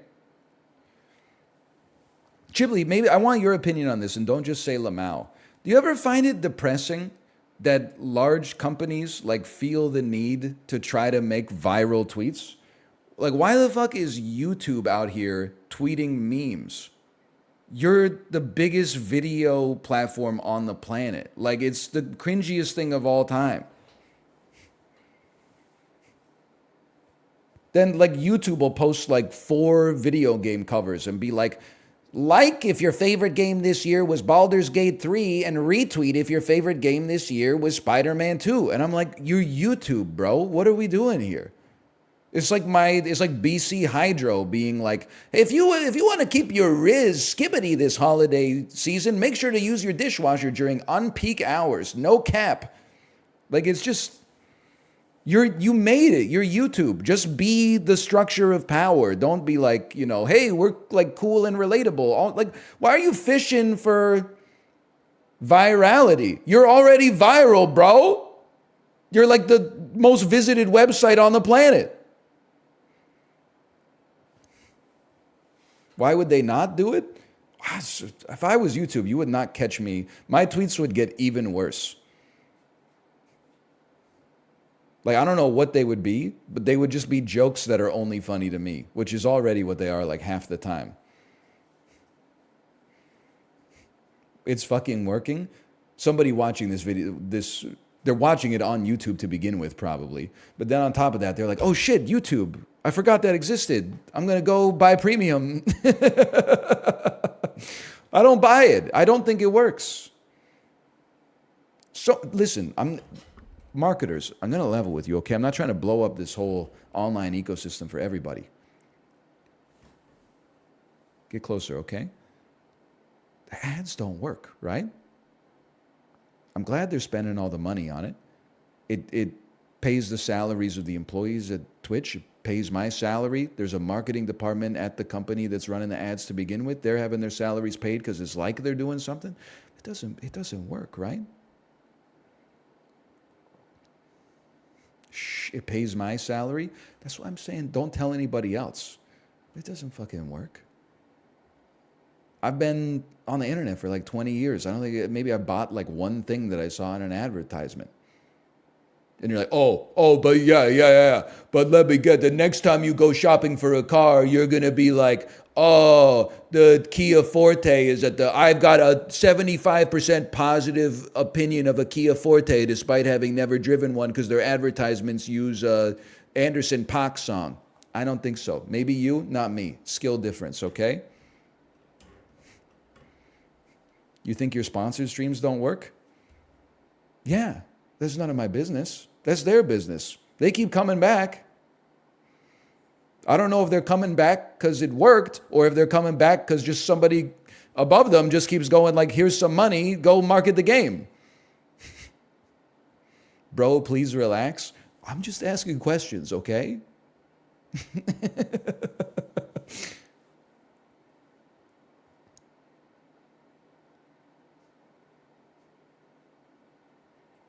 Don't ruin it for the rest of us. I'm just saying, man. I'm just saying. Every time I get like a sponsorship and then like a week later, they're like, hey, can we get analytics for the tweet that was part of the deal? And then I got to take a screen cap of the world's saddest analytics page where it's like 7 people like clicked on the more information button on the sponsored tweet and none people clicked on the link. And I'm just like, I don't want to send this shit to you. Can we just fucking... I don't want to send this shit to you, man. Nobody's clicking on this shit. Maybe there's the intangibles, right? They're like watching the game and then they're like, oh, that looks pretty good. Maybe I'll buy it. And then they forget about it. But then they see it on the Steam homepage like a week later and then they're like, okay, I'm going to buy it. But, or maybe like a year and a half, you're like, oh, I saw NL play that. Now it's on sale 50% off. I'm going to pick it up. But I don't know, man. I don't know. When a New Zealand company asked for my viewer breakdown after sending me free stuff and then saw it was less than 1% New Zealand viewers, that's got to sting. That's got to sting. Cobalt Core got me? Cobalt Core was not sponsored. People are like, I bought this game because of you. I'm seeing like 20 different games that are all non-sponsored content. It still worked though, right? Yeah. But I'm talking about ads. That was just me playing something that looked freaking baller. Like if you got in your friend's car and you're like, whoa, this car is so nice. What is it? And they're like, it's a Kia Forte. I love it. You might buy a Kia Forte. But if you're at the movie theater and you're about to see a 4-hour-long Martin Scorsese film, you're like, bro, Kia, really?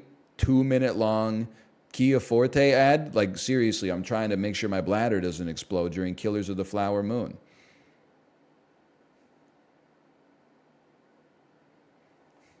You got me to play Midnight Suns? Maybe ads do work, because there's a big barrier to entry for that one.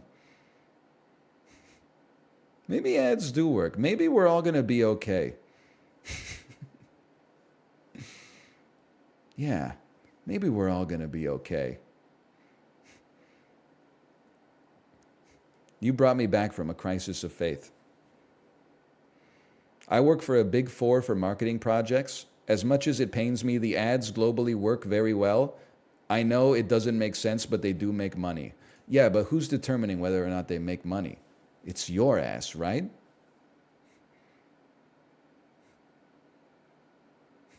And you're the one that does the thing. So you got a vested interest in saying they work. Sales determine it? I don't know, man. I don't know. I don't buy it. They work, trust me. Source, I'm the CMO. I don't know, I'm just saying. I'm not sure. I don't think the ads work, man. I think it's all a house of cards. You ever realize like how much work like $1 does? It's crazy. No wonder the government, I don't know anything about economics, by the way. No wonder the government prints money. Because like for every dollar they print, you give me the dollar, you pay tax on the dollar when you got it, you give it to Twitch. Twitch pays some degree of corporate tax on that. Then they take some of that money, they give it to their employees pay income tax on that. Then that money, a little slice of it makes it back to me, and I pay tax on that, and then I go buy a piece of gum from the store, and I pay tax on that, and the person I bought the gum from pays tax on the money that I gave them, but they also paid tax to the person that they bought the gum from in the first place, who then had to pay tax on the money that they got from selling the gum. It's like every dollar printed in the economy is generating like $1,000 in tax revenue. It's crazy, man. It's the most expensive piece of gum you could. It's like that piece of gum costs $1,500. It doesn't make any sense.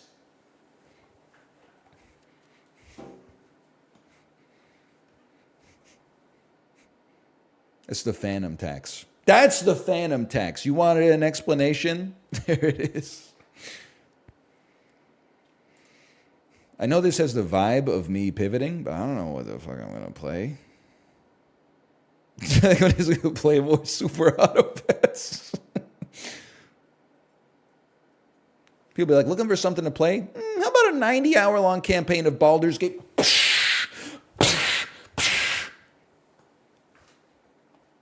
Come on! Think about it. Bro, okay, Chibli. Chibli said, bro. Everybody hold space for Chibli to respond here.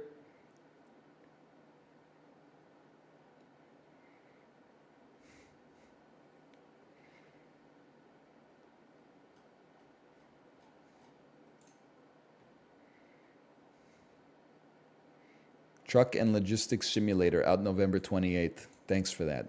Thank you for speaking your truth here, Chibli.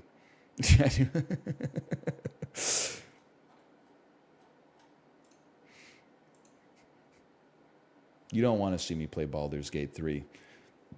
You're like, it would be so much fun. Really? Do you think you'd be having fun when the most important cutscene of all time, the one where you fuck the bear, happens, and I'm like smashing the space bar to skip through the dialogue as fast as possible, chugging a Coke Zero, talking about like a tweet that I saw the night before, responding to a comment from chat about like, you know, how my bike ride was this morning. And then someone's like, you're missing all of Asterian's backstory. And I'm like, who the fuck is Asterian? And they're like, it's the big guy. And I'm like, oh, that guy? Greg?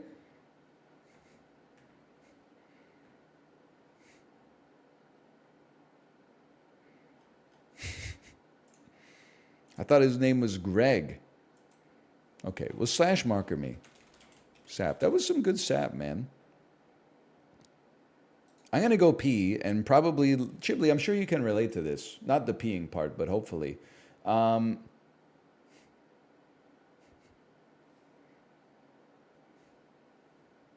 ever just not know what to play and you're like, a piss is going to solve it? You're like, I'm going to go to the bathroom, and over the duration of a piss, you're like, I'm going to figure it out. I was asking the streamer, okay? No, that's true. Most other streamers don't stream variety content. They go take a piss, and then they're like, all right, I'm queuing for another League of Legends game. So true. I forgot about that. Okay, I'll be right back.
Mertzi, I'm wearing your shirt, by the way. What a coincidence. This portion of the stream brought to you by Quaker yogurt bars, yogurt granola bars. This one's strawberry. Got a 30 pack of them at Costco. $7.99. Go check it out.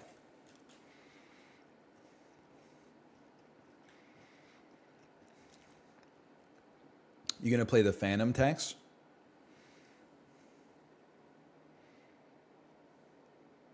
open up.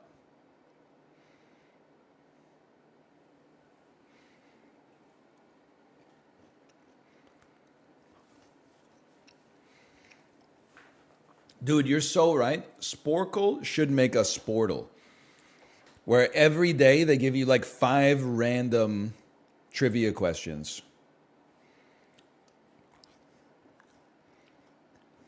That would be smart.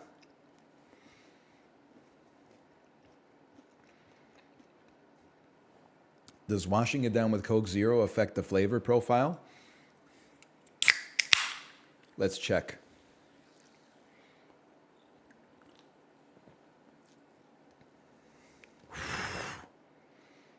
That's nice. I don't know if it changes the flavor profile, but it is 2 things that taste pretty good. That was a good batch. Whoever made that batch, they gotta put that dude, give him a promotion.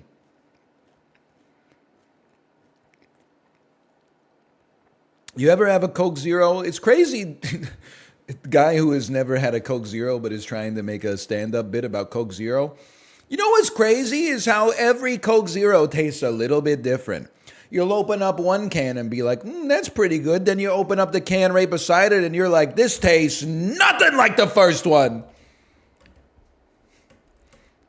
Everybody in the audience is like, what the fuck? What are they talking about?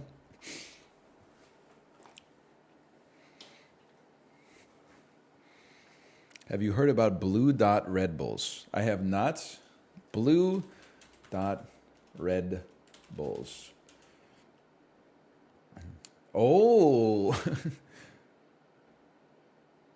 What does the blue dot mean on a Red Bull?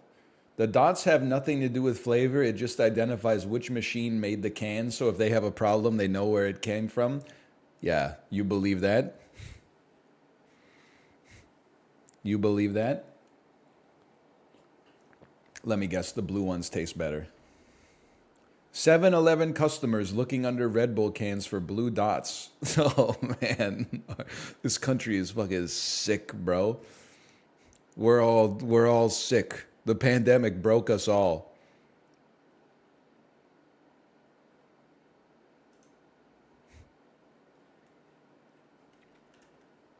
That's true, though? Chad, is this true?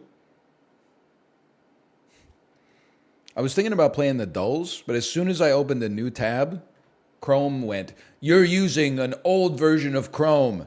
Please use the new version of Chrome right now. So I'm like, okay, close Chrome, reopen Chrome, relaunch to update.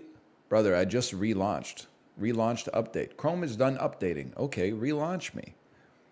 I closed my chat tab. Of course it closed my chat tab. What are you thinking?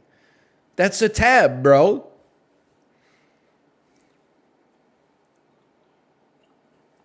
We're back. People keep telling me to play the Daily Dozen. It is crazy now that Chrome shows you, holy cow. Chrome shows you how much memory each tab's using. And then you have like a Gmail tab open and it's like 617 megabytes of RAM. And you're like, what are you doing in there, you little shit?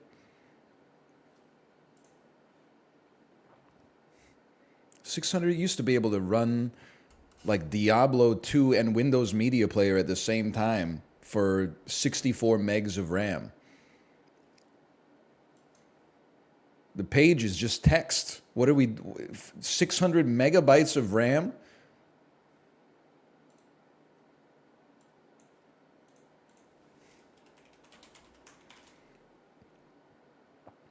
They're serving ads in Gmail now. I think I've become Brad Pitt from The Big Short. I'm like, I just need to move into the woods and like live in a Faraday cage. Why is my Samsung Smart TV advertising the new Disney movie Wish to me every time I turn it on? I paid for the TV, motherfucker. Why are you advertising to me? It wasn't like I got a free TV.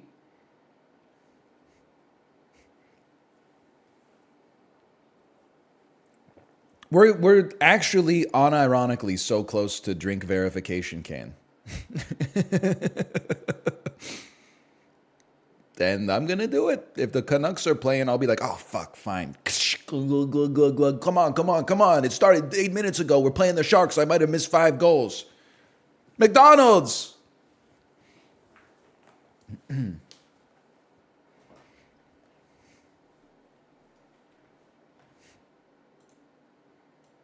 What is the Daily Dozen? Daily Dozen. The Daily Dozen. The Dozen Daily Trivia is okay, it's this one.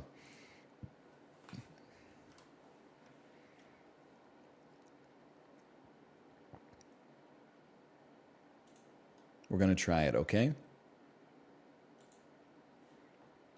/marker.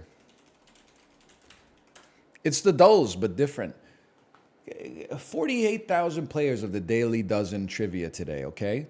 Chibli, I just got started. You're telling me there's Blue Dot Coke Zeros? For anybody not familiar, a Blue Dot Red Bull, you can look at the bottom of the can, and a dot may indicate what machine made the can, but there's a conspiracy that the blue ones taste better.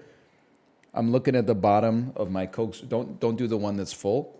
I'm looking at the bottom of my Coke Zero cans. I don't see any dots. You're going to catch me like looking. I only drink the Coke Zeros that have like a prime number as the end of the serial number. They'll be like, you need to go to the hospital. Anyway, they don't give the Blue Dot Coke Zeros to Costco. NFL. Known for a famous playoff moment, T.E. Frank Wycheck totaled almost 5,000 receiving yards and made 3 Pro Bowls while playing for this AFC franchise from 1995 to 2003. He really said 2003. A famous playoff moment would be the tuck rule because Frank Wycheck played for the New England Patriots. That's incorrect. Who did he played for? The Titans? Okay. College football. Mitch Trubisky spent a single season as the full-time starting quarterback of this ACC school before getting drafted number 2 overall by the Bears in 2017. That's a tough one. Oh, thank you.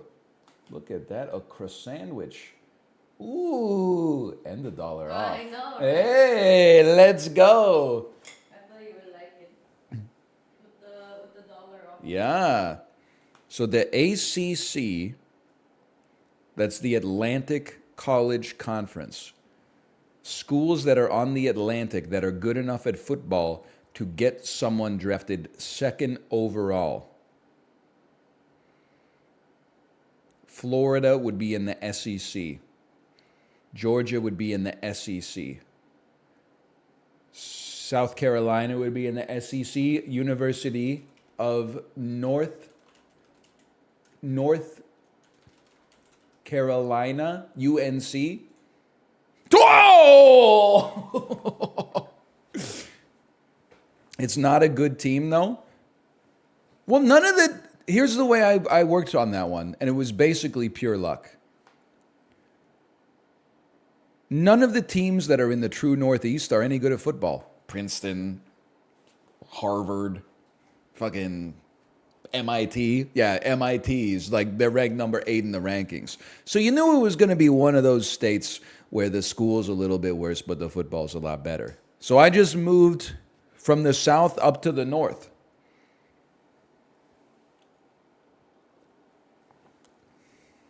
Lawrence Taylor was pretty good.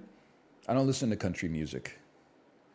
From 1990 to 2007, what Hall of Fame point guard was known as the glove? That's Gary Payton. Come on.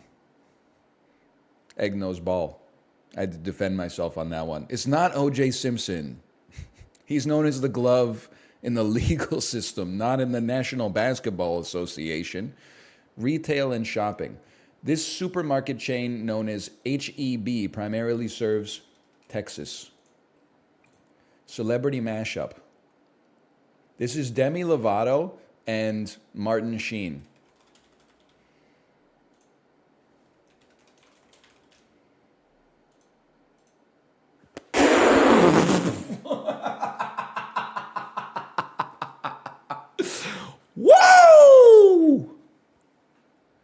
That was instant, man.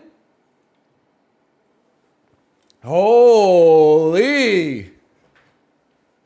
How'd you get that? Bro, that's Demi Lovato's face and Martin Sheen's skull. Eating good in the neighborhood? That's Applebee's, bro. Come on. Television. Since 2014, this Bravo reality series has followed the personal and professional lives of several socialites who reside in Charleston, South Carolina. Real Housewives of Charleston.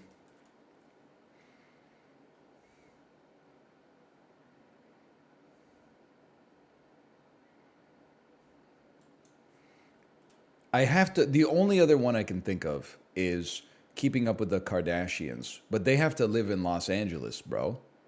It just makes sense. Real Housewives of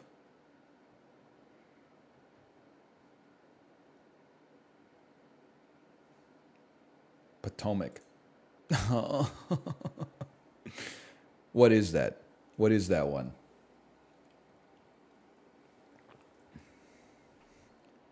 Southern Charm? I ain't never even heard of that one.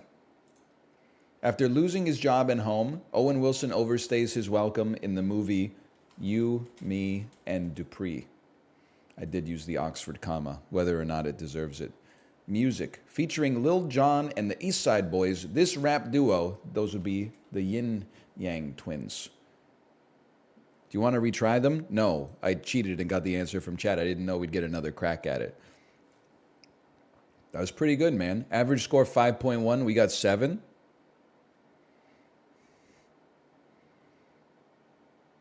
And this was Tennessee Titans. This was Southern Charm. That was pretty good. You got to sign yourself up for a brain study? What, because I could figure out what 2 people were in this photo? I mean, I don't know what you need me to tell you. It wasn't like I had to do like a calculation or something like that. That's clearly Demi Lovato's face. The only question was, whose hairline and skull is this? This is obviously Martin Sheen. I don't know what you want me to say. Jay Leno? Listen, I'm not going to lie to you and say it doesn't look a little bit like Jay Leno, but it's not Jay Leno, it's Martin Sheen.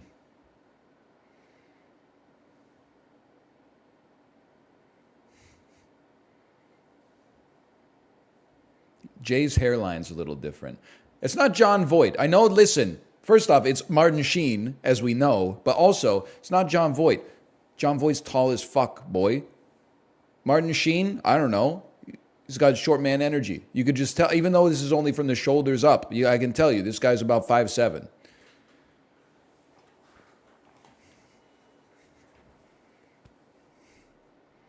I thought it was Michael McKean. Excuse me, Michael McKean has a little bit of like copper still in his hair, okay? You guys are coming up with all the excuses for why you got it wrong. Why don't you just say who it is instead? It's that easy. Okay, what are the good dulls? Box Office Game is a good dull. Google says Martin Sheen is 5'7". Oh, he's on one today. How'd you know he was 5'7"? I looked at him. Am I the crazy person? I'm deriving information from my senses.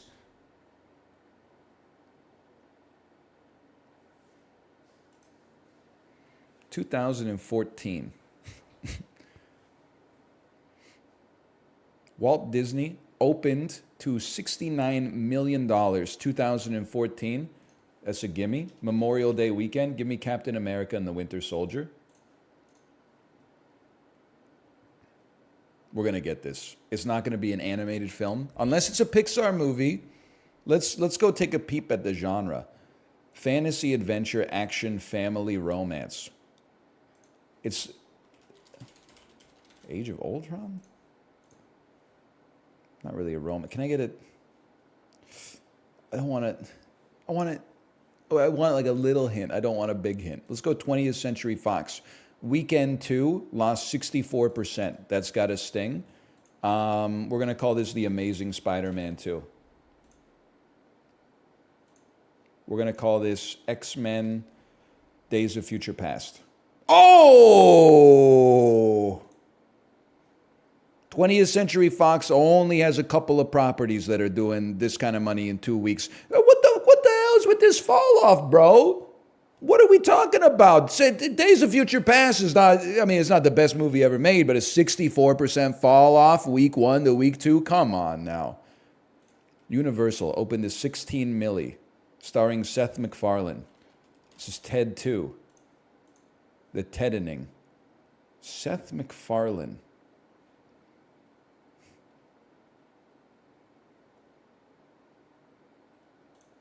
Bring Protection. Charlize Theron, Seth MacFarlane. You know what? As a cowardly farmer begins to fall for the mysterious new woman. Is this A Million Ways to Die in the West? I'll tell you what happened here.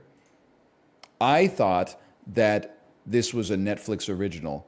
I'm realizing now that I had it confused with the Adam Sandler movie, which was a Netflix original that's called like The Ridiculous Six. I didn't know this actually came out in theaters. I'll take my check and I'll take my 0 points. Warner Brothers, 174 milli week 3. Action, drama, science fiction starring Aaron Taylor Johnson. It's Kick-Ass 2. I'm in trouble. Actor 2, Elizabeth Olsen. Tagline, the world ends, shit begins. Ford Brody, a Navy bomb. Godzilla begins? Godzilla? It's Godzilla?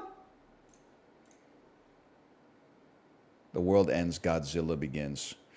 You know what throws me for a loop here? No Bryan Cranston in the top billing. Now, there's a reason for that, but still.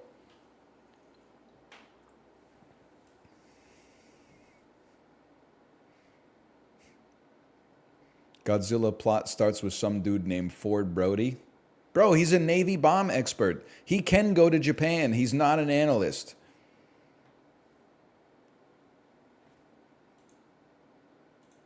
Warner Brothers. Comedy romance starring Adam Sandler. This is Blended. Makes perfect sense. I knew it was one of those. It's Blended or Just Go With It or he's a fucking but she's a duke. And then they go to blank and a burp, squeak, the end. I get it. Single dad, no clue. Single mom flying solo. After a divorced mom and widowed dad have a disastrous blind date and part ways, they unknowingly end up having to share the same romantic suite at an African resort for families during spring break. Happens all the time. If I had a nickel for every time I heard that, I would only have 2 nickels, but it's still crazy that it's happened twice. Am I right, fellow Redditors? Don't you hate when your African resort suite is double booked with the lady you went on a disastrous blind date with? No, it's not like that. They talked about it at dinner, and he said he was going, and she was like, that's the only good thing that guy said all night. I'm going to book it myself. And then there was a mix-up. Lightning struck the hotel at the same time that she made the reservation. Blah, blah, blah. Something like that. We're going to know this. I just hate giving up points.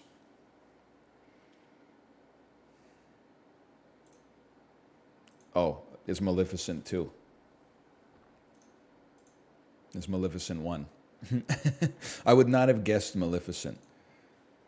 A beautiful, pure-hearted woman has an idyllic life growing. Maleficent has an idyllic life growing up in a peaceable forest kingdom until an invading army threatens the harmony of the land. Even Maleficent's gone woke these days. 10 years ago, I thought she was just a baddie.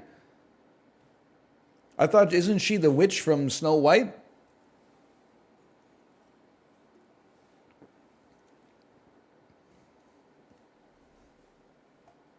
From Sleeping Beauty. I get those. I get Sleeping Beauty, Snow White, and Cinderella confused all the time. I know all of their stories are different, but it's like Cinderella's the one with the dragon. Snow White's the one with the apple and the hi ho, and Sleeping Beauty's. No, wait. Cinderella's not the one with the dragon. Cinderella's the glass slipper. Yeah, yeah, yeah. By the way, I know that these are classics and they've advanced the medium of animation. They should not be remaking the classics and making them like 4 out of 10. Everyone agrees with that. But there is room for improvement in Cinderella. The movie's 81 minutes long. I watched it the last time we were on a Disney cruise. It's 81 minutes long. 15 minutes of it, they're trying to find Cinderella, like the person whose foot fits the glass slipper. Cinderella's finally like, here, test it on my foot. And then the stepsister trips the guy with the glass slipper and he shatters it. And they all go, oh shit, the king's gonna fucking kill us.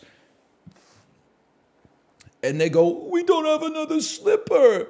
And then Cinderella literally goes, oh, you mean this slipper right here? And she pulls the other slipper out of her apron. Like she was just carrying it around all day. It's the worst Deus Ex Machina in any movie of all time. She does style on them. And then the movie just ends, basically. It's like, it's them getting in a carriage, just married, but no graduate moment at the end. And then it's like birds come in with like little ropes that make like a heart.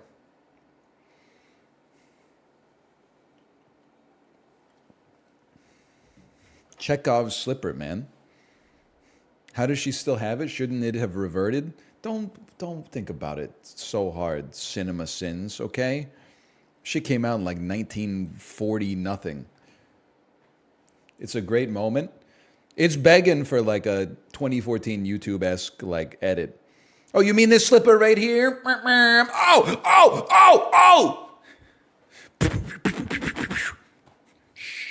Snoop Dogg doing the drop it like it's, you know what I'm talking about.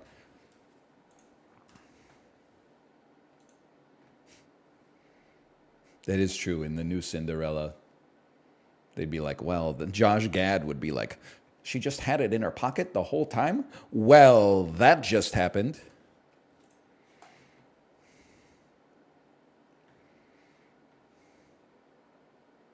They actually made a new Cinderella, right? Like 4 years ago.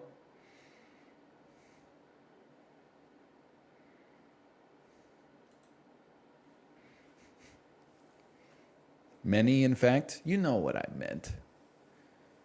This year? No, now you got it confused with Snow White. Although, actually, I think maybe they made Snow White 2 years ago, but they just keep kicking the can down the road. They just keep being like, maybe next year with the Snow White thing. Elizabeth Olsen, Japan, Godzilla. Dude, no. Okay, Wind River. Is there a treehouse involved in this movie? The world may never know. Japan, Bridge to Terabithia, which also features a treehouse. Christopher Walken, Prisoners of War, Russian Roulette, that's the damn deer hunter. And Needles Japan Audition. Okay, that's the movie called Audition. Now, this is where things get crazy. Let me think about this. I move away from the mic to breathe in. Wind Talkers is a movie that's about the Korean War. Wind Talkers with the Code Breakers. I don't think it's gonna, a bridge too far, Bridge, Prisoners of War, The Great Escape, Audition, Napoleon Dynamite, Audition, no, it's not an audition, that's a talent show. Horror, Dear Horror, Wind, Treehouse of Horror. This shit is not going to be Hereditary. They would not use treehouse as a word, even though it makes sense. Christopher Walken. Terabithia, probably not going to be the word. Bridge. Elizabeth Olsen. Elizabeth Olsen. River. Deliverance. Horror. Where there's a river, there could be a bridge. Needles involved in this? Apparently not. Prisoners of war. Prisoners of war in Japan with a bridge. Okay. And wind. River. I don't know what it is. It's the bridge on the River Kwai. There you go. We got there. I think I've had the bridge over the River Kwai confused with A Bridge Too Far for my entire life. I thought these were the same movie starring Obi-Wan Kenobi about Operation Market Garden. It's a famous movie. It stars Alec Guinness. Both have Alec Guinness? That shit's fucking confusing, bro. That's like if Bruce Willis was in Deep Impact. No wonder I had him confused.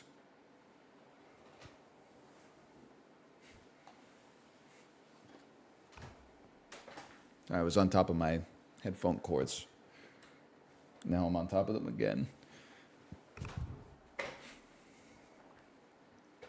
Wait, is he not in Deep Impact? He's in Armageddon. See, now we're getting everybody else. We're doing a little Berenstein Bears effect on everybody else as well. A Bridge Too Far doesn't have Alec Guinness? This is one for IMDb. IMDb, A Bridge Too Far. Yeah, that makes sense. Apparently those movies came out 20 years apart from one another. Bro, look at this cast. Sean Connery, Ryan O'Neal, Michael Caine, Laurence fucking Olivier, Gene Hackman, Frank Grimes from The Simpsons, Hans von Borsodi. That's a cast, bro. That's stacked. Josh Gad, Aquafina.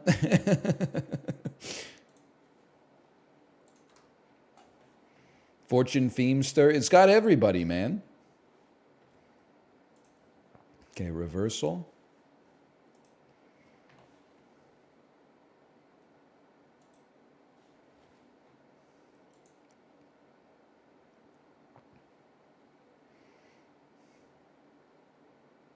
Movies about golf. Happy Gilmore Caddyshack, the greatest game ever played, I assumed. Tin Cup. Christmas movies. Krampus, Scrooged, A Christmas Carol, Jack Frost. Movie's kind of a horror movie when you think about it. Dude's dad becomes a fucking creepy snowman. Animated films. Movies, mixed animation. Yeah. Half animated, half not animated. Who Framed Roger Rabbit?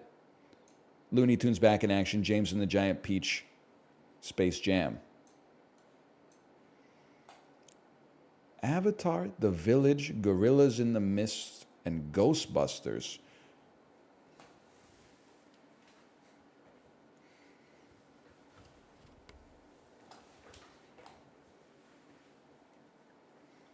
You know what? We can look.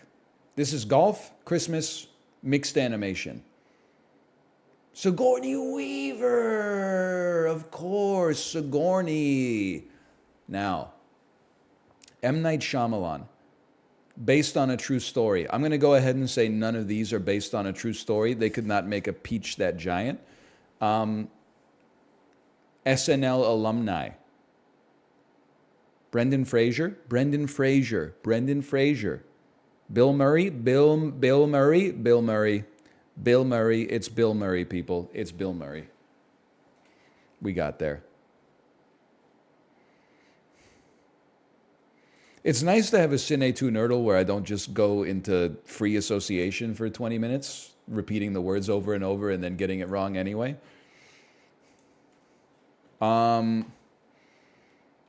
This is not possible for me. You know what? It's possible. This Meg Ryan and David Duchovny. Okay.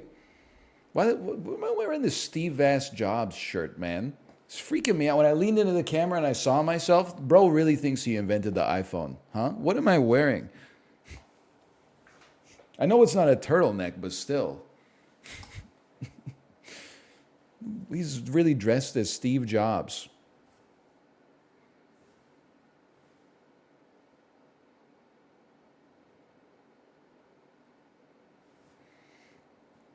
Okay. I will try the daily challenge, but you must.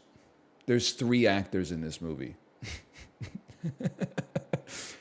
Really? This must have been made in the pandemic, man.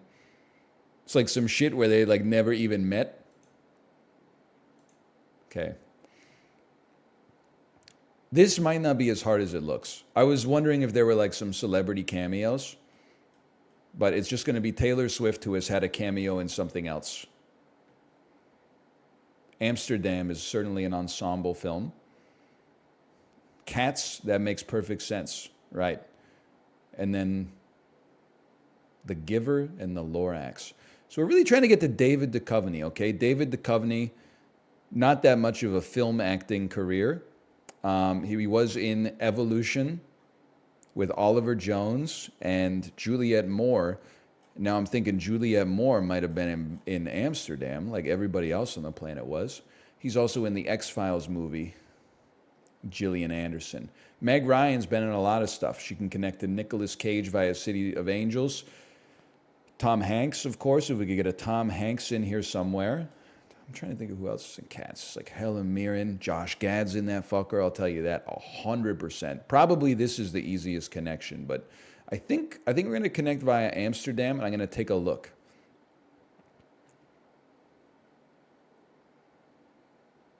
Taking a look. What a star-studded cast they had here. Now, this is where it usually falls apart for me, because I have to keep 2 data points in my head simultaneously. So we are trying to get to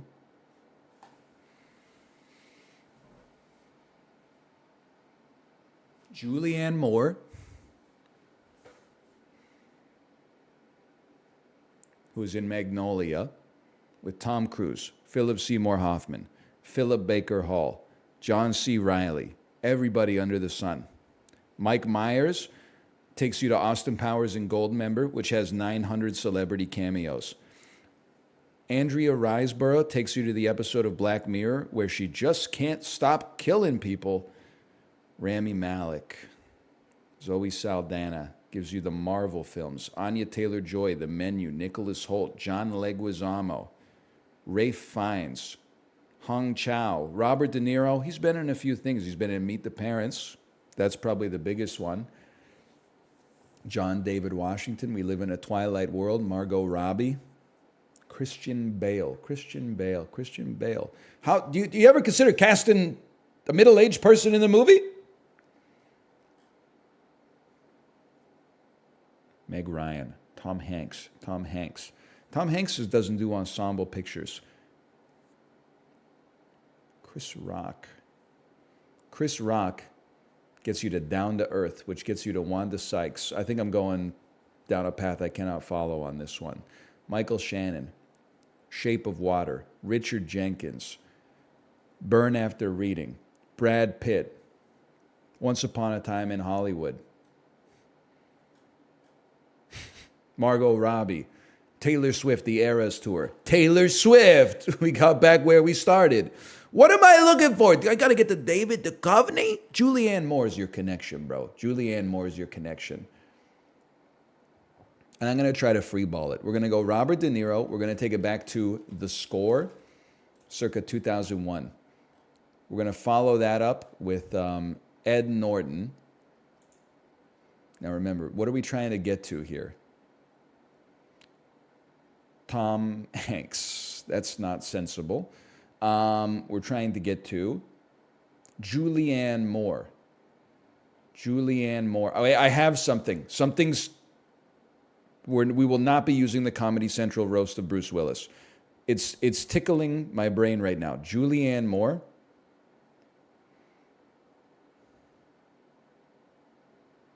Glass onion is still tickling. It tickled too much. I'm lost.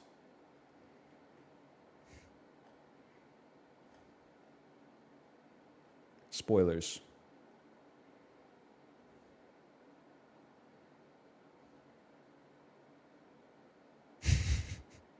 I'm lost.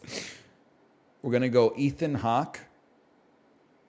We're going to follow Ethan Hawke back to, let's go to Daybreakers, just for shits and giggles. We're getting the Julianne Moore, who, with Sam Neill, is in the Lost World, Jurassic Park 2. Sam Neill's not in Jurassic Park 2, motherfucker.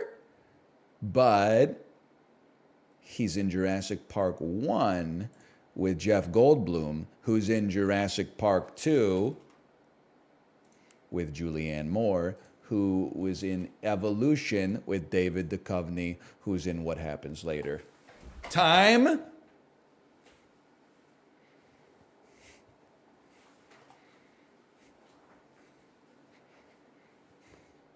$5.34. That doesn't seem that bad. Shortest possible is 3. This is bullshit, bro. They don't even have a picture for this guy. He's a damn broken JPEG.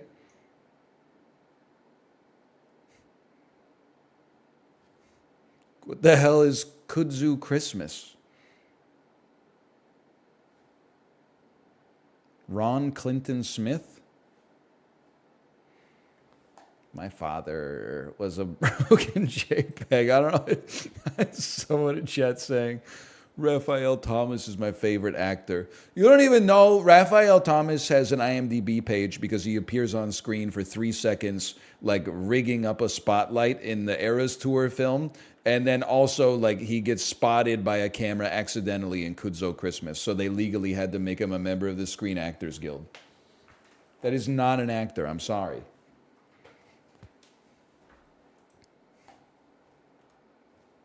He's an extra? Excuse me, they preferred to be called background actors. Guess the game. Well, I'll tell you one thing.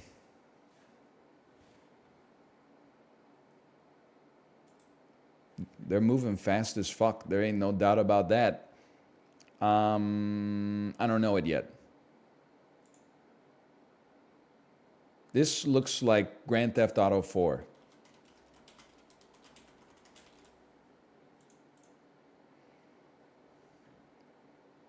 This is Saints Row. I can tell from the fleur-de-lis.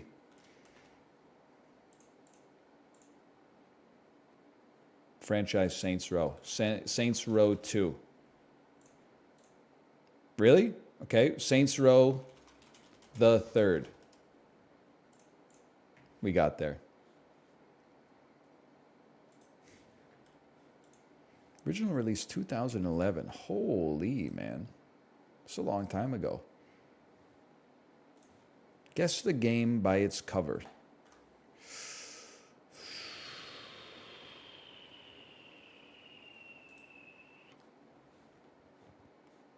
Starfield?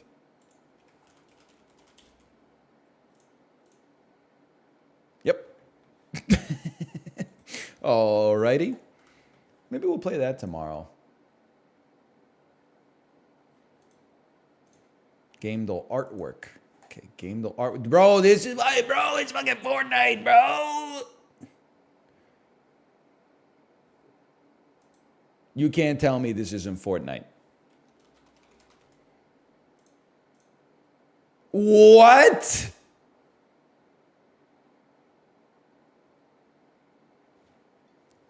It's skip me. Bro, this is Fortnite. Hello Neighbor.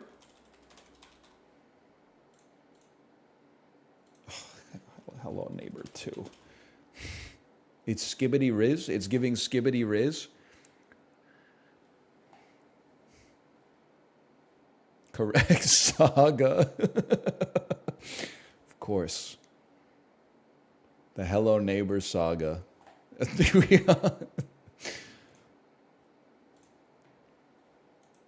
Sorry, not Gamedale Classic. Not Gamedale Keywords. We don't play keywords. We play Gamedale Guess.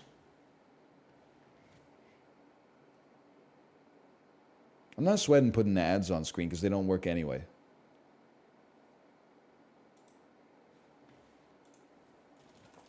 Dark Souls 2. A green already. Irish Spring. Earlier than 2014. A third-person game that did come out for one or more of these platforms. It's simple. Turok, the Dinosaur Hunter.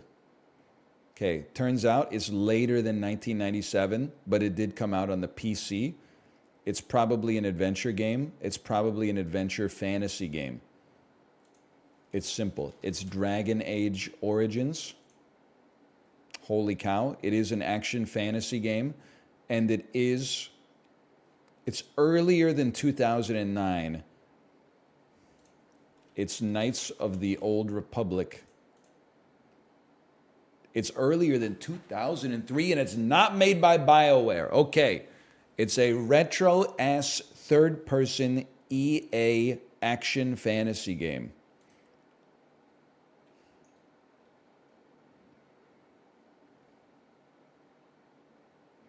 That does not involve LucasArts. It's Madden.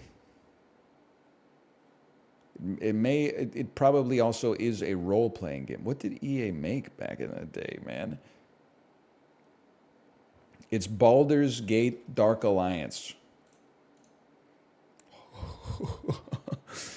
EA, 2001. It's black and white. It's not black and white. Okay, give me a clue. It's made in the Unreal Engine. That's not a hint, bro. 2001. Action fantasy game. Unreal Engine. 2001.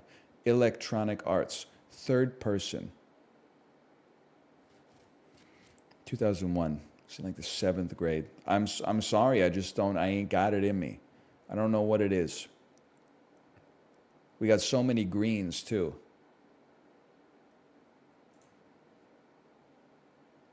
It's Legacy of Kain Soul Reaver 2. It's made by Eidos, of course. It's Sly Cooper and the Thievius Raccoonus. It's Garden Warfare, Plants vs. Zombies Garden Warfare. Oh, that was just never going to happen. And that's fine. That's fine. But it was never going to happen. Now I know. The art does look horrendous, yes. Have you played that? Chat, is this real? No, I was on the right side of Harry Potter fandom, i.e. not being into it. I was on the right side of history like 15 years before everybody else was. The fucked up part was I was on the right side for the wrong reason. Everybody else loved it. I said it. You wouldn't catch me reading that shit. I'll stick to Animorphs. Then 15 years later, I was like, bet you feel stupid now.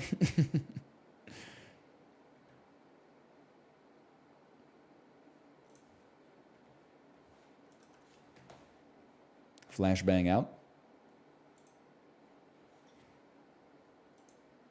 One word fantasy from 1985. Labyrinth. It's spare parts movie, really, with huge debts owed to E.T., Starman, and the Spielberg segment of Twilight Zone, the movie. It's too easy to get a handle on this picture. I don't know. Fantasy movie. Legend. Willow. How often do you see a movie with aliens so friendly they'll join you for a hand of gin rummy? Did the Blob ever play cards with Steve McQueen? Aliens. With aliens. So friendly. Gremlins. The movie is Gremlins. Kids Cocoon! Cocoon! Wilford Brimley, Cocoon! Yes! You know what's crazy is that Wilford Brimley was 26 when they filmed Cocoon. Bro should have been in the club.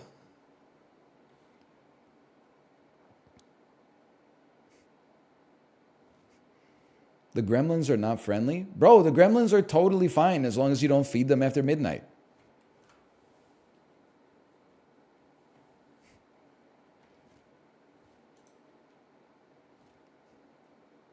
That's pretty true. Or get them wet. Wouldn't be a problem for me. Do not feed this gremlin at 3:02 a.m.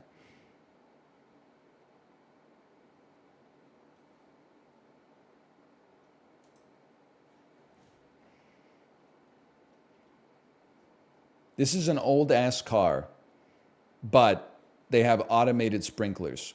This is like a 1960s car. This is the year 1960. 1956, we take those. Now this is Woodrow Wilson. This is some fucking Woodrow Wilson shit right here. This is 1910.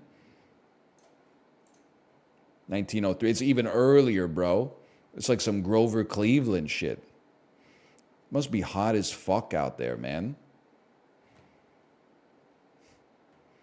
Can you imagine going around all day wearing this? Like literally everybody's dressed like that. What happened if somebody was just walking around in a t-shirt? Did they just kill them? Like, why are there no people that are dressed in what we would describe as casual wear?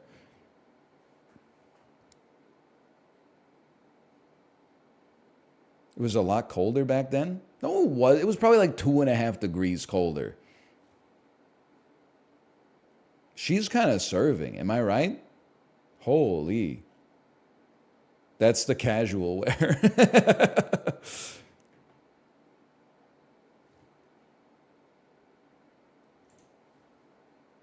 This is Las Vegas. Okay. I'm hesitant to zoom in Las Vegas. This is Harrah's Casino. Harrah's Casino, I should say. Madame Tussauds, the Palazzo. So you just go a little bit further this way. You got Bally's, then you got the Paris, okay? Ben and Jerry's ice cream being advertised, an Outback Steakhouse. To me, this looks like 2016. 2012, fair enough. This is before General Motors ruined Los Angeles. It's 1906. Look, it says right there. 1906. That's what I was going to say, like 1971. Holy! Best part is all the other kids are like, whoa! Except this guy. He's fully cokened up, bro. Ah! See, this is weird, because this kid's like out of the 1960s. This kid is straight out of like 1990s. Like, he's wearing a t-shirt with Bart Simpson on it. All the other kids are wearing like Great Depression wear. What's going on here? Had they added Z to the alphabet yet, or is this in the pre-Z era? I'm going to give it to you straight, Doc. First off, this is Steve from Blue's Clues. Hang on. Can I get Jamie, zoom in on that. Chat, is this real? Sheesh!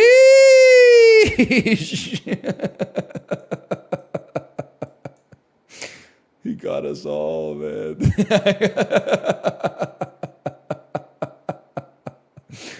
Oh, I think this is 1980. Oh, fuck. Dude, when did they invent t-shirts, man? This kid is... I wanted to say it was like 1989. This is a time traveler, bro. He's wearing a graphic tee. What kind of a guess is that? This kid is wearing a graphic t-shirt, bro.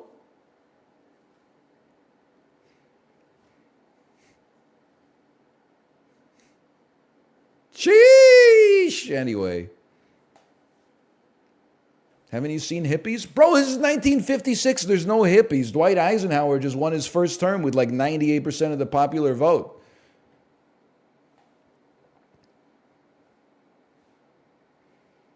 It's kind of insane to think of the fact that this, if he's still alive, this kid is like 77.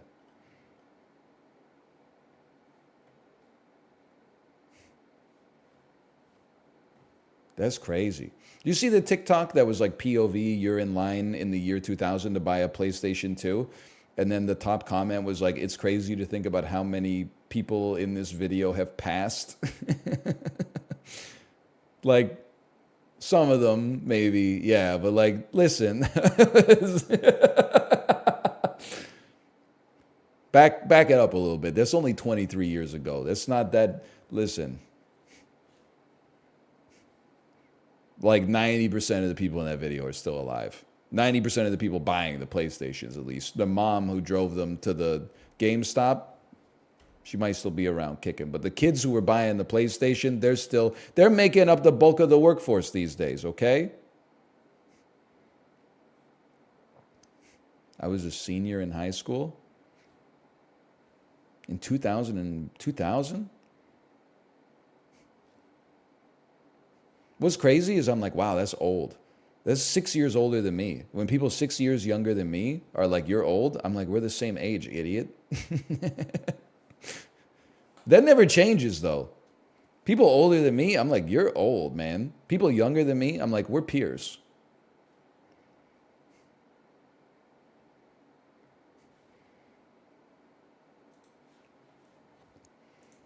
Kay was telling me that in her chat, people were saying their current delineation for oldness is if you were born before the year 2000, which is crazy, man.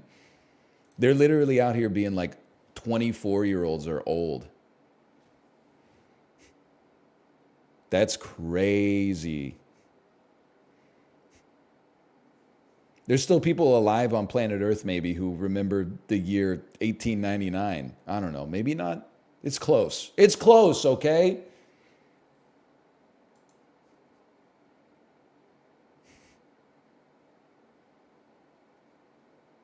It's not close. They'd be 125. Anyone in the chat, is this real? Any 124-year-olds in chat?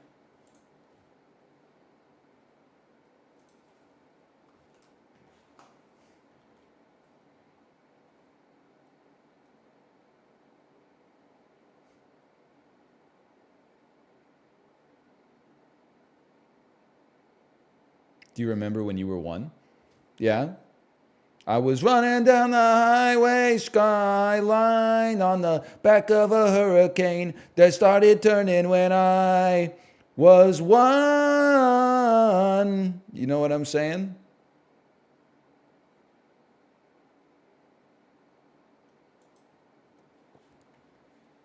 He didn't look a thing like Jesus, Jerry. But he talked like a gentleman. He talked like a gentleman. Like you imagined when you were young. That's it.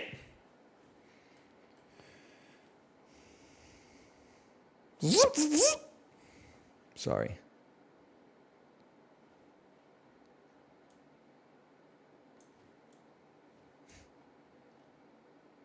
This shit is idyllic, man. This is a damn postcard. This is Paris. I'm going full John Cale, bro. This is Paris 1919. People are celebrating. Two women sharing a conversation along the River Loire. It's not that bad. It was the Loire. I don't know the difference between the Loire and the Seine. You know, I thought they both ran through Paris. What do I know? France 1928, next round. They've been doing a lot of these photos lately, huh? You think this is the same people who took the mirror photo yesterday? Okay, not a cell phone. This is a digital camera in the, I'm going to say this is the mid to late 2000s in euros in Germany. This is Germany. It's Germany. It's a jackal. It's Germany. I gotta be honest, this dude with the sunglasses kind of goes hard here. This is Frankfurt. This is Berlin. It's Berlin, 2003.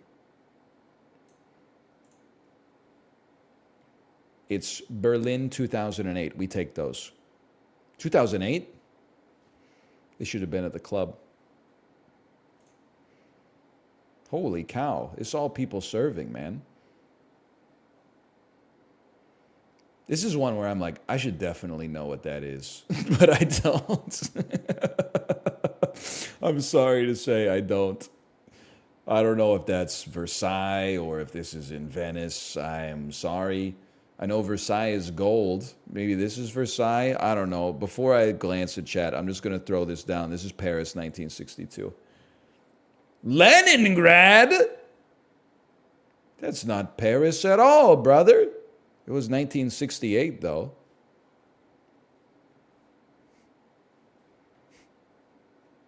Next round. London. We're in London.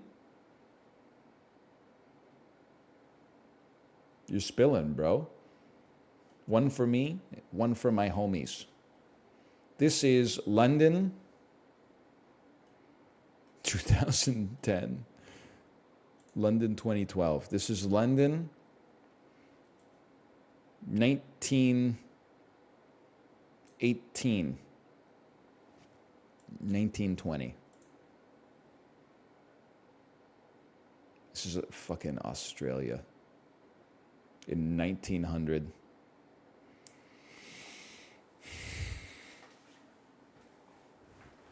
They keep throwing these Australian ones in, man. Throwing me for a loop. Oh, we got one more round. Never mind. Holy, bro, look at this. That's not a sidecar, man. He's freaking cruising around Piccadilly Circus.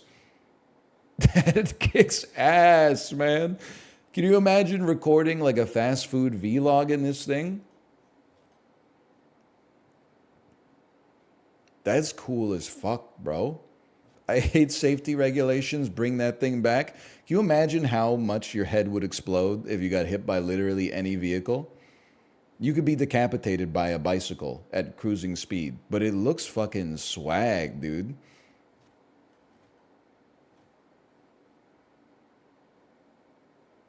It's the sort of thing where, like, if this was the predominant mode of transportation, there would be no jaws of life. The fire department would just carry a gun to put you out of your misery because there's no saving you. But take me to the Piccadilly Circus, please. I don't know. This looks like 1960s swag. They were on top of the world, man.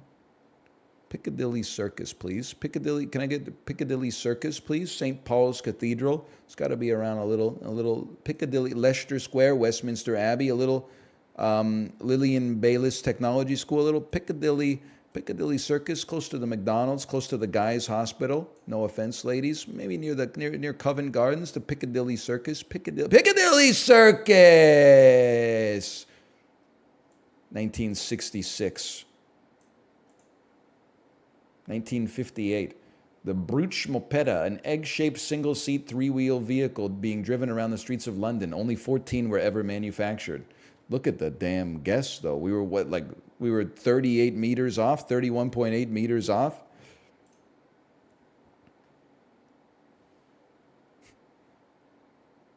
That's crazy.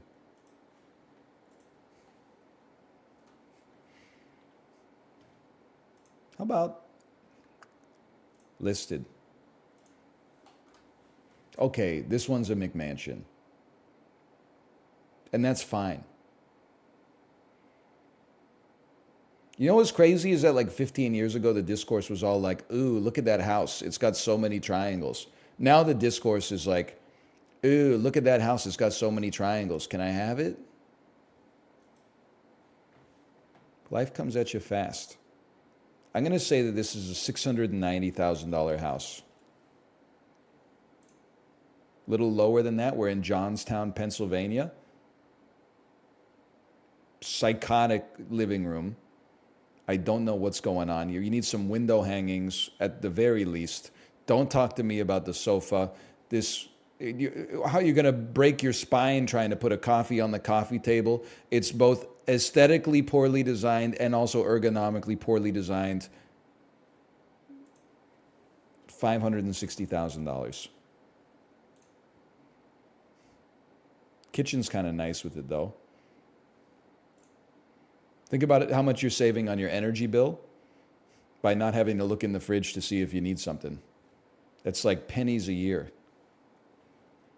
What are those rugs? So true. What are those? Remember that? Oh, man. Look at the size of that damn pepper mill. You see this thing? Holy, man. I bet the pepper comes out of that thing fast as fuck. It's at like terminal velocity, dude. It probably makes the vine boom sound when it touches your fettuccine Alfredo. That thing's like 3 feet tall. 595,000. Cha-ching. What the hell is this? Is it a translucent tarp on top of a swimming pool, but then it also got rained on a little bit? It's a big pool, bro.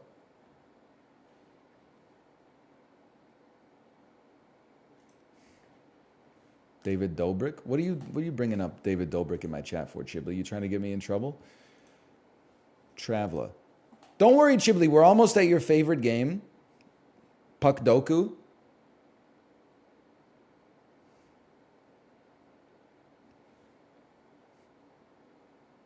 I don't know. It looks like he'd love that pool. I've never seen a David Dobrik video in my entire life. Maybe you're right. Maybe he would love that pool. Today, I'd like to go from Denmark to Armenia. It's simple. We start going backwards. Start me in Turkey. You know you're going to have to go... You go through Russia, bro. Let's do it the hard way. We should have gone... Zip, but instead, we're going to go... Bloop. How many guesses? We got 9 guesses. We can get there, okay? From Turkey, we go to Greece. So none of these are going to be on the critical path. From Greece, we go to Albania. Then we follow that to Croatia.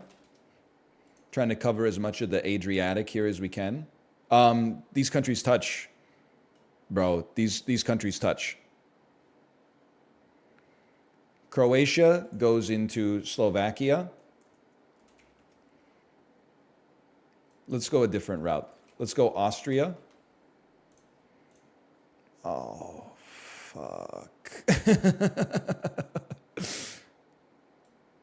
Well, anyway, it's going to go Austria, fucking Germany. I'll tell you that much.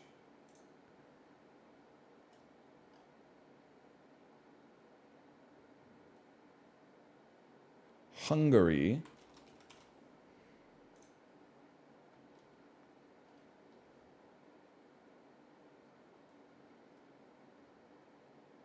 Romania.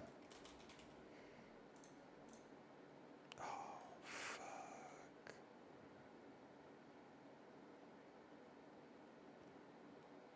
Serbia.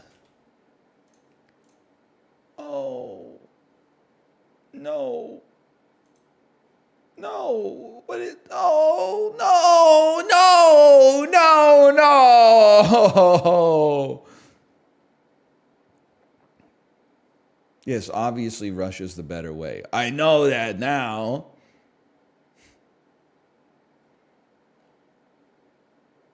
He didn't know the Balkans? Bro, I named more Balkan countries than you did. Your ass probably is sitting there.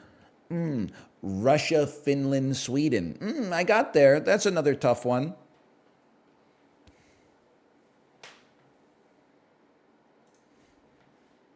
Bulgaria much? Puck Doku.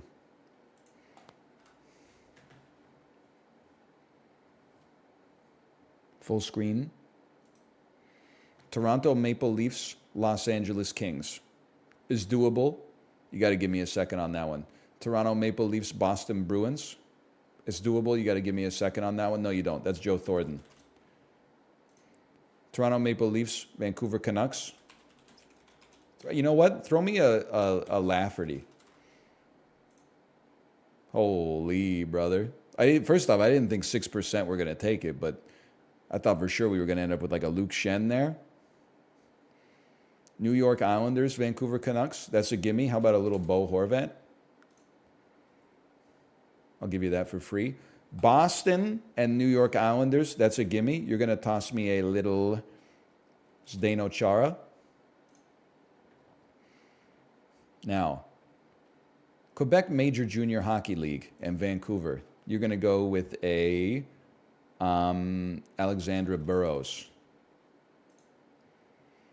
Quebec Major Junior Hockey League and Boston. I got to go with a Patrice Bergeron on that one. Toronto, Los Angeles. There's got to be several. I'm going to go Felix Potvin on that one. New York Islanders, Los Angeles Kings. I'm going to have to go with a Zygmunt Palffy. Quebec Major Junior Hockey League, Los Angeles Kings. Let me get a Luca Robitaille. Oh! A perfect performance. I'm stunned. Palffy is number one. I thought that was a sick pull. We were pretty little meat and potatoes in our guesses, but still. Fun fact, Felix Potvin works for every single square. That's the theme. I understand. Good on you, Steve Dangle. It's a fun one.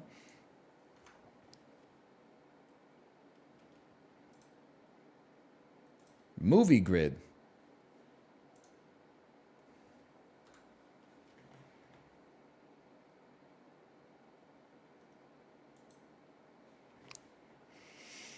Robert De Niro, Jesse Plemons. Killers of the Flower Moon. Robert De Niro, 2000 to 2023. Okay, let's go with Robert De Niro, one-word title. How about the movie Ronin? Not a lot of people picked that one, huh? And then 2000 to 2023, they hit you with Little Fockers on that one. You know what? I want to say Little Fockers for the meme, but it's possible that he was not in Little Fockers. Maybe they focused it on the kids because they couldn't get De Niro to sign. Who am I kidding? He signs up for everything. There you go, Little Fockers. He's front and center on the... He's not Big Focker. He's not even a member of the Fockers. He's in the other family.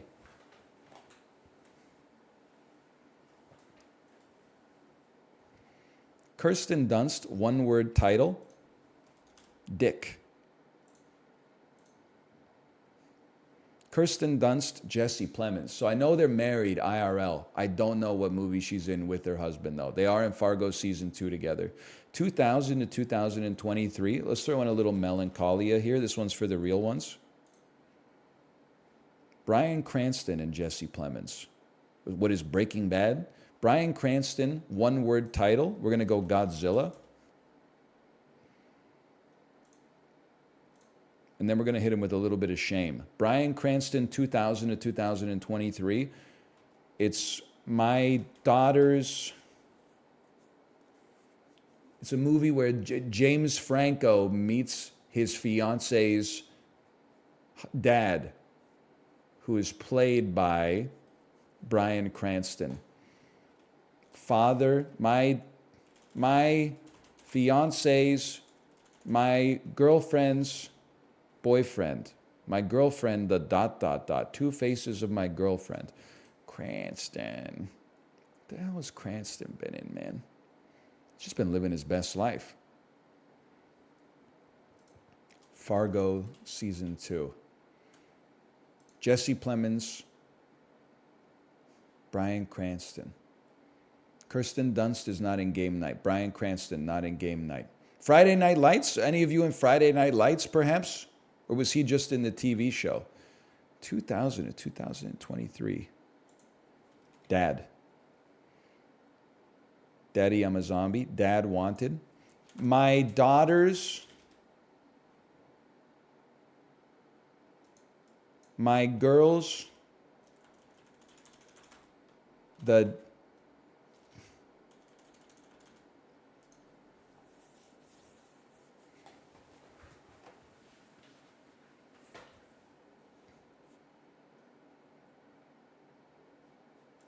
I'm sorry. I lost it. What's it called?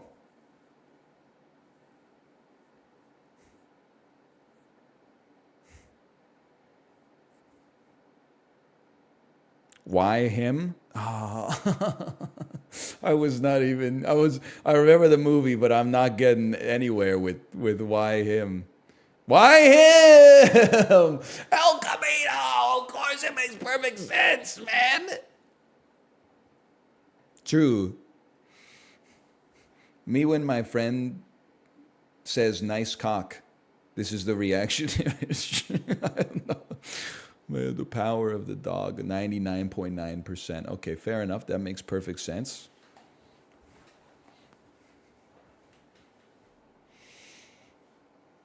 That's a good one. That's a fun one. Please do New York Times connections. Okay. New York Times connections. Play. How to play connections. Don't insult me.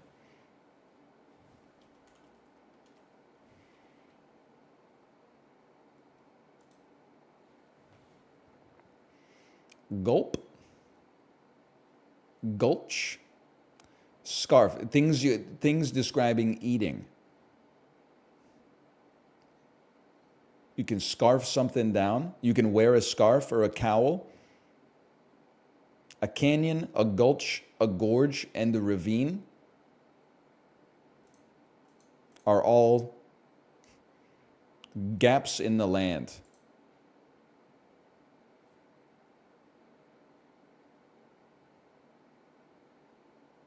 A pass. These are all things in a mountain.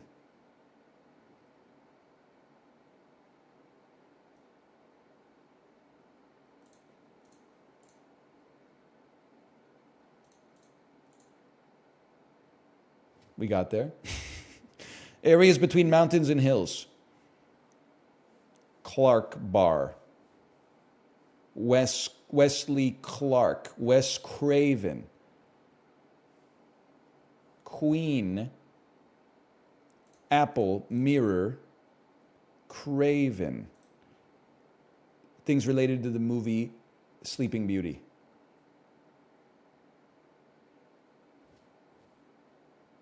Eat voraciously, featured in Snow White.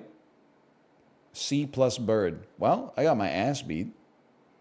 Next time. There won't be a next time, okay?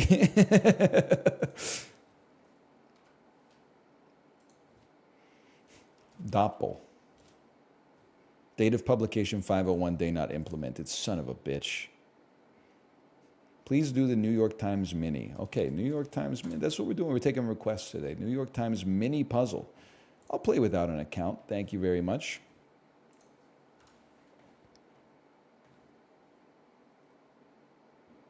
It's yes day. No, it's not. Punctuation for a pause. What is a comma? Police. Labor Group Union. 1943. Bronze Lincoln blank coin that sold for more than $200,000. Wait a second. I know this one. Beer pong target. Cup. Late bedtime. Onion. 1 a.m. Chop into small pieces. Mince. Its days are numbered. Month. Penny. I like that little John they give you at the end.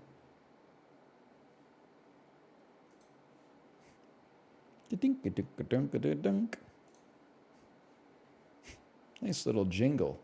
Trifactal. Factla. Factla. Play the unofficial trivia-based version of Wordle. Oh!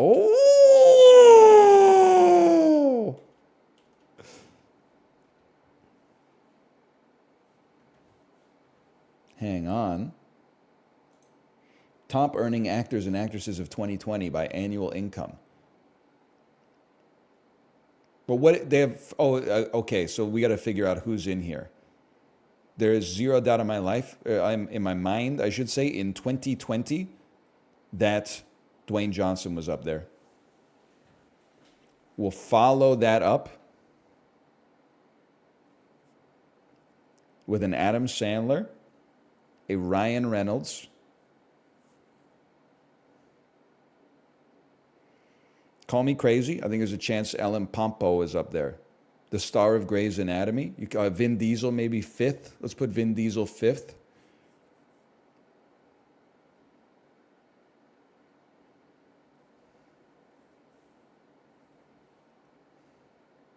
I feel like Will Smith is going to be like the number one earning actor in 2009, not in 2020.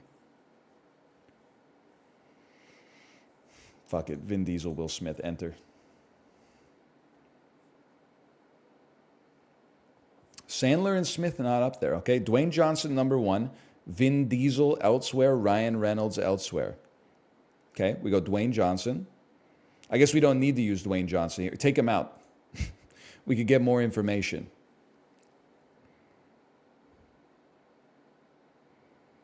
Let me just see. Maybe Maleficent 2 came out this year.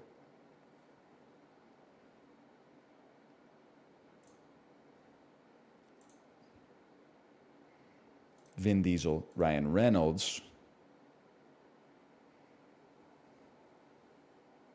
Jackie Chan. Okay. 2020, Dwayne Johnson. We're going to go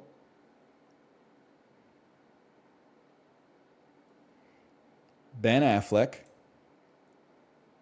Vin Diesel, Ellen Pompeo,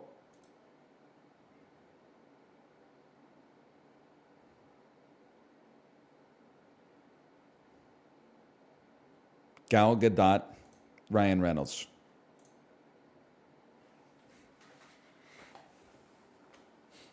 We're going to get there, okay?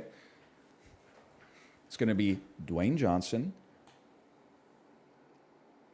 Vin Diesel, Ryan Reynolds. Okay. We can get there.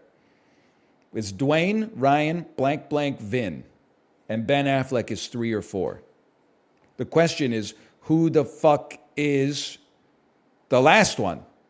Mark Wahlberg, maybe. If he was in the Transformers movie that came out that year. So we're going to go Mark Wahlberg.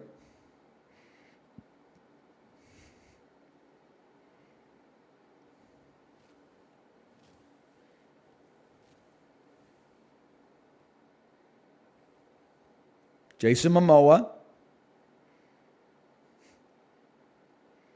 Ben Affleck. Where's my Ben Affleck set? Viola Davis.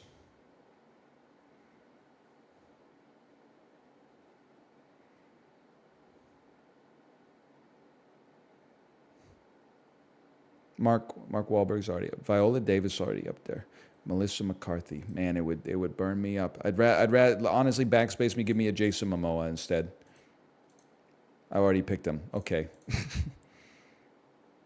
I'm fucked, lads. I'm in trouble. Dwayne Johnson.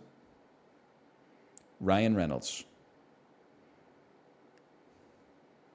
Ben Affleck must be number 4. We know Vin Diesel's number 5.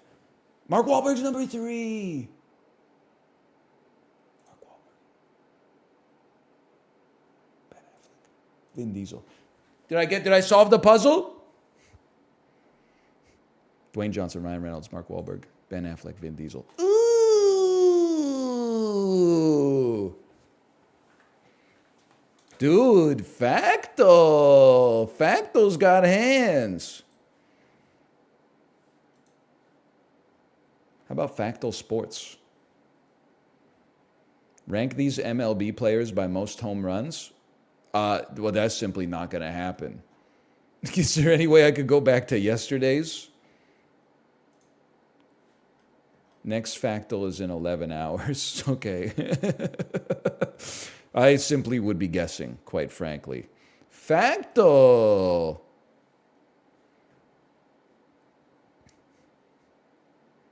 Play today's Metazua. What the hell is Metazua? Metazua. Metazua game. A game that tests how well you know our extended family tree. There's one mystery animal per day. You get 20 guesses to figure it out.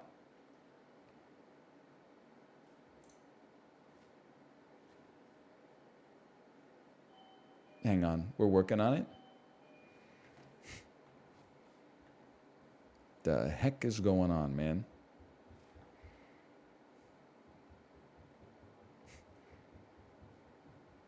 It did ring our doorbell. 20 guesses, it doesn't seem like a lot, man.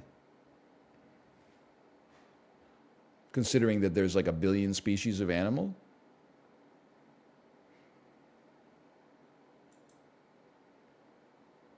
Hang on, it's like a little small. Let me. Then it makes the ad so fucking big, bro. So it's an animal. Okay, I'm gonna say it's a lynx. That's wrong. Excuse me. They run a new ad every guess. That's not going to happen. I'm sorry. It's simply not going to happen. That's too much. 20, and you got 2 ads on the page. There's 40 ads per play of Metazua. Bye! Sorry. Get the fuck out of here. Put a little poop on it. Just crop it out? Yeah, but then I got to change my freaking crop for every future game. That's just not going to happen. It's like when people are like, I know I've never dieted before. I'm thinking of starting with keto. And then in like a week, you're like, how's keto going? And they're like, it's easy. I can stick with it for life. And then a week later, you're like, how's keto going? And they're like, oh yeah, I decided not to do that shit. I was getting real sleepy. Hang on, what if I open this in incognito mode? What's the incognito mode hotkey? Just farming plausible deniability. I know what it is. You know that I know what it is. I know that you know what it is. Okay, the website does not load in incognito mode. I see you. Well, it still loads advertisements. I guess incognito mode doesn't work like that. All right. Well, you know what? They can't all be winners. Play where in the USA is this? Okay, where in the USA is this? A daily photo location guessing game. How to play. There are 5 photos from the same place. You have 5 guesses to figure it out. The tile color is how close your guess is. All right.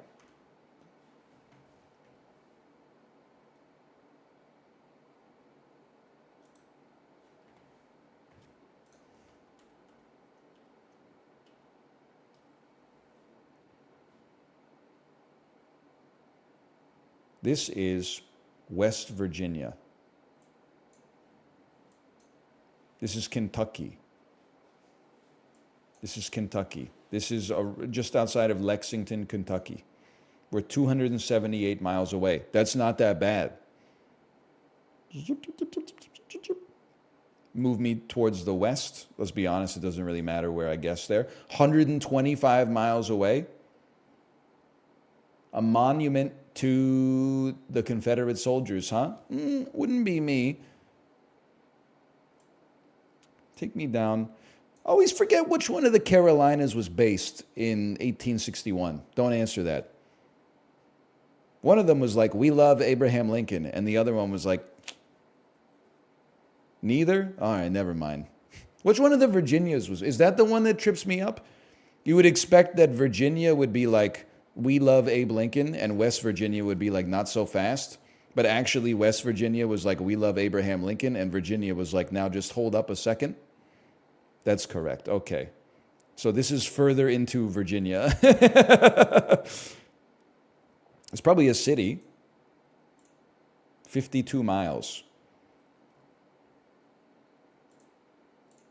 55 miles.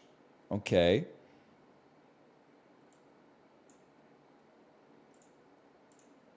$85 miles. Best guess was 52 miles from the location. That's still pretty good, considering I don't live there. I thought that was pretty solid. Considering picture 4 was a damn door. How about contexto? Maybe it is yesterday. Contexto. The algorithm analyzed thousands of texts. No, we don't do this one. I'm sorry. I'm too dumb for it. Contexto and semantal, I both find too difficult to get a foothold on.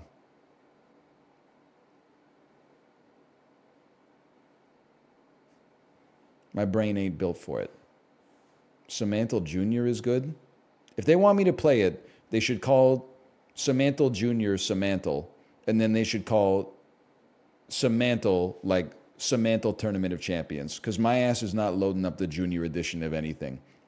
Whether it's a game or a bacon cheeseburger, it's not happening. How about Framed? Framed, the daily movie guessing game. Use the images provided to guess the movie. Okay, we got the absolute softest softball of all time.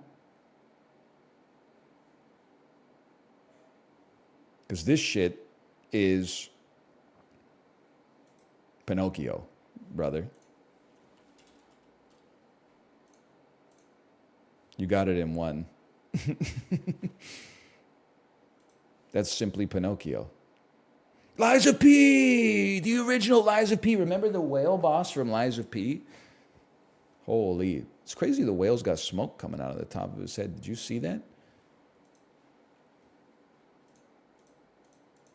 If I don't get framed in one, I quit. Honestly, I'll just tell you straight up, I skipped ahead today. If you didn't get this by number 6, you should not be playing framed. You need to watch movies in order to be able to play this game. It's just like that's the required reading. If you got here and you're like, I don't know what this is, you ain't built for this one. Take your ass back to Semantal. We talking cinema in this bitch. How about Movie Dull? Sure, I'll Google anything, man. Movie Dull. Movie Dull. The movie guessing game. Holy, sign up and test your skill? We won't be signing up today.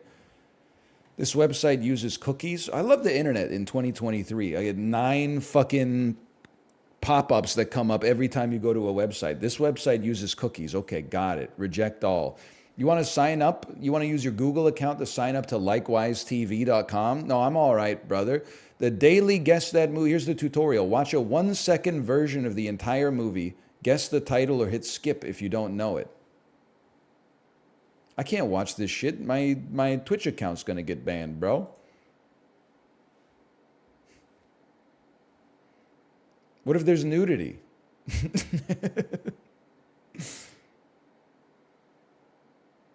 Trailers be like, what if there's nudity, bro? This has gone too far. More favorites. Poster Dull, Netflix Dull, Flick Talk TV, Flickdull, TV and Movie Wordle, TV Dull. Society's gone too far, man. Just use a black screen. Okay, ready? I'm watching it. 3, 2, 1. It's from the 1970s. Skip 1 second.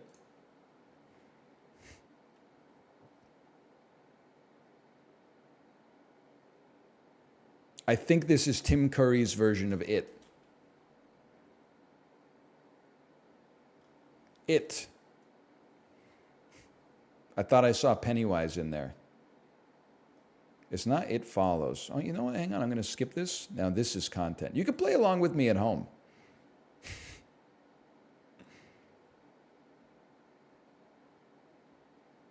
I saw that fucking chilled me to the bone. I saw, you know, in The Exorcist, when there's the demon's face? I saw the demon's face, bro. And it sent a chill down my spine. It is indeed The Exorcist.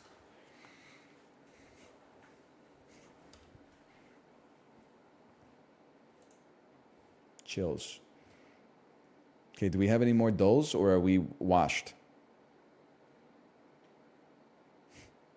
as a society?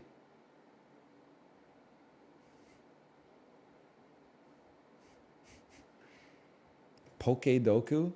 All right, but it gives one chance on the catwalk.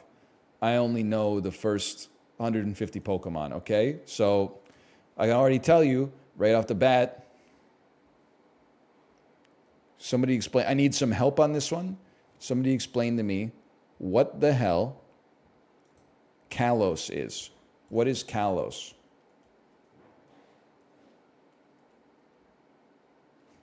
Sixth region. What game? X and Y. Okay, thank you. I still don't know. That's you gave me enough to like I could possibly think of something. Okay, grass, final evolution. That's easy, bro.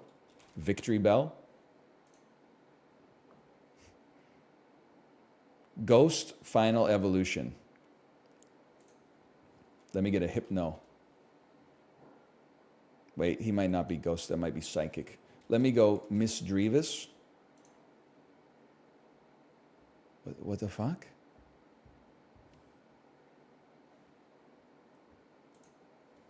Chandelure. Okay, I'll take Chandelure. Miss Drevis evolves now.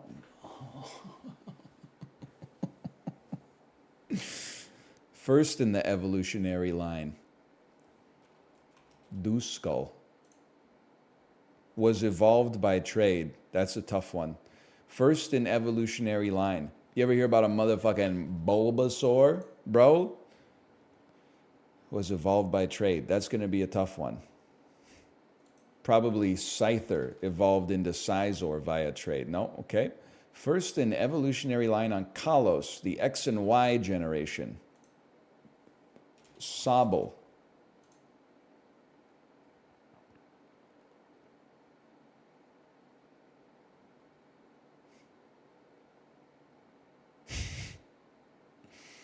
That's Gen 8. Okay, 2 generations back from Sobble. Tepig.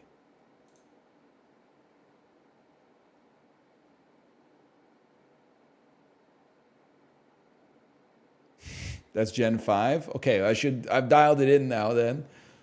After Tepig, before Sobble. His brother is Grookey. Grookey's Gen 8 again, isn't he?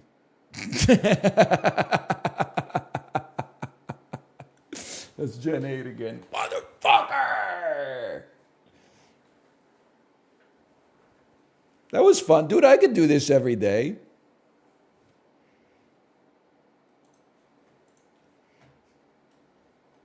That sucked? Fuck you, bro. Fuck you. Maybe. Try a waffle game. I'm going to open an incognito mood for that. Tab for that.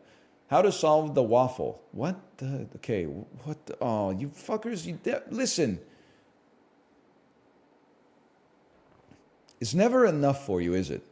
Can you not just accept that Wordle is washed? Like, you don't have to just be like, oh, you know what the problem is it's not hard enough. Why can't you guys just admit that Wordle's cracked? And listen, the website loaded 7 advertisements for me. Because I'll just show you, all right? It's just Wordle Plus. You know, I watch Apollo play the dulls. The dude's doing 4 wordles at the same time in Quordle. We're not doing that. I'm sorry, it's simply not going to happen. It's too much. We got to give ourselves the opportunity to get little victories, okay? Play Quordle. It's too much. I will not. It won't be done. There's one where you do 32 at once.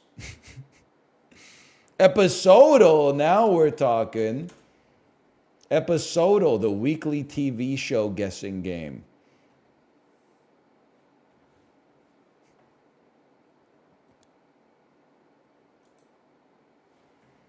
Just a wafer thin image. Subjects, watchers. This is Severance. Heroes Day.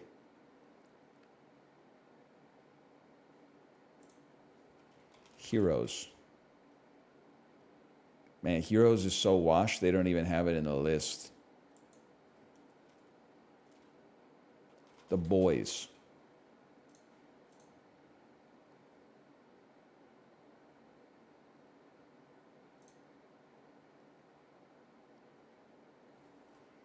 Yellowstone.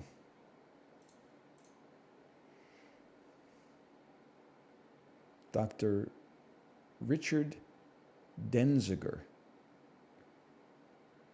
Heaven's Converts in 12 States. The Leftovers. Please join us at Heroes Day. You got it? You got it? Oh. I didn't know that I got it, man. What is this show? I always thought it was a cooking show. I knew that The Leftovers was about like the rapture happens or something like that. So when I saw Heaven's Converts, my brain went in that direction. I didn't know anything else about it though. I heard it was very good though. Please do Giffle. Is that one going to get me banned? Next TV show in 4 days? Oh. Giffle game. Giffle, the daily GIF game. We'll show you 6 GIFs. You have to try and guess the episode. It's Giffle, Simpsons Giffle. I don't think I've got this. I don't think I'm built for this, to be honest with you. I like The Simpsons. I'm not one of those guys who's like, oh, that was this episode. But I'll give it one try while we're here, okay?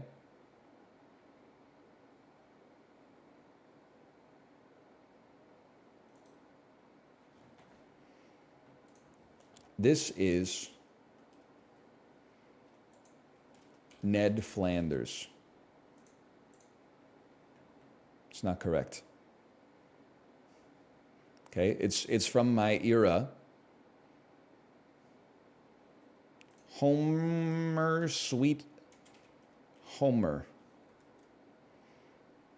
This is Homer the Heretic. It's not Homer the Heretic. Homer Road Trip. What is Bart on the Road? This doesn't seem like season 7 though. It seems earlier. I'd like to remove this. Can't be done. Okay, well I guess we'll go with that one then.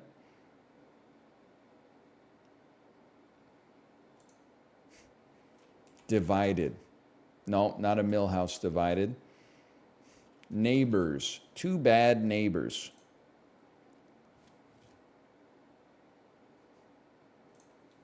Golf. Game.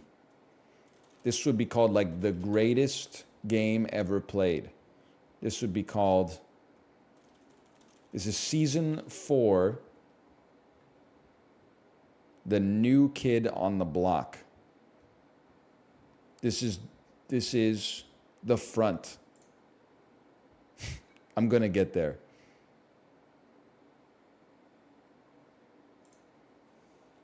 Neighbor, season 3, When Flanders Failed. Dead Putting Society. Lisa gives Bart some tips on handling the pressure in a miniature golf grudge match with a neighbor's son. Okay. The arrow means older? That makes sense. Well, you guys, you know what? You earned this one, okay? Because now we're going with fucking Friends Giffle. If I get this one, I'm not beating the millennial accusations.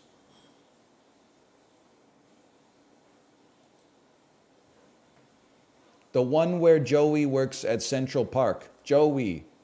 The one with Joey's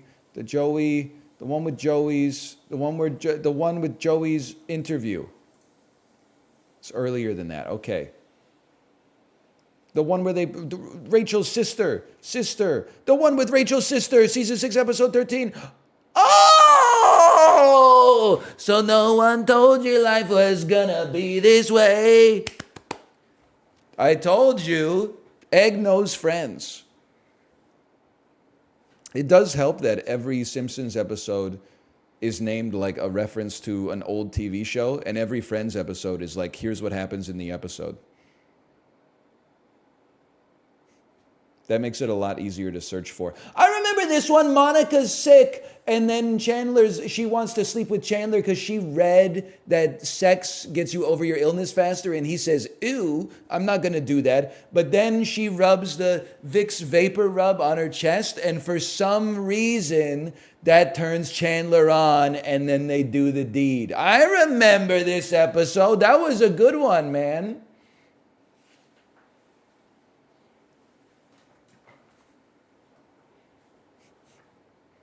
Is there a Seinfeld one? Dude, wait a second. Let me just Google this. Seinfeldel. In quotation marks. Seinfeldel. I don't think it exists. Seindel? How about Seindel? A daily Seinfeld word puzzle. Place Seindel on the... I don't want a word puzzle. Okay?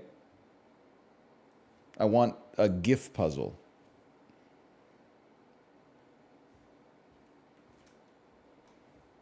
I will not be playing Kramerdl, okay? You know what? That little slash marker. That was good dolls. I should have added some of those to the hopper. Let me go back here. What was good? Poke Doku. Welcome to the hopper.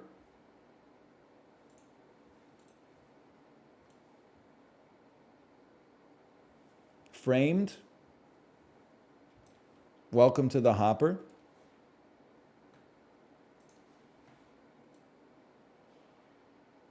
Factal. Big welcome to the hopper. And where in the USA is this? Welcome to the hopper. And then Daily Dozen. Welcome to the hopper. And then NYT Connections. Welcome to the hopper. I mean, this is a big one. We added a lot to the hopper here. And then NYT Mini Crossword. We'll be adding that to the hopper. Look at that. Season 2 of The Dolls. If it can come back, Mindhunter can come back, right? Okay, let me see if Kate is ready to stream. Hello. Are you ready to stream? Smiley face. There should be a button in every house, and when you press it, like a bowl of chips just comes out.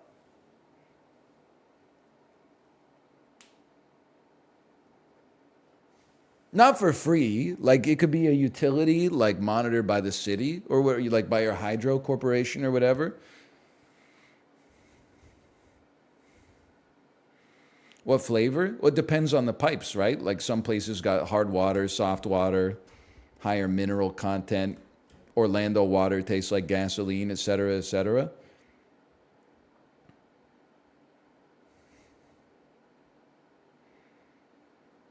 What about goldfish instead?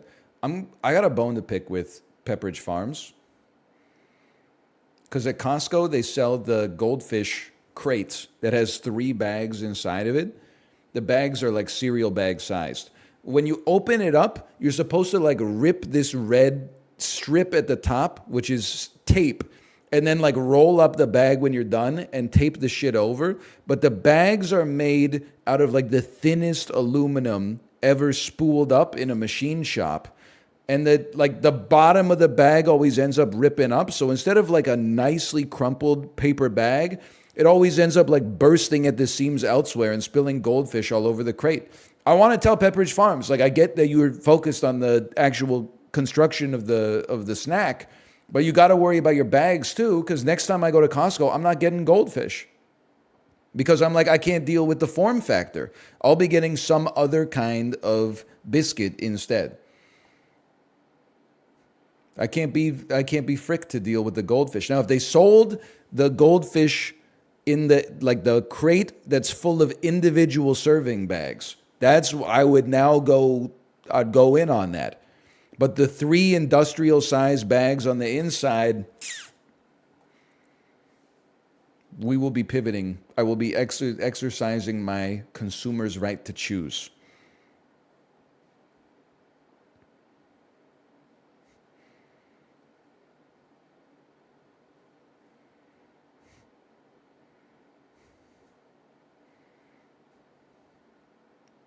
That's all I got. Empty them into a container like those organization people on TikTok? I could, or I could just exercise my consumer's right to choose and they can suck me. There actually is a Costcodal. Hang on, Costcodal. Guess the Costcodal in 6 tries. Wait a tick. I'm going to assume this is American. How much does 4 pounds of Gala apples cost? Gala's a relatively cheap apple. In Canada, I would assume that 4 pounds is probably running you about $8. In America, I'm going to say this is $4.99. It's more than that. Okay, I'm going to take it up to $5.99.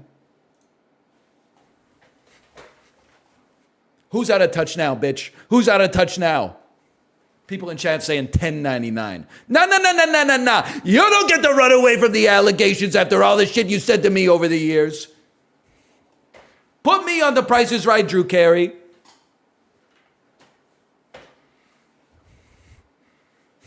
Add it to the list. That one's making the list without a doubt.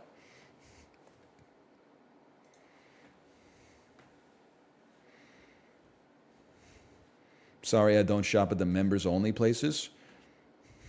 You can't spin your way out of this.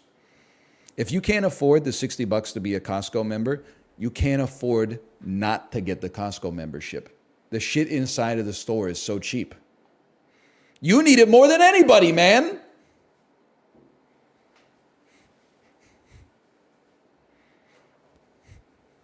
He's kind of spitting with that one. That's true. You don't want the 61. You want the 120. You got to. I mean, if you're already going to the store, if you're committed, you're in the ecosystem, you might as well become an executive member, okay? But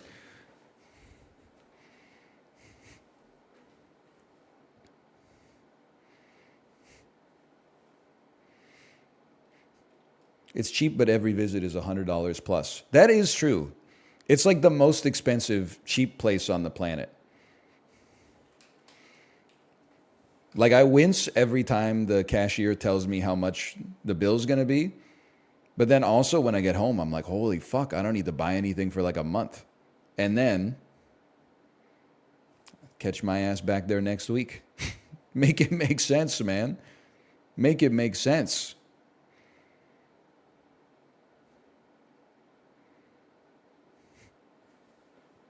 Worth it for 2 people? Not really. We tried, but not really. All right, here we go. An indeterminate length of overtime. Did my wife tweet that she's not going to be live today? Anybody? Any parasocial Andes in chat? Well, keep it spinning. Keep it spinning. Keep the Don't worry, they're coming. Lauren Hill's coming out any minute now. Any minute now. Miss Hill's going to be here. She's going to be performing the entirety of the Miseducation of Lauren Hill, her landmark 1997 album. She does have a bit of a reputation for being a difficult person to work with, I assure you. She has told us, well, not her, but her management, she will be here. Any requests from the audience?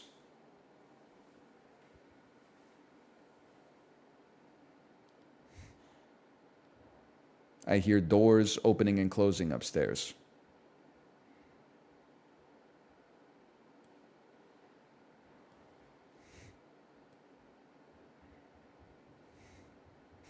Now I hear frantic running up the staircase.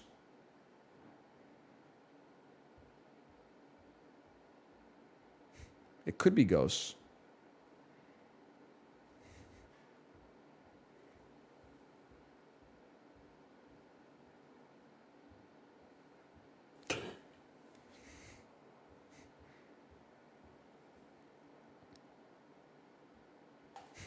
One on-ban request. I'm not going to read it out loud. I'm not going to give them the satisfaction, but it has been a while since I checked. That being said, it's been a long time since I banned somebody. I don't know, maybe the mods are banning people and I don't have to. Somebody. Excuse me? One new one.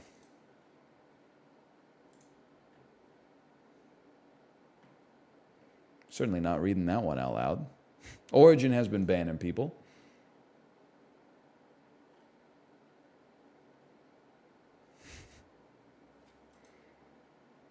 And I respect it.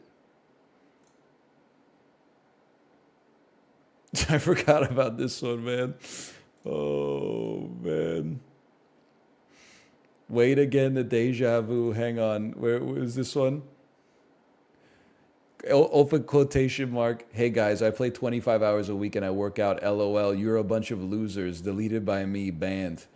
My man, I don't even shit on entertainers usually because we're all crushed under the same boot. But you can't compensate one insecurity of yours, which you have according to your plumber story, by shitting on thousands of people. It really sucks to come home after 10 hours at the pharmacy to hear some dude reminding me I should do sport. The same way it sucks when I say, which I don't believe, stuff about how your job isn't important. I watch The Librarian mostly anyway. Thank you, comrade.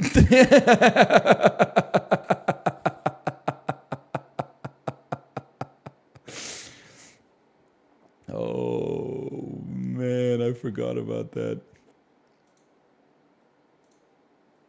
Free him? It's been 2 months. I mean, that's longer than they should have been banned for that, even if the message is insane. Sure, they're freed. They're not only are they free, they're pardoned. I don't forgive them, but I forgot their username and now I have no way to find it. So you're back into you're not wearing a scarlet letter or nothing. I don't even remember what your username is. I think maybe it started with an E, but you're anonymized. You're re-anonymized.